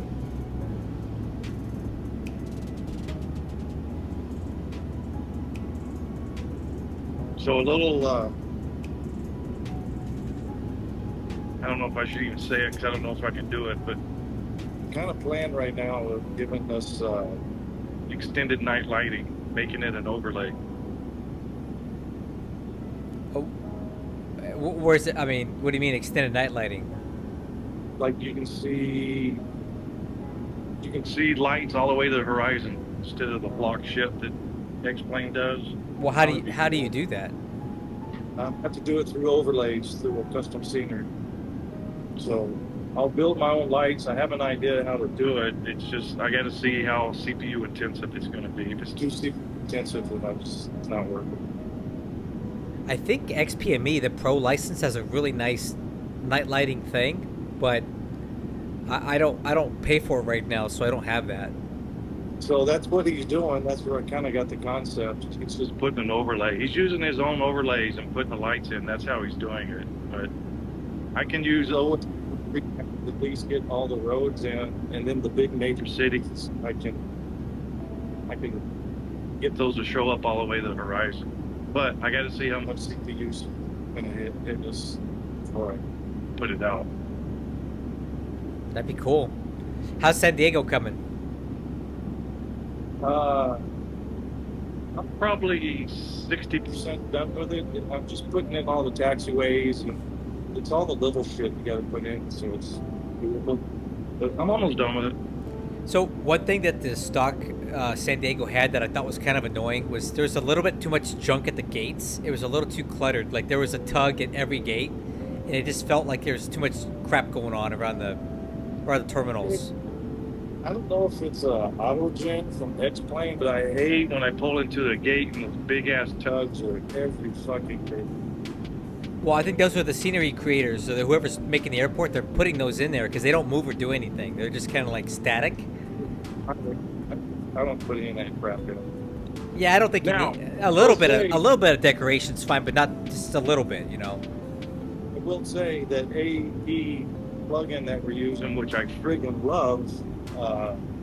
Fortunately, his program runs off the current San Diego that's on the gateway.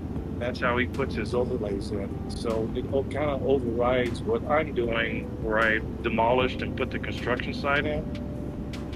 If you run What's up, Brian? How you doing, man? Plug in, he takes that out and puts concrete there. So it looks stupid. So that's the downfall of running that AEP. Any custom sceneries that you're running, he overrides it with whatever's in the gateway. Okay. Now, once my sample eagle goes to the gateway, it will read that, then it'll be fine. But you just got to remember, if you're going to use mine until it's on the gateway, you're going to have to take the AEB plug in, turn it off. Well, wouldn't your airport sit above it? I think it would override that. I think so. If you read his directions, he wants you to put his overlay above global airports. I think if you moved it below global airports, then yeah, my custom should override his. But now you're double noting again, so you're just killing frames for no reason.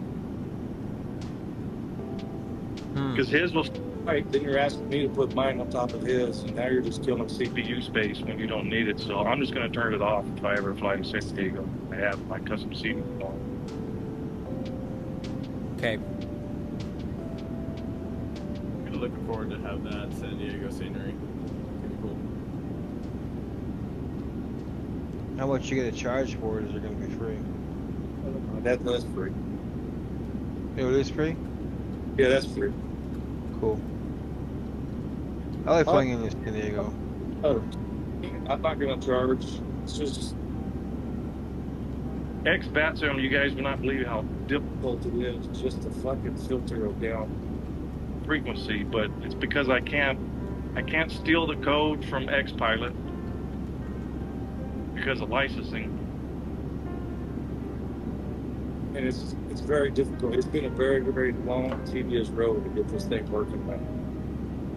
I'm assuming that's the reason you're going to charge for it. Is there like any more like the data that you need to like get through? What's that? Yeah, well, so for X-Batsum, is there like the reason why you're charging for it? Like one, because of the workload, and two, because of the like, possibly like having to get through like data that's usually closed off. So when I get to like version 4 or 5, my goal is to actually replace X-Pilot altogether. Ooh. But it's very intensive because I have to talk to engineers with BatSound, and it has to go through a very rigorous testing to even replace them. But that's my final goal. I'm going to replace Pilot altogether. Gotcha. How much you're gonna be like? Then Joe said you're gonna be charged about $10 for it, right? Less than. Oh, less than $10. Person 99 cents. That's all it's going to cost. A cup of coffee. Yeah, Starbucks cup of coffee. And free update. So if you get it, and I'm up to version 10, somewhere down the road, you just get free upgrade. That's it. That's cool. I'm willing to invest in that. Hey Eddie, any plug-in under $10, single digit, has got me interested because that's a very reasonable amount of money. It's not a big ask. No, it's not. But even for $6.99, I like right now I could push it out, but it's not perfect. Not perfect in my eyes. I know I can make it better, and I'm not one of those guys that says that's good enough. Let me just take your money. They did that to Elevatech, and look at where they're at now.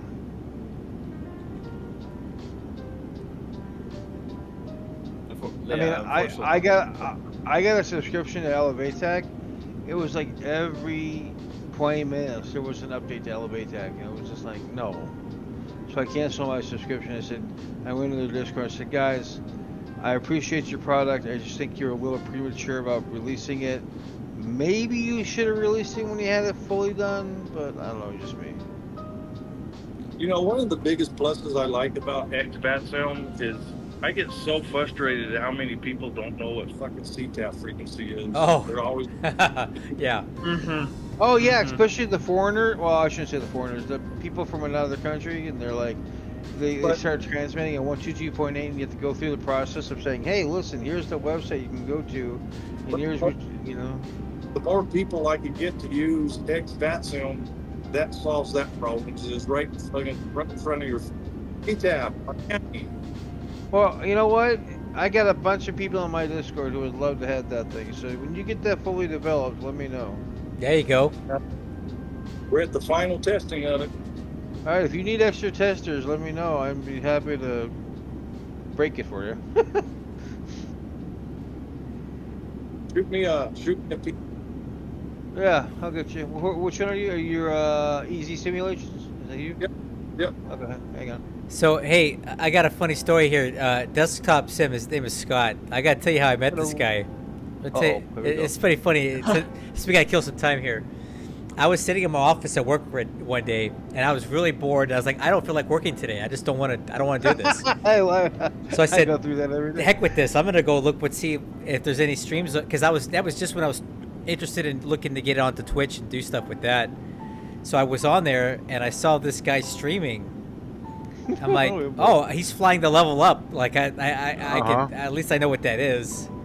Yeah. And at the time, you were trying to you had like a banner going for the FS Expo. Oh yeah. So I'll give as long as the short version of this is that I live in Duluth, Minnesota, so it's sorry, man. It's okay. It's okay.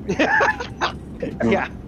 Yeah, it's literally a 2-hour drive, 2.5 hour, 3-hour drive to St. Paul, and I have a friend. Her name is Chandler, and she's like, "Yeah, I'll take you down there. I don't care as long as you give me tickets." And I'm like, "Well, you know, far cry for me to be able to pay for her ticket." So I threw a banner up on my screen on my stream, and I'm like, "Hey guys, I'm trying to get tickets for Chandler and I to go to this thing." And lo and behold, joking, was it? I'm sorry, I forget. Just call me Shane. Shane, yes, I was trying to figure out. So lo and behold, Shane hops in the stream. He's like, "Brother, what are you trying to do?" I said, "I'm trying to raise money to go to the expo." He's like, "Really?" I'm like, "Yeah." He's like, "Well, here's this much." Wham! Just comes through this much, right? So and then my buddy, another fellow streamer, his name is Shampoo Flyer, comes in. He's like, "What are we doing?" And I say, "Why are you giving you money?" And I'm like, "Because I'm trying to go to the expo." He's like, "Oh, here's another couple hundred. Here's another 50, or something like that." It turned out I raised within like 45 minutes. I had raised what, $200. So yeah, it was just like. So I was in a good mood that day, man. You caught me on a good mood. Obviously, I do appreciate that. I do appreciate you, man.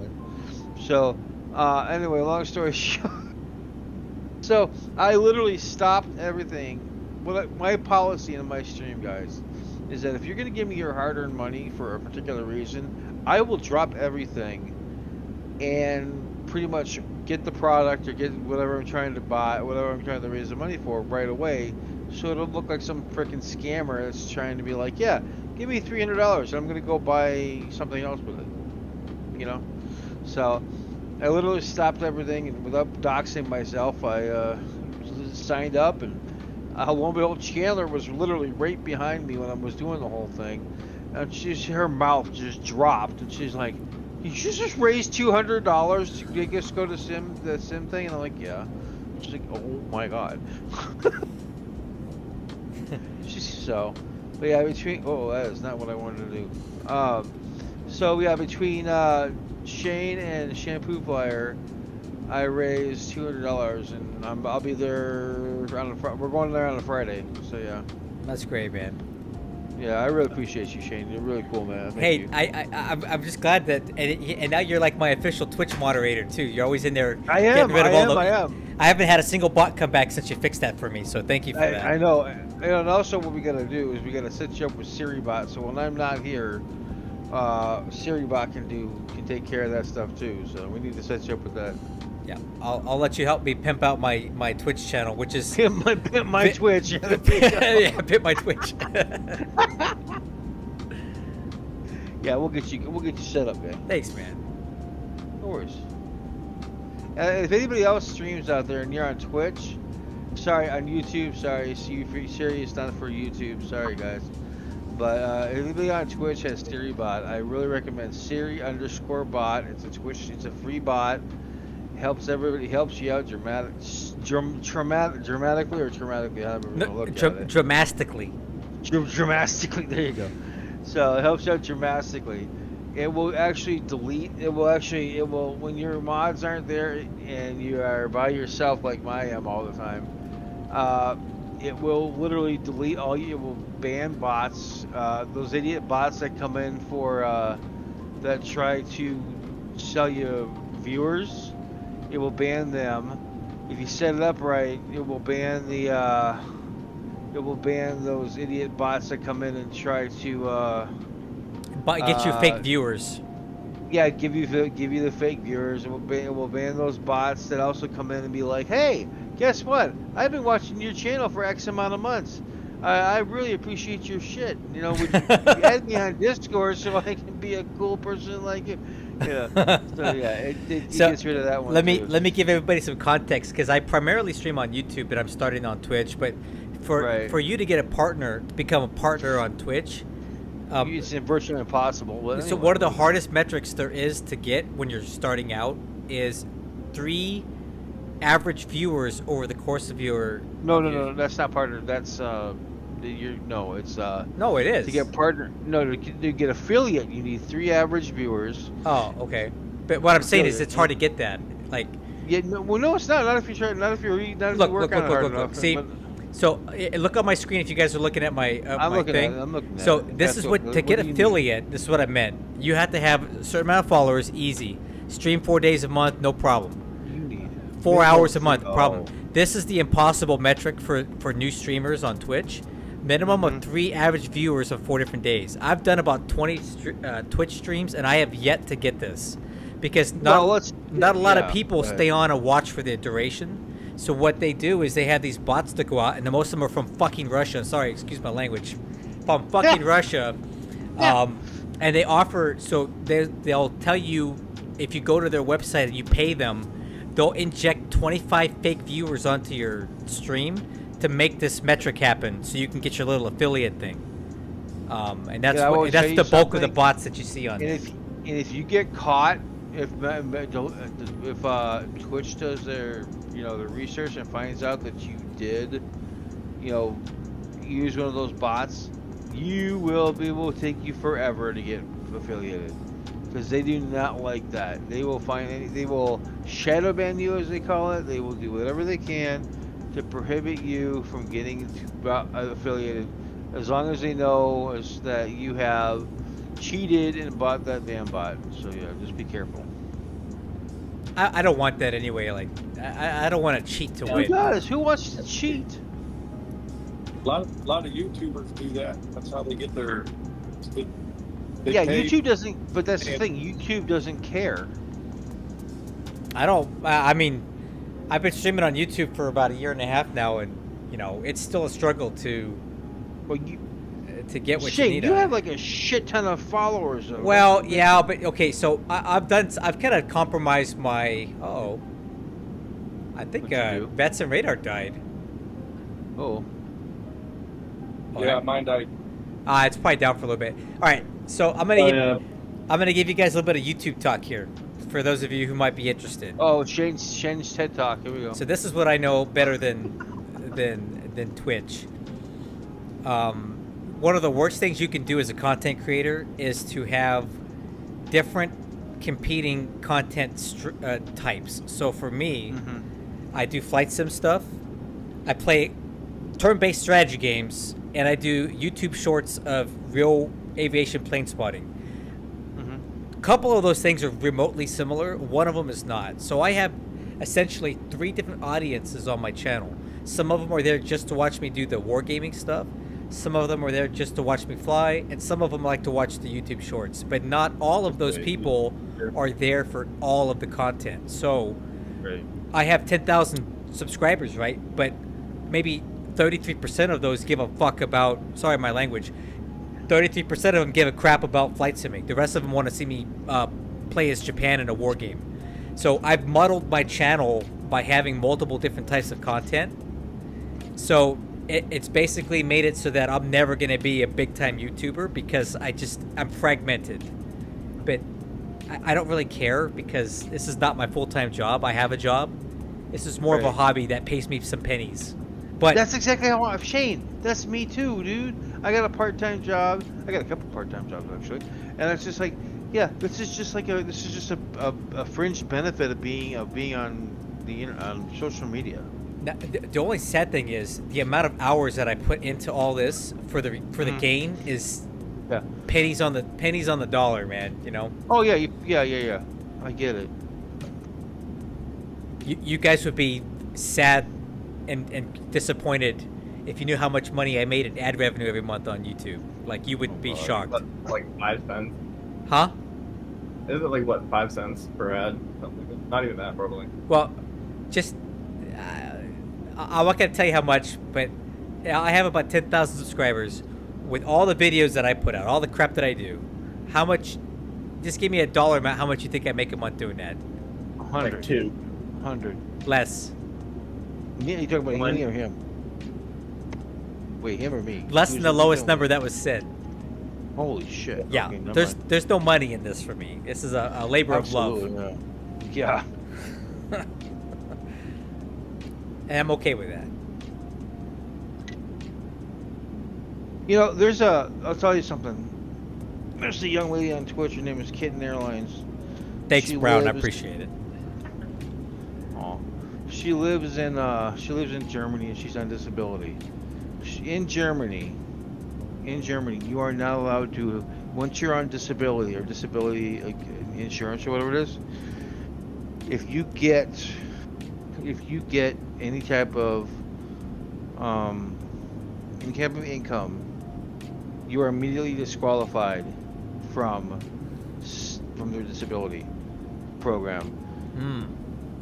Yeah, so she is like, she has the numbers to make affiliate. She just can't do it because if she did it, Germany would take away her benefits. I see. It's ridiculous. Bets and Raiders back up now, guys. Just FYI. Sweet. Thank Darren. It's fun to be down again. Yeah. What's your airspeed? I think it's slow down. I'm doing 0.78 Mach. I can bump it up to like 0.80. That help? Yeah. We'll both go 0.80. All right, I'll go up to 0.8 and you go down to 0.8. Hopefully we can hold the interval there like that. Slow now. Hey, somebody said get a jar, put spare change in there, and take it to Las Vegas at the end of the year and see what happens. See what happens. That better luck. Let me tell you what. I hate Vegas, but I live in Southern California. And we have Indian gaming casinos everywhere. There's a place real close to me called Pachanga that they have. What is it? $25 or $10 or $15 blackjack. It's something reasonable, and I love playing blackjack. And the ante is not that much, so I would go and play blackjack over there because last time I played I made like $300 or $400. So many casinos up where I live just because like the native reservations. Yeah, it's down here in California. It's the same way. But yeah, I'd go there and play blackjack. Huh? What? They take advantage of it too. They put it next to the highway. Oh yeah, I mean it's got free billboards, right? Oh yeah.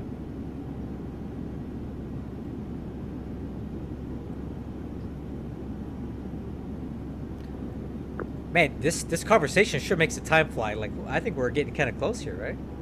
Oh yeah, for sure. Okay, so 300 miles to the top. Just wait till you cross over Cuban airspace. Do I need my LARCM system turned on or what? Your stealth system.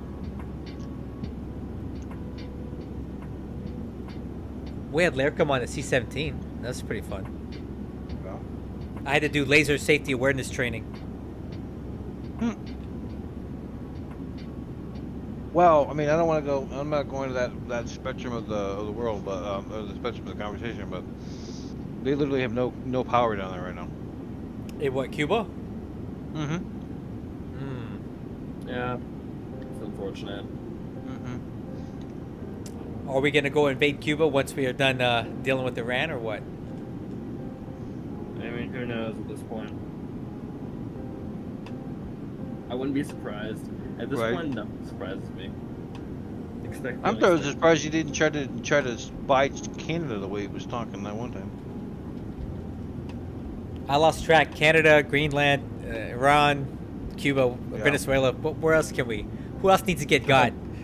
Mexico, Canada. Hey, who else needs to get got right now? I lost track. Antarctica, Mexico. Oh yeah, we're gonna invade Mexico too for a little bit, right? Oh, yeah, that went south real quick. Oh, the border. Ayo. Oh! Thank you, thank you. I'm here all night.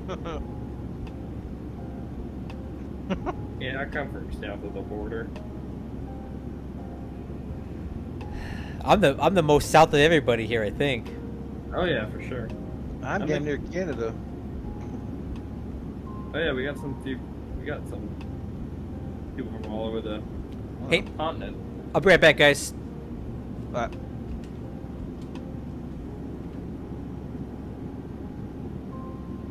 yeah, easy. If you saw I just DM'd you and I sent you a friend request. Just There, Mexico just landed at Seattle. Oh, Iceland there.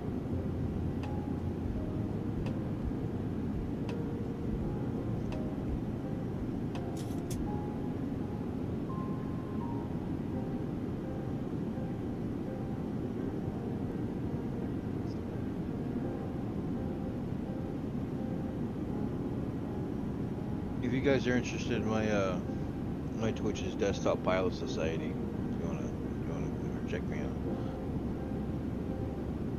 man, I own 0 social sites except Discord.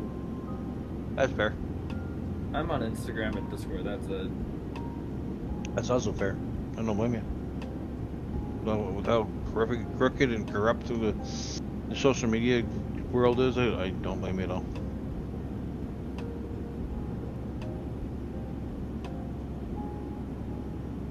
Western Global posted on their story that their one of their MD-11s is back in service. Oh, really? Yeah. Love to see it.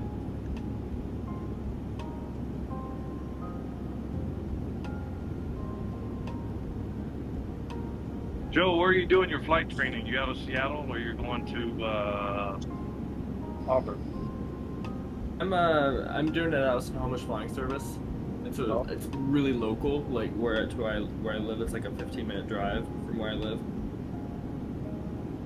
So it's a really small airport. Like many people just like don't even know that it exists, but it's a really small area. But you have like it's not as crowded as Everett or Boeing Field, so it's really like it's a really good place to get it done. I've flown in and out there before. So when I was living in Maple Valley, my next door neighbor was actually a Boeing test pilot. He had his own Cessna 182, but he souped it up. He put all these wing vortexes on it. He put an extra blade, bigger engine. But he said, I'll start getting your private pilot license going. You just pay for the fuel. And shit, man, that was even expensive. We'd go up for an hour, come back, and I'd pay like $350 just to fucking put fuel back in this plane. Oh, yeah. But it wasn't very productive for me because that plane's stall speed was so ridiculously low. And he said, you're doing well, but you would do better if you start training in like a 172 and get better feel for what that plane does. Yeah, the 182 is not. It's as far as I know, the school that I'm going to, they only use it for the commercial rating. I'm training in a 172 because I'm too tall for the 152. He was it was hard training with him because he would not let me control the throttle. So who's this? When was this? You have to more throttle, increase altitude, less throttle, bring us down, and we're coming in for a landing, and I'm trying to hold it at 60 knots, and I got to look down to see what he's doing with the throttle so that I can. I'm like, dude, I can't learn to land this way. You got to give me the throttle. He goes, nope. I went, well, okay. Not very productive. It's his plan. He's giving you lessons for free, so. Yeah, that's true. He got me enough hours where I could start doing solo, but then I started realizing that's a hobby that's so goddamn expensive that it's just... Yeah, dude. It didn't used to be. It used to be kind of affordable. Like back before 2020, before 2010, it was reasonable, but it's just not anymore. Especially with the fuel prices nowadays, it's absurd. I gave up, but I'm kind of thinking I might go back now, and I'd like to get my rotor fucking license. Oh, dude. You rotary wing like helicopter? Yeah. Oh, get out your effing checkbook, bro. That's, you think private pilot's a lot. That's 10 times more. I know, but man, you can go anywhere you want in that damn thing. You can if you can afford to get it, to do it. That's true. That you got more money than me, man. You got all that retiree money, dude. I want some of that. Yeah, where did you work at before you retired? Me? Yeah. I was air marshal in Seattle. Oh, yeah. And he's about to be a millionaire when he sells X-FATSIM plug-in, too. I'm lucky if I make maybe even $3,000 for that thing. That'd be cool, though. Hey, that'd be neat. I'll use it to help me keep building the plug-in. That's my great plan. You know what I'm trying to get on, which it's hard to break into it, but I'm trying to get into doing payware aircraft development, but... Now, Shane, this is where we could kind of meet here, because I also want to do that.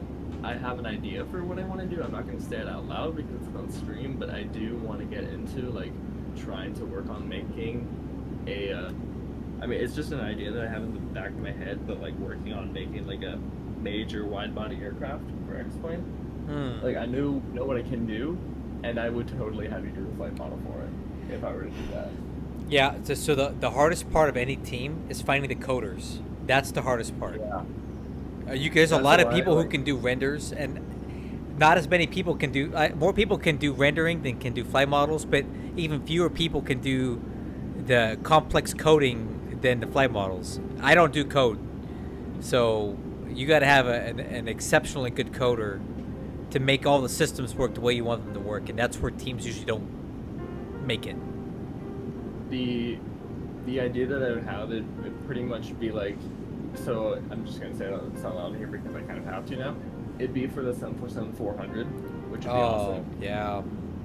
Too bad we couldn't. Hey, you know what? Too bad we couldn't get that Sparky guy on board, but just like up the game 1,000%. You know. Yeah, we could.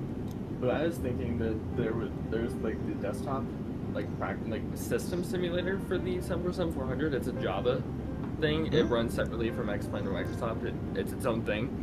But I was like thinking that, hey, if we can like get this developer of that on board, we can say, hey, because that's what Phoenix does. They use a professional software for their system. I was like, hey, if we could do something similar, then we'd have something really good. You know what I want to do? Here, I'll tell you what I want to do. Well, you go ahead, finish your conversation. I'll tell you what I want to do. No, you're good. You're talking. Okay. So, I want to make so a gentleman who I formerly moderated for, he had a bot that was coincide with Twitch.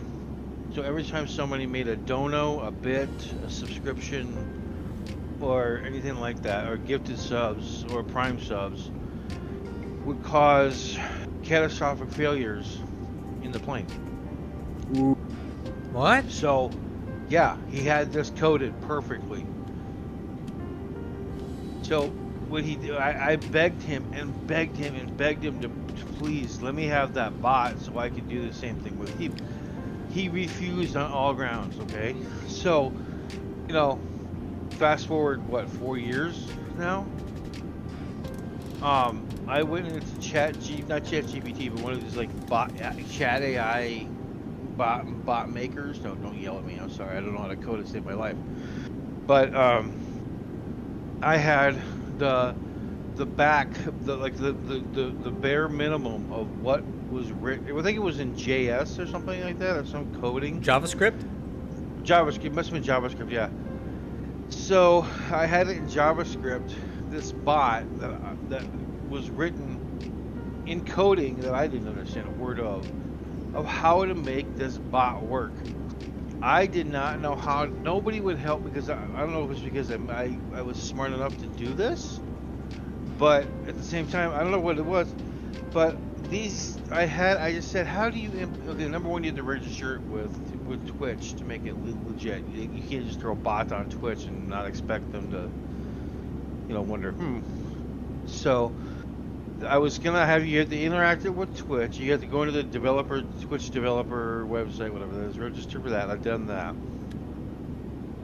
Then you have to tell them bunch of, you have to be very minute. You have to be really minute detail, really perfect detail about who or what or where what this thing does, since it's interacting with Twitch.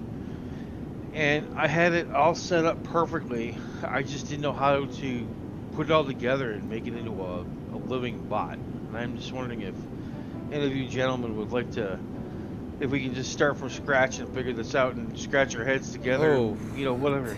So I think that's way out. Oh my God! Look at this. What? 747-400 is gonna land at Toncontin there. Oh boy! Look at this. I mean, it's no worse than an MD-11, right? Hey, yeah. As far as what you're saying there, Scott, that's way outside my ability level. I don't got. Yeah, I figured that, but yeah. So this guy and his buddy had basically gone through and made this bot up, and we all wanted this bot, and he's like, "Nope, I'm not giving it to him. You can put as many zeros under my nose, or we're not giving it to you." And I'm like, "Well, that's dumb. Share it, people, you know." Yeah, you can put some zeros under my nose. I'll give you whatever you want. Mm-hmm.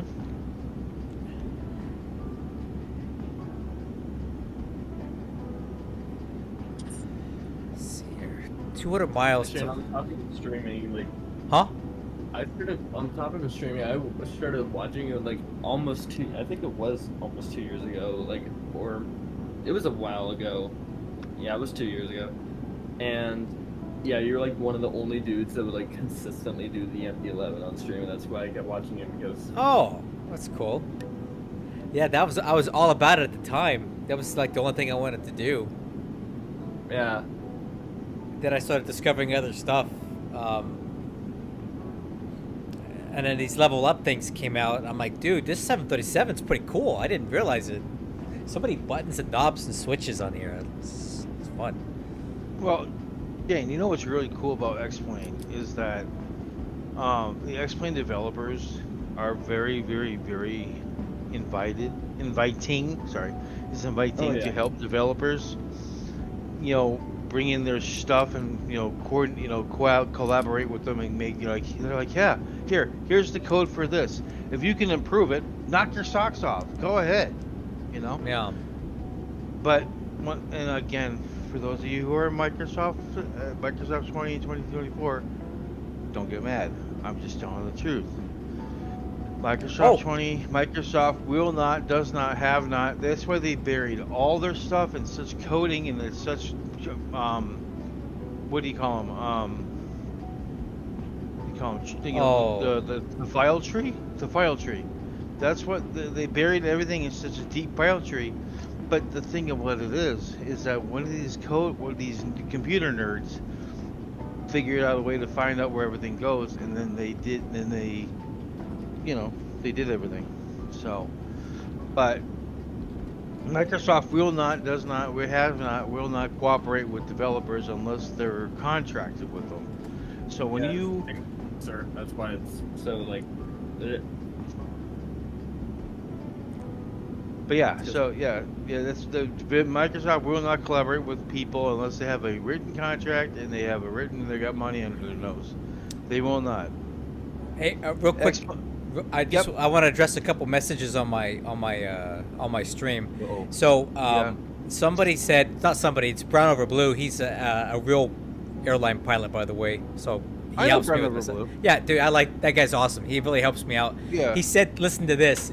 Don't barf in your mouth, and it's not his fault. Don't get mad at him." Supposedly, the guy behind the FPS 748 is rumored to be working on a 744. No.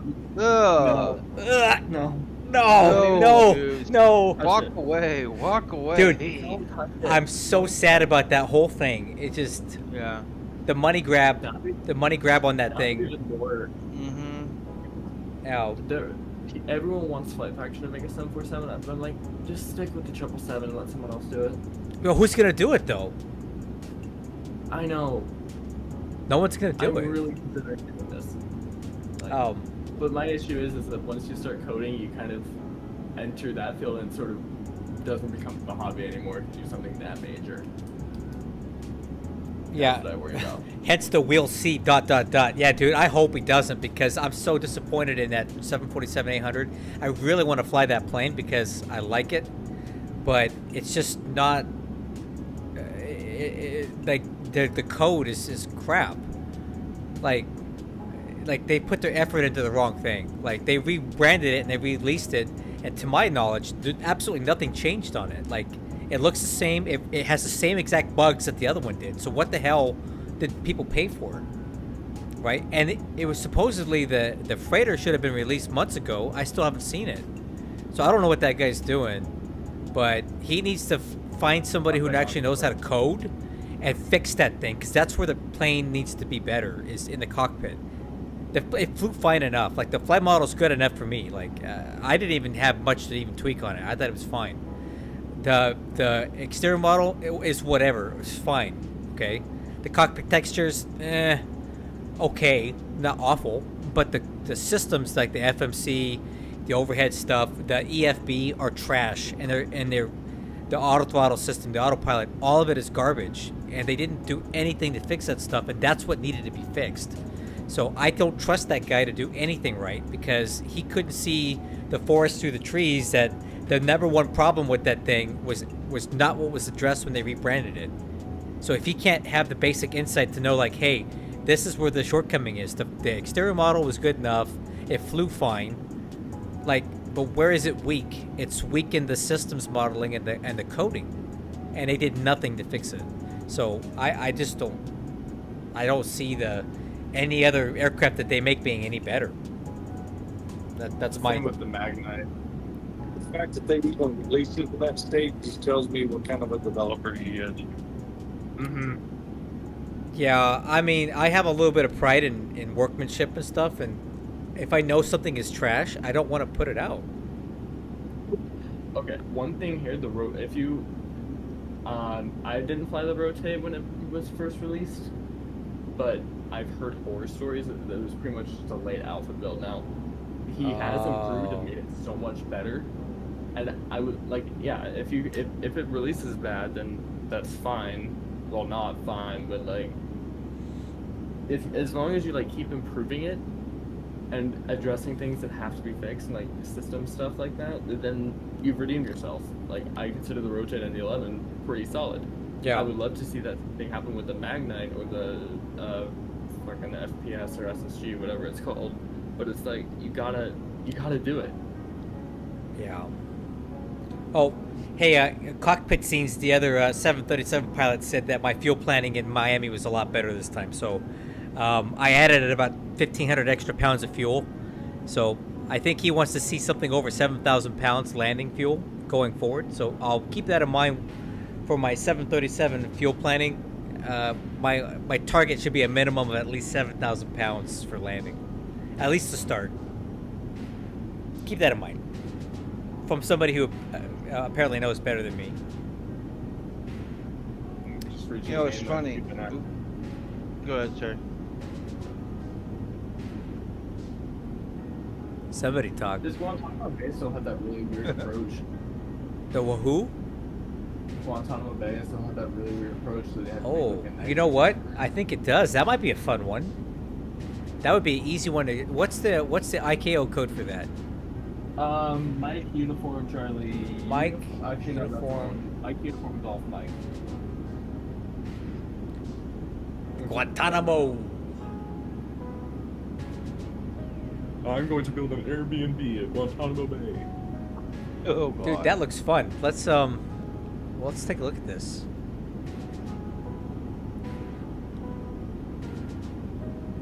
Oh yeah. Oh, that's not that big a deal, is it?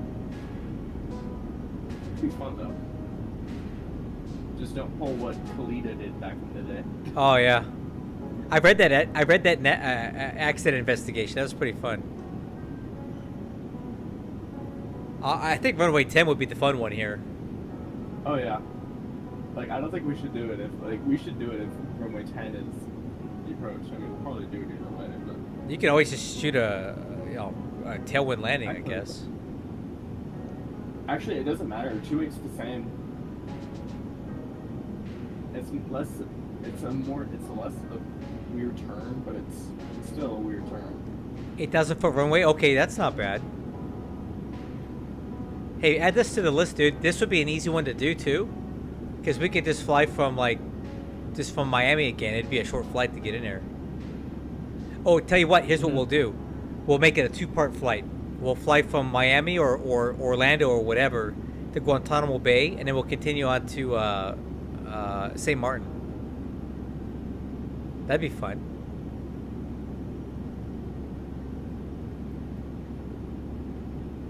Yeah, that'd be really cool. Yeah. Okay, so Florida to Guantanamo and Guantanamo to St. Martin. Put that on the list. I think it'd be a good one. Dude, are we there yet? God, like. Are we there yet? Are we there yet? No. Are we there yet? No. Are we there? All right. So I got about 15 minutes till we can start down, I think. 15 minutes. Alright, I'm gonna start reviewing the We got 92 miles. Alright, yeah, you're way out in front. I'm gonna start looking at these numbers now. Okay, payload. So weight's about 141 now. I was gonna check Miami's. When we were landing, Miami was like under IFR conditions. So. Doesn't look like it now. Yeah, it's fine now. We fly 2700 or 3700. Yeah, that's perfect actually. 80 degrees at what 11 o'clock night. That's brutal. Okay, so landing on runway 9. Factored landing distance is 9,700 feet with auto brakes 1, which is a long rollout.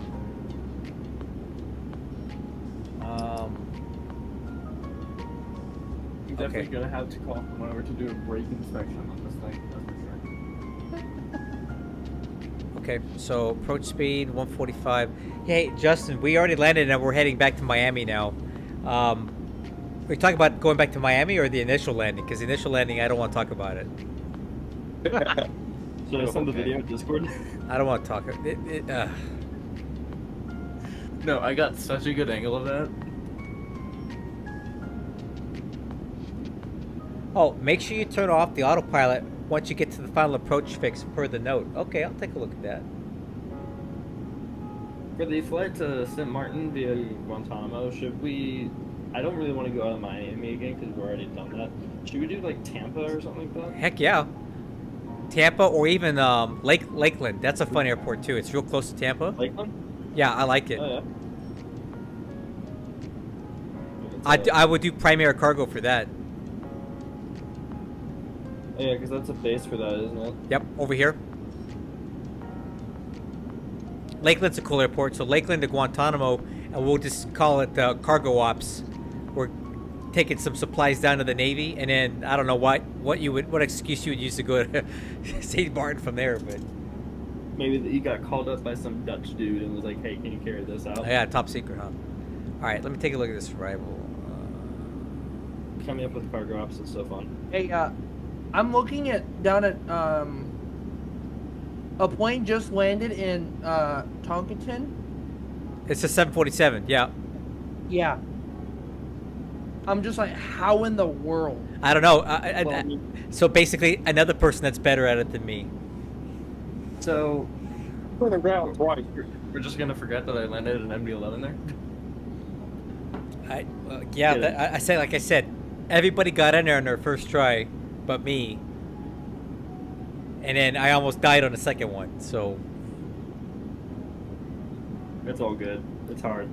So now we're going back to Miami, so I have a 13,000 foot runway, so I can't F it up. I might roll it out all the way to the end. I might taxi back to the northeast base where we started. Yeah, I might do reverse idle on this landing and auto brakes 1. I need a long rollout because the gates are at the end of the runway. I don't really want to go back to the western. So let me look at this ILS approach here.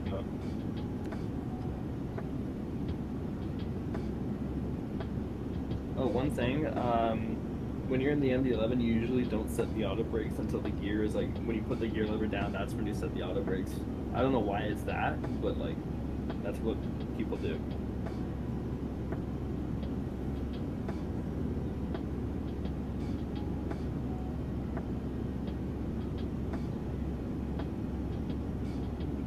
Oh, look at this. Autopilot coupled approach not authorized. Why? Like, why is that a thing? That's it. Caution. So that would mean you can't do like. Crap. That'd mean that you can't do like dual land or anything like. Yeah. So, I don't understand this note. That's really interesting. Because for the what's the point of this? Oh well, there's no cat. Well, hold on. I guess you wouldn't really need to because there's no cat. It's not like a Cat 1 or Cat 2 or Cat 3 approach. It's just regular. Okay. Like half mile visibility, I guess. You could fly it without the autopilot on, but like, I don't know why that's even in there. Autopilot coupled approach not authorized. That's weird. Alright, that's fine. Doing my preparations. I mean, I don't do it anyway, but like, why is that a thing? I don't really understand it. Maybe one of these smart pilot types can figure this out for me. Why you can't use your autopilot on this?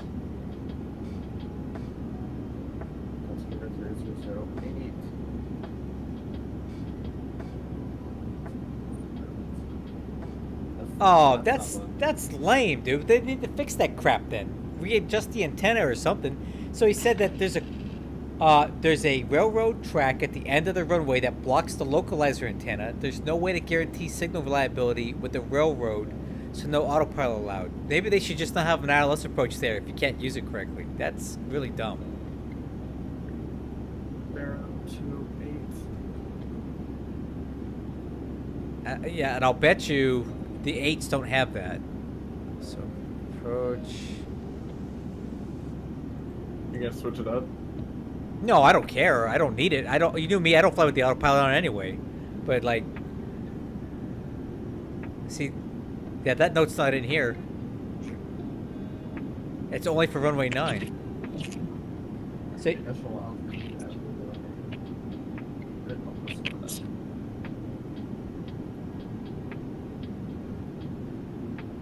Eight right is autopilot off at 500 feet. Where does it say that on here? Oh, that's 9. Sorry. 8 right. So, where would that note be on here? Where it says autopilot off at 500 feet. AGL.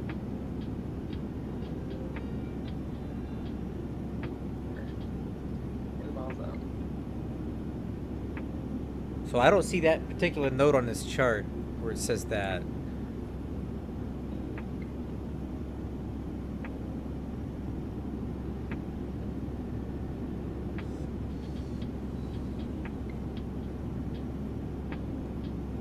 Is it in a NOTAM maybe?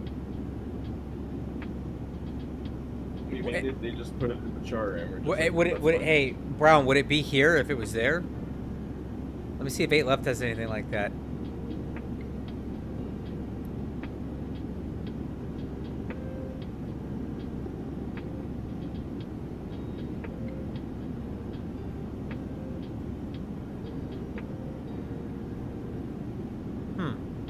Interesting.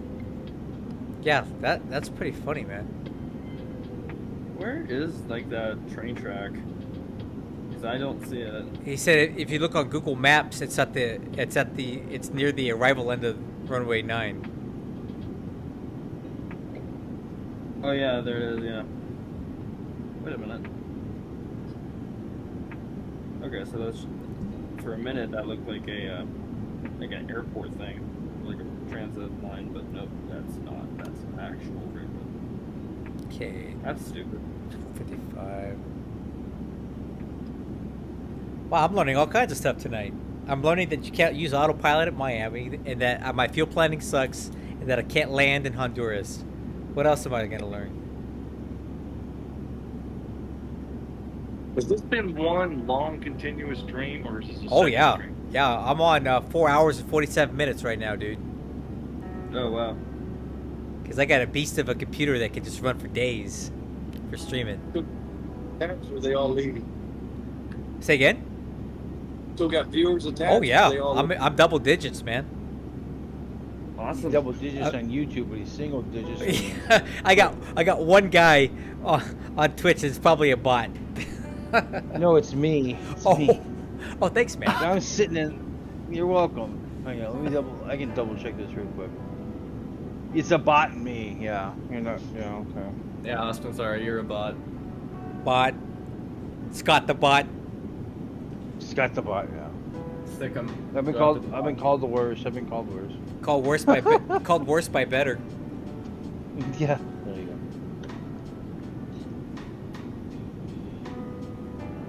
go. No, hey, Brian, this is good information for me, dude, because I don't fly into Miami very much, because off the record, I hate Florida, so I don't really go there too often. I only picked that airport because it seemed to make the most sense going where we're going tonight, but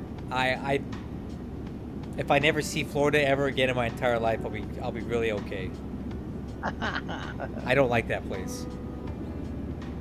I mean, who does?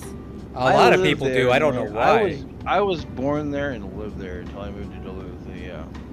Oh my God! What a culture shock from the burning hot to the freezing cold. Hey, I'd rather have 6 feet of snow than 6 feet of water because you don't know what the hell's underneath that water. No, I me too. Like, I've lived my whole life in Southern California, burning to death, and I can't wait to get out of this place and go somewhere cold. Minnesota calls your name. You know, I really am starting to think that Pennsylvania might be where I want to go. I've heard New Hampshire is pretty good. Yeah. I've been there to Pease. I can't. People talk weird there. I can't do it. Lobster. That's a car. Yeah, I had an overnight stay at Pease Air Force Base, which is in New Hampshire. And I was like, man, these people are weirdos, dude. Does Maine have accents too? Oh yeah, Maine. Oh yeah, dude. Yeah. They're worse. Yeah. Oh. Hey, so I just went to Boston last month. In March, I went to Boston, and I heard very few people with the Boston accent. It was kind of sad. I think it's getting run out of town. Try going to, yeah. Submarine was in New Hampshire going to the shipyard. I was, the military housing was in Kittery, Maine. Dude, that was some good freaking beauty there. I love Maine. Maine? You like Maine? I love Maine. I would love to go to Maine. It's just that it gets so humid in the summer. I've been to Bangor, Maine, but I never left the airport, so I wouldn't say it was much. Wasn't that great? All right, heading down. Oh, all right. 30 more miles. Then I'm probably gonna hop off of here so I can concentrate on driving. I don't need any more runway overruns tonight. Okay, but if you were on a 13,000 foot long runway, you have some serious issues. I'm sure I'll find a way, man. I'll find a way. Hey, what's this button do? Toga! No. Oh, wait, this one?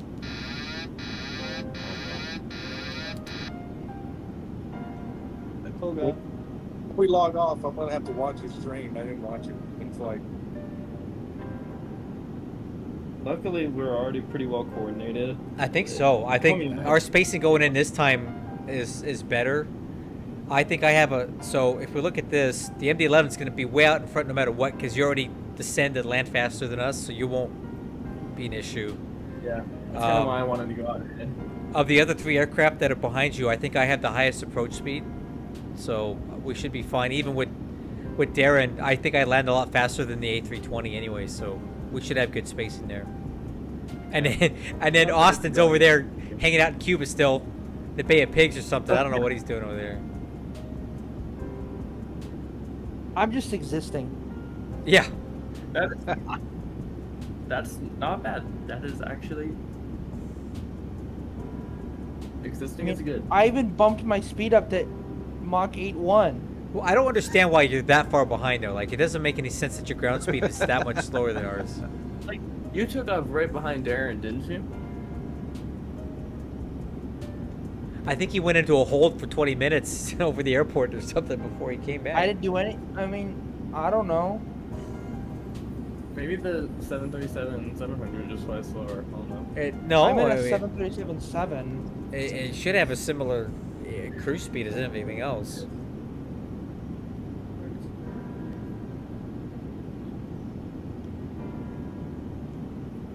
Sorry, I just had to do a checklist thing. Oh.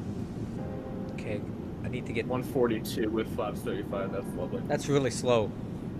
Mm-hmm. That's actually kind of make me a little nervous. It's almost too slow. It might get a little mushy. It might get a little mushy at that speed. Yeah. Like right now, I'm cruising at like 240 knots. Well, yeah, but that's indicated. I don't mean nothing, man.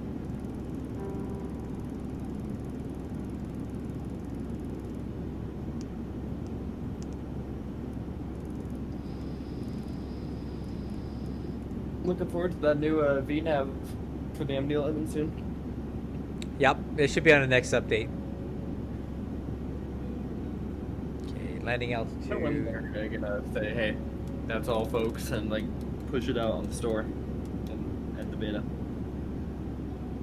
No, he says he has a few more things he wants to fix though before he's done with it. With this update season. Well, if I knew how, I would like double, like, I don't know how to explain it. Like sometime, like double it. Try to catch up a little bit. No, that's all right, man. Hey, so the next big thing we're really trying to get him to do is the Pratt & Whitney engines, man. Like that's like the next priority. I think he knows it too. About the Pratt & Whitneys, but I don't care for the Pratt & Whitneys, so I would use them though. I would use them because, you know, depending on what tail number I'm flying, some of them are Pratts. So. Yeah, that's true. Isn't most of UPS's fleet Pratts? They have a lot of extra. No. I mean, the jets that we're gonna got first were gonna be the Pratts because Pratt isn't supporting that engine anymore. All right, FCP. That's probably gonna accelerate the retirement of those planes then. Well, that and that big ass crash probably did it the rest of the way. Nah, for FedEx especially though, that's gonna.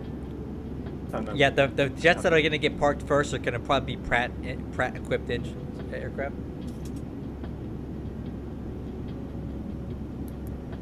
Getting high on the profile here because airplane decided to go reduce speed and prioritize that over the altitude. All right, guys, I'm gonna hop off of here while I get ready to land. I'll catch up with you guys on the ground, okay? All right, sounds good. Good chat, everybody. This really made the time go really fast. This was the fastest 2-hour flight I've ever been on, so. I'll talk to you in a minute. Yep. All right, crew. Off the voice chat, that was fun. Hey, these group flights are a lot of fun, guys. I didn't realize it, but I really need to do these more often. It's very entertaining. Anyway, we're heading down now.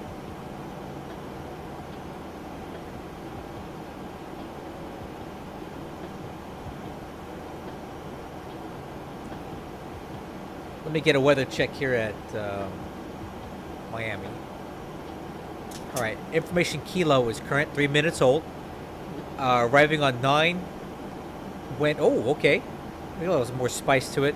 Wind 110 at 13, gust 19. Few clouds at 2,700 feet. Altimeter 3007. Alright, 3007. So we got a gust here, we need to do some math. 3007. So the wind is 110 at 13, gust 19. So that's a 6 knot gust. So let's add half of that gust since it's more or less off the nose. I'm going to add 3 knots to our approach speed.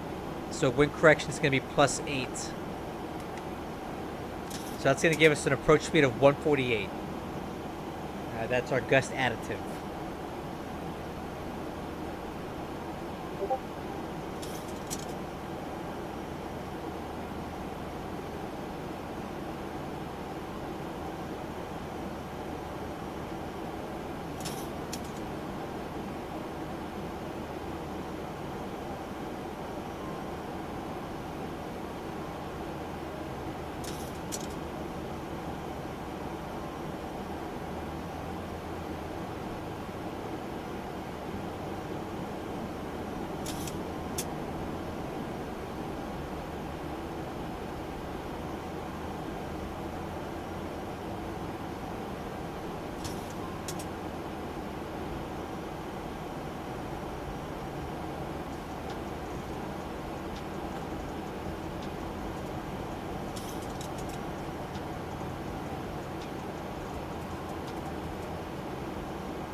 Alright, I'm gonna go over to, I'm gonna recycle VNAV here.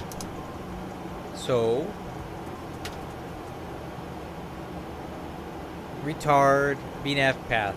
Alright, the set speed will be 285.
Alright, crew looking good here on descent.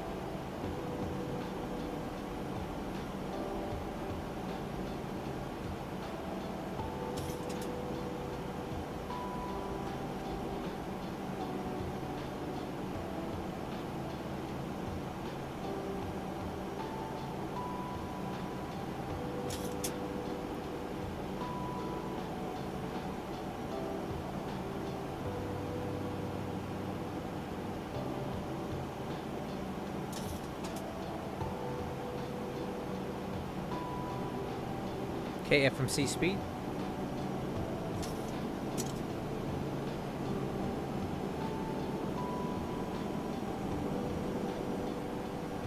Retard VNAV speed.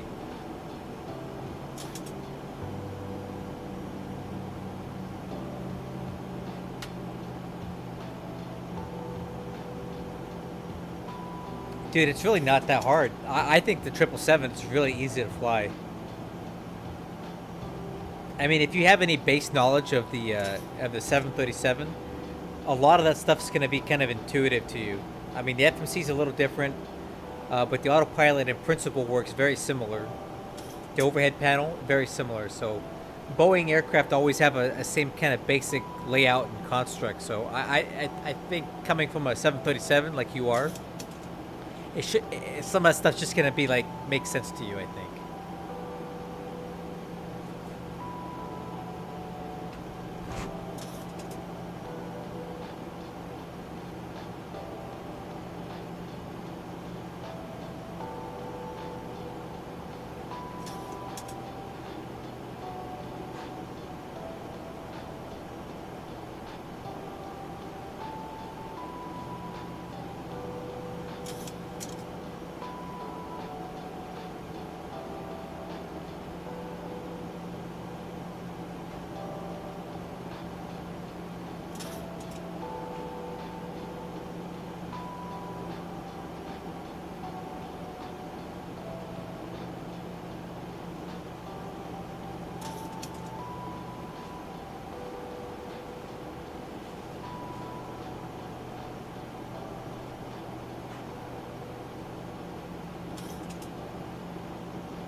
I did a round trip from Oakland to Seattle and back in the 777 the other day because I hadn't flown it in like over a month. So that was a nice short flight to help me kind of get back into the swing of it.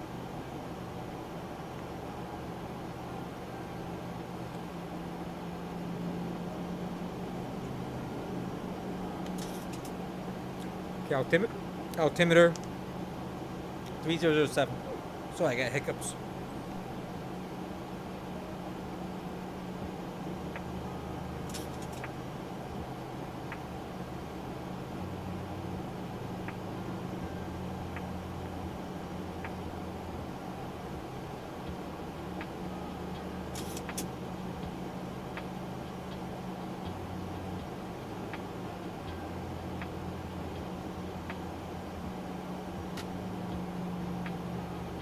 Altimeter setting.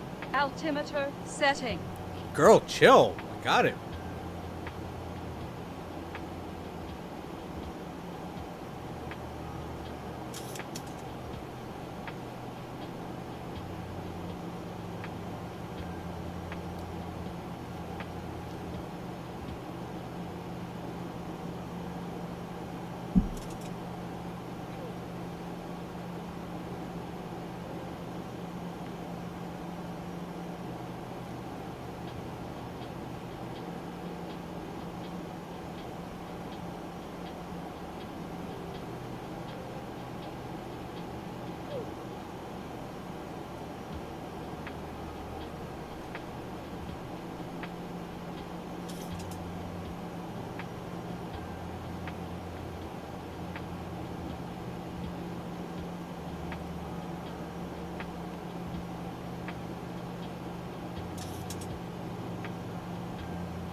Okay.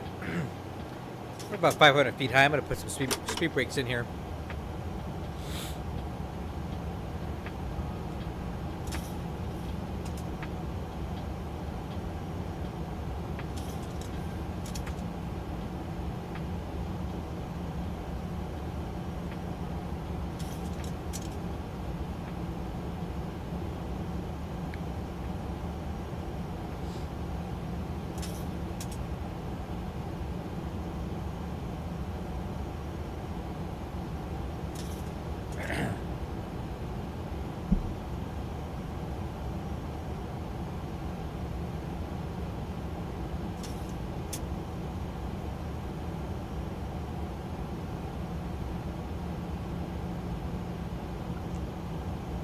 Alright, speed brakes, retract.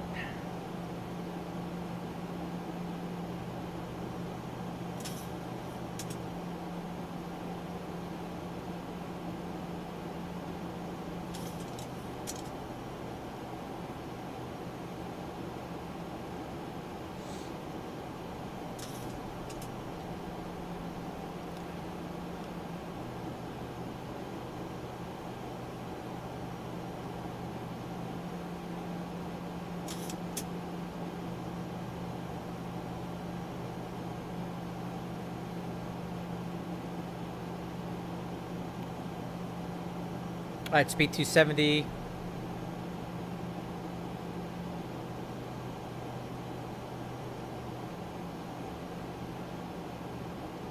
There's homeboy right there. And the MD-11. Alright, lights. Just grab the start switches now or I'll forget later.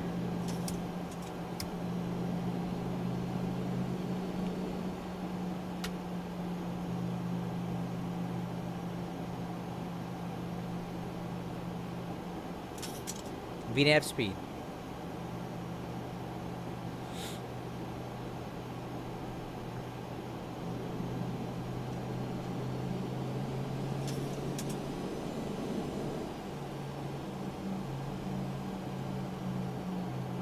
Alright, decel.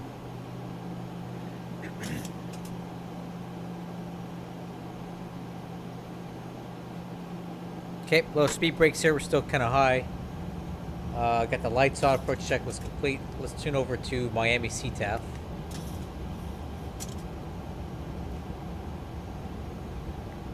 Okay, 500 feet high.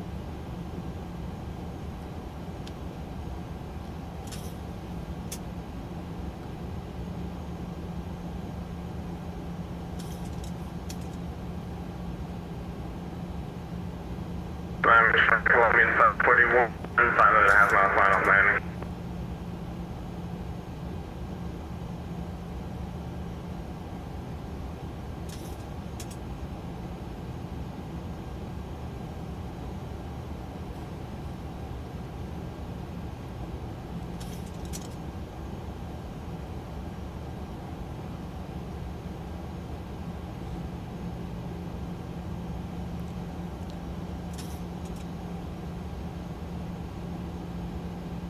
Finally seen some cultural lighting out there. It's been pretty dark.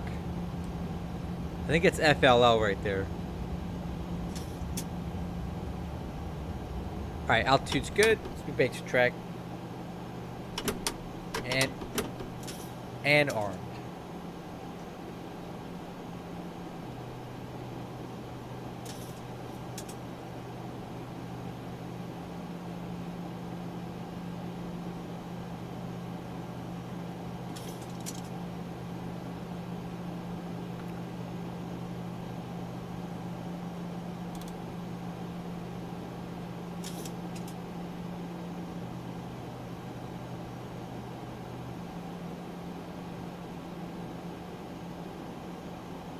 Man, it is really dark out here.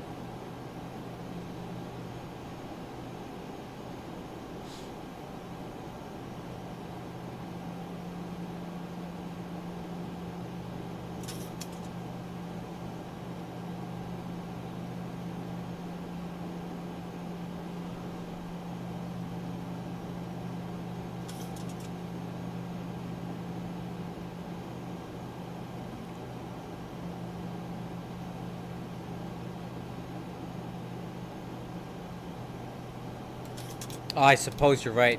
See, I don't really know the geography of Florida very well, so I don't know like where I don't know where like city should be and where swamp is at, so like I don't know. Never been to Miami in reality either, so I don't really know much about it.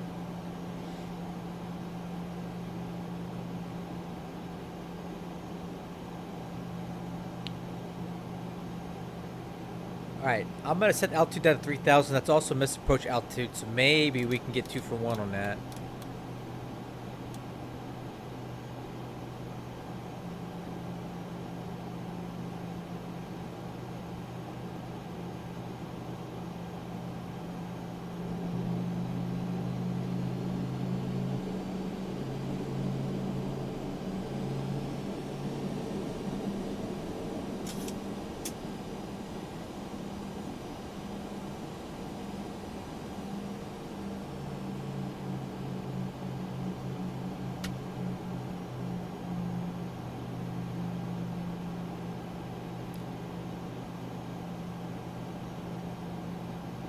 Hey, airport's in sight. Minus 139? I hope so. I think it's doable. I think I can do that. Miami traffic, Colombian 541 is vacated. Yes, that's doable. Let's shoot for... let's shoot for Tango 8. We're gonna do a long rollout here. Tango 8 will put us really close to Concourse G, so that's our goal. Tango 8 or uniform, somewhere in there.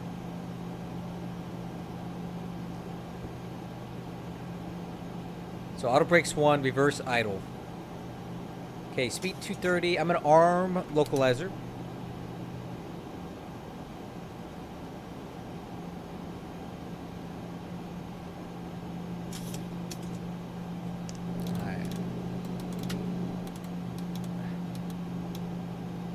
Speed 200, flaps 1. Traffic, Colombian 541 is going to be taxiing to the northeast base via Yankee, Mike 11, Lima 11, Miami. Localizer captured. Miami traffic, good evening. United 7327 on the ILS 9 approach. Alright, approach mode.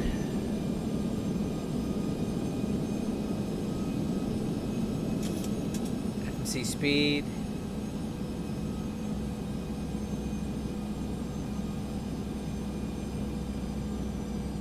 $1,000 to go. Check.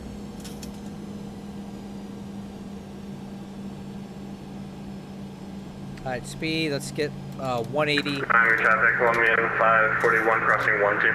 Flaps 5.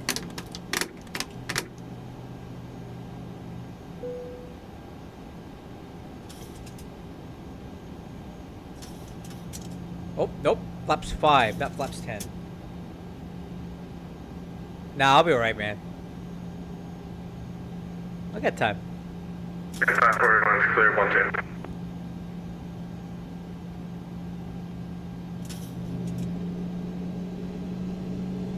Okay, glide slope, gear down, flaps 15, speed 160.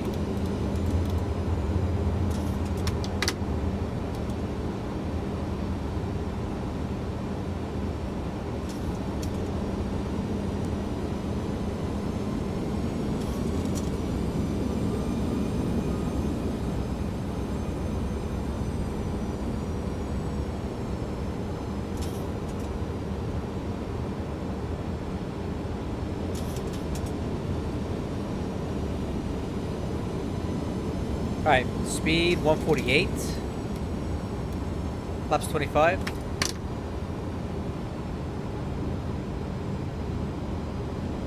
Flaps 30. Landing checklist. Landing gears down, 3 green. Spoiler is armed. Auto brakes 1. Flaps 30. Altimeter's cross check. Whisper altitude set. 394 on a 10-mile final, runway 9, Miami. Autopilot.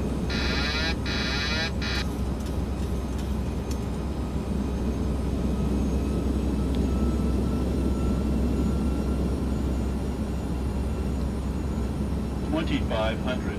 Okay. Hard throttle.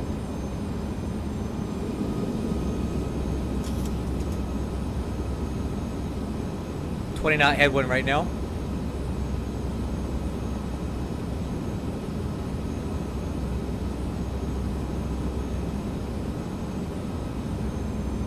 Look at that approach pitch, guys. It's perfect. Dialed in.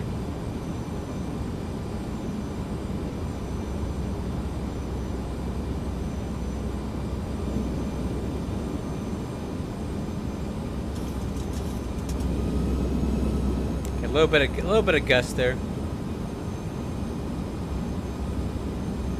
Okay, correcting to the right. A little bit of drift.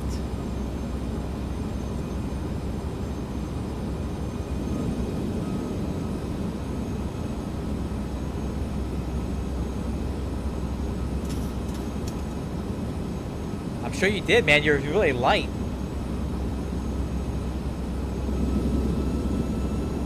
Yeah, little gust.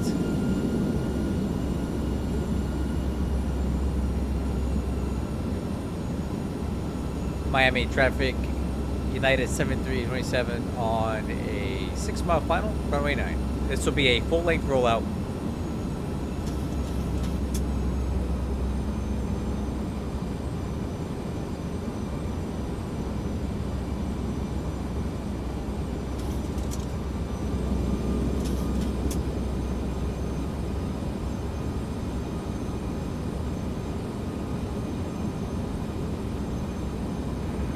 Miami traffic, Polaris 395, traffic number 2, runway 89, 6 miles, Miami.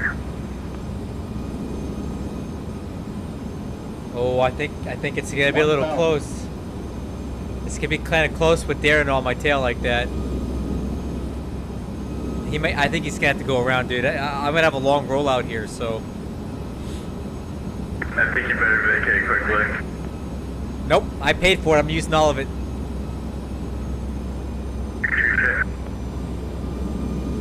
Okay, little gust there. Approaching 9.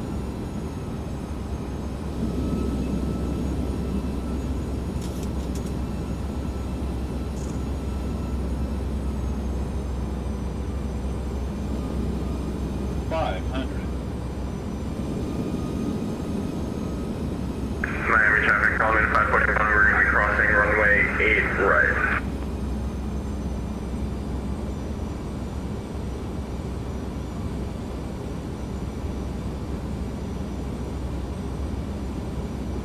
Approaching minimums. 200. Okay, I'm visual. Minimums. Continue. 100. 50. 40. 30. 20. 10. 5.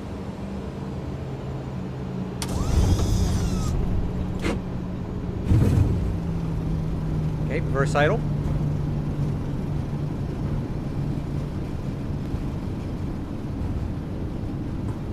Fleming 541 is clear of 8 right. You redeem yourself, Shane. Thank you. Okay. 80 knots. Okay, manual braking. Okay, not this one, but the next one.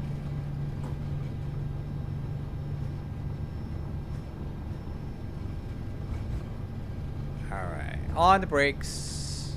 We'll take this high speed here. Miami traffic United 7327, clear 9.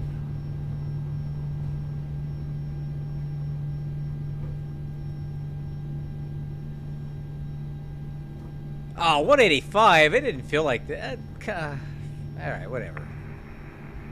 Miami traffic, FedEx 300 heavy, about 10 miles from leg, attempting to establish the localizer for 9. Man, I thought it was better than that. That's fine. I mean, alright. At the landing checklist, spoiler handle, flaps, auto brakes. Alright.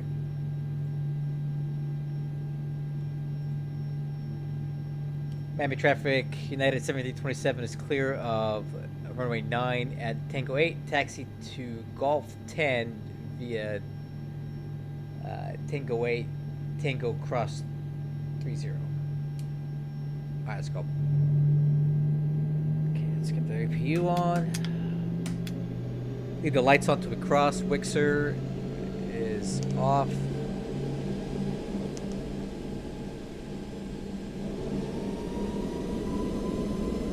Approaching 30.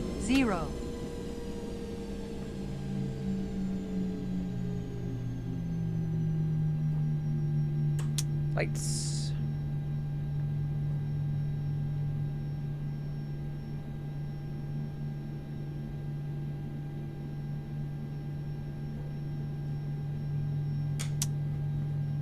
There we go.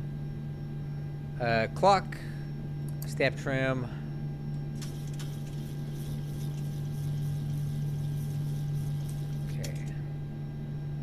And okay, so Golf Concourse is going to be over here on the right, on the left, I mean. FedEx 300 heavy, 2 miles from leg, established on the localizer for 9.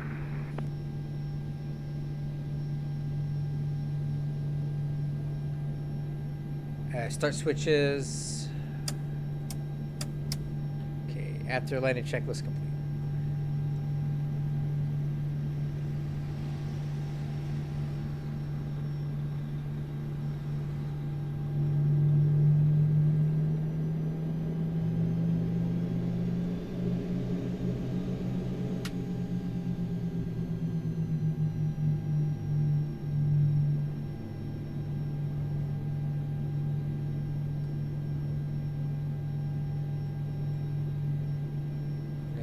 Golf 10. Oh, I too much brake. Golf 12. Where's Golf 10 at?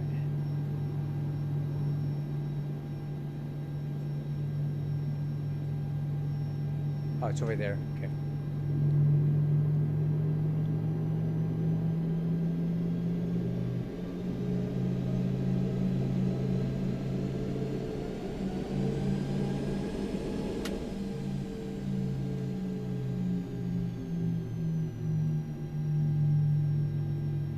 That's 10 right there. Okay.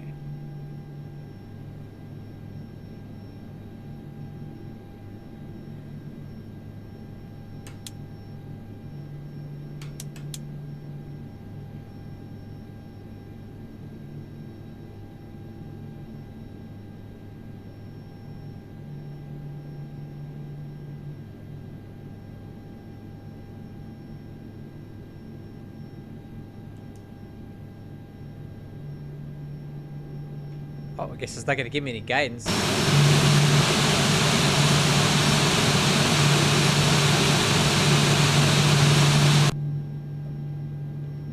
Brake set. Parking.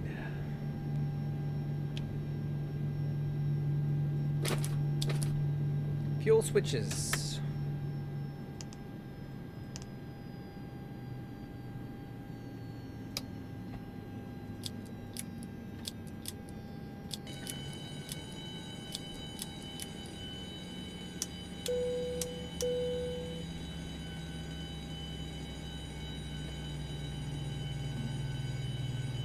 Yaw damper. Fuel. Miami traffic, FedEx 300 heavy, about 5 miles from 9.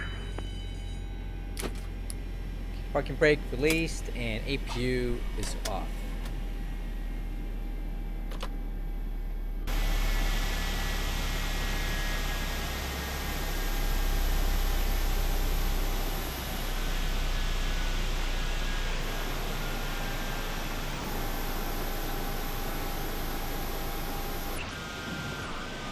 Where'd Darren go?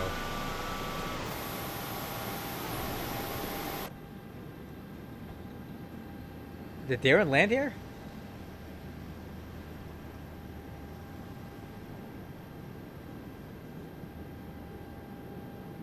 Huh. I think we lost somebody. Anyway, let's take a look at this. Okay. Threshold height 47 feet. Kind of long landing. Center line's not too bad. A little bit to the left.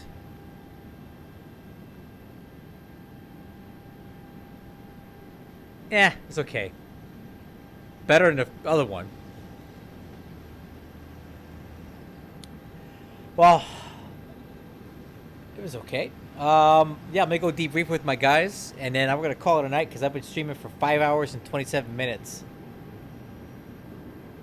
I got tired butt. TB. Let's go debrief real quick and all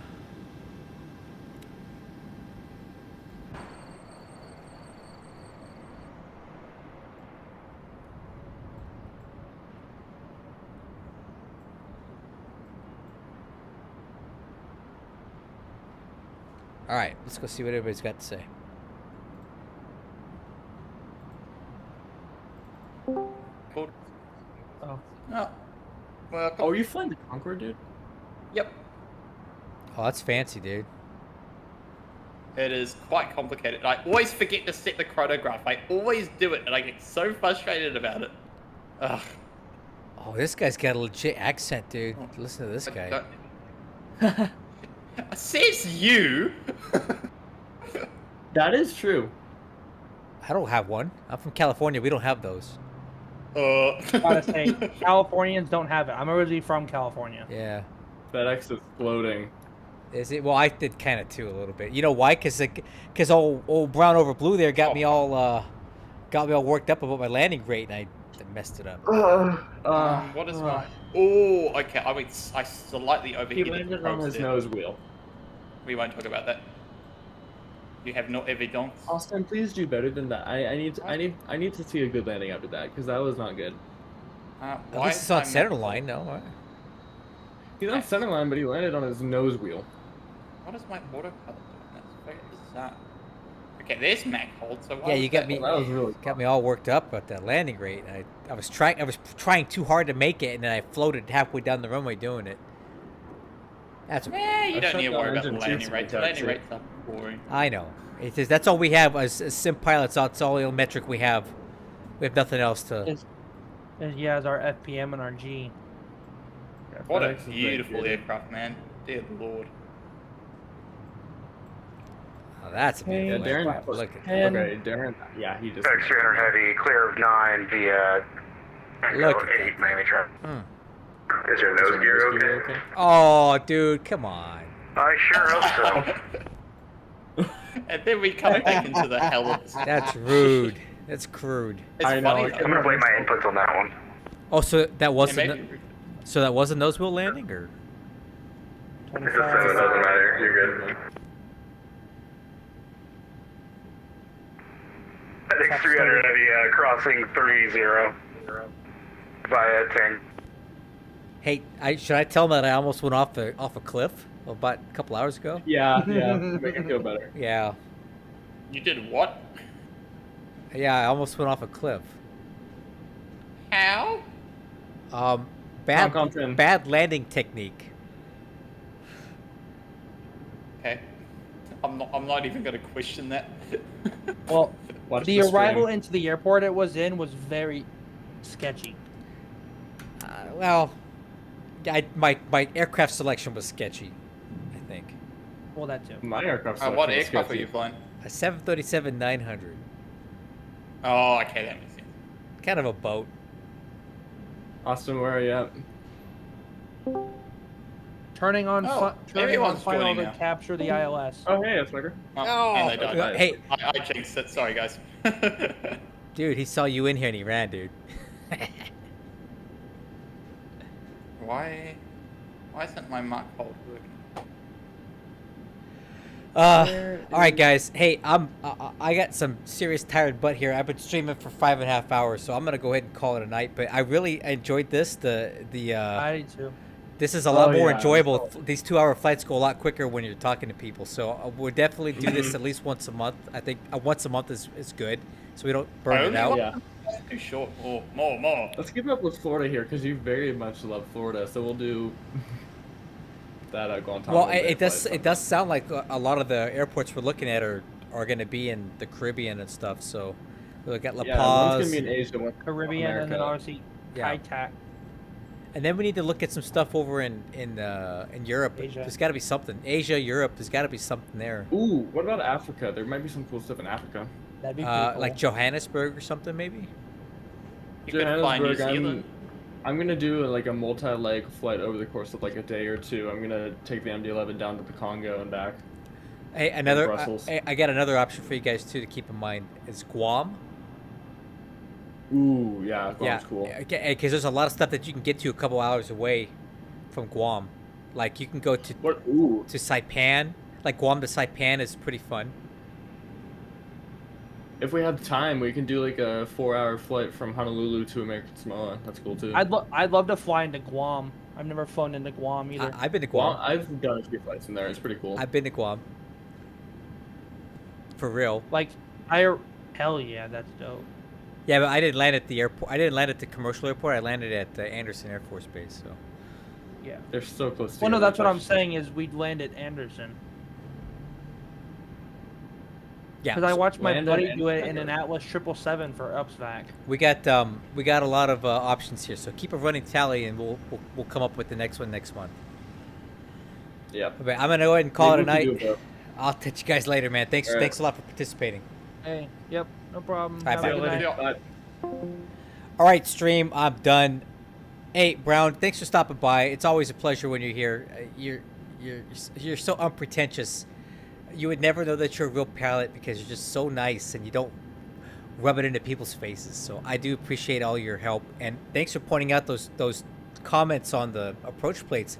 To be honest with you, I don't look at them enough, and I really should, because there's some good information in there like this. Like I need to read these more. I mean, it's part of the plate.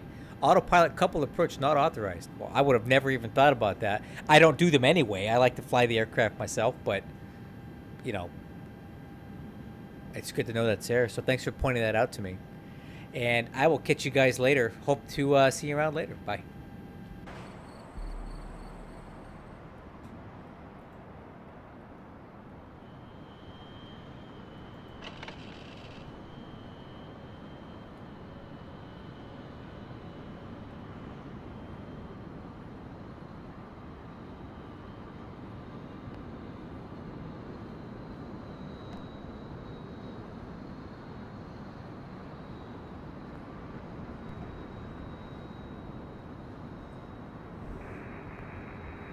Miami traffic, FedEx 300 Heavy crossing 8 right via Zulu. Miami traffic, Southwest 8,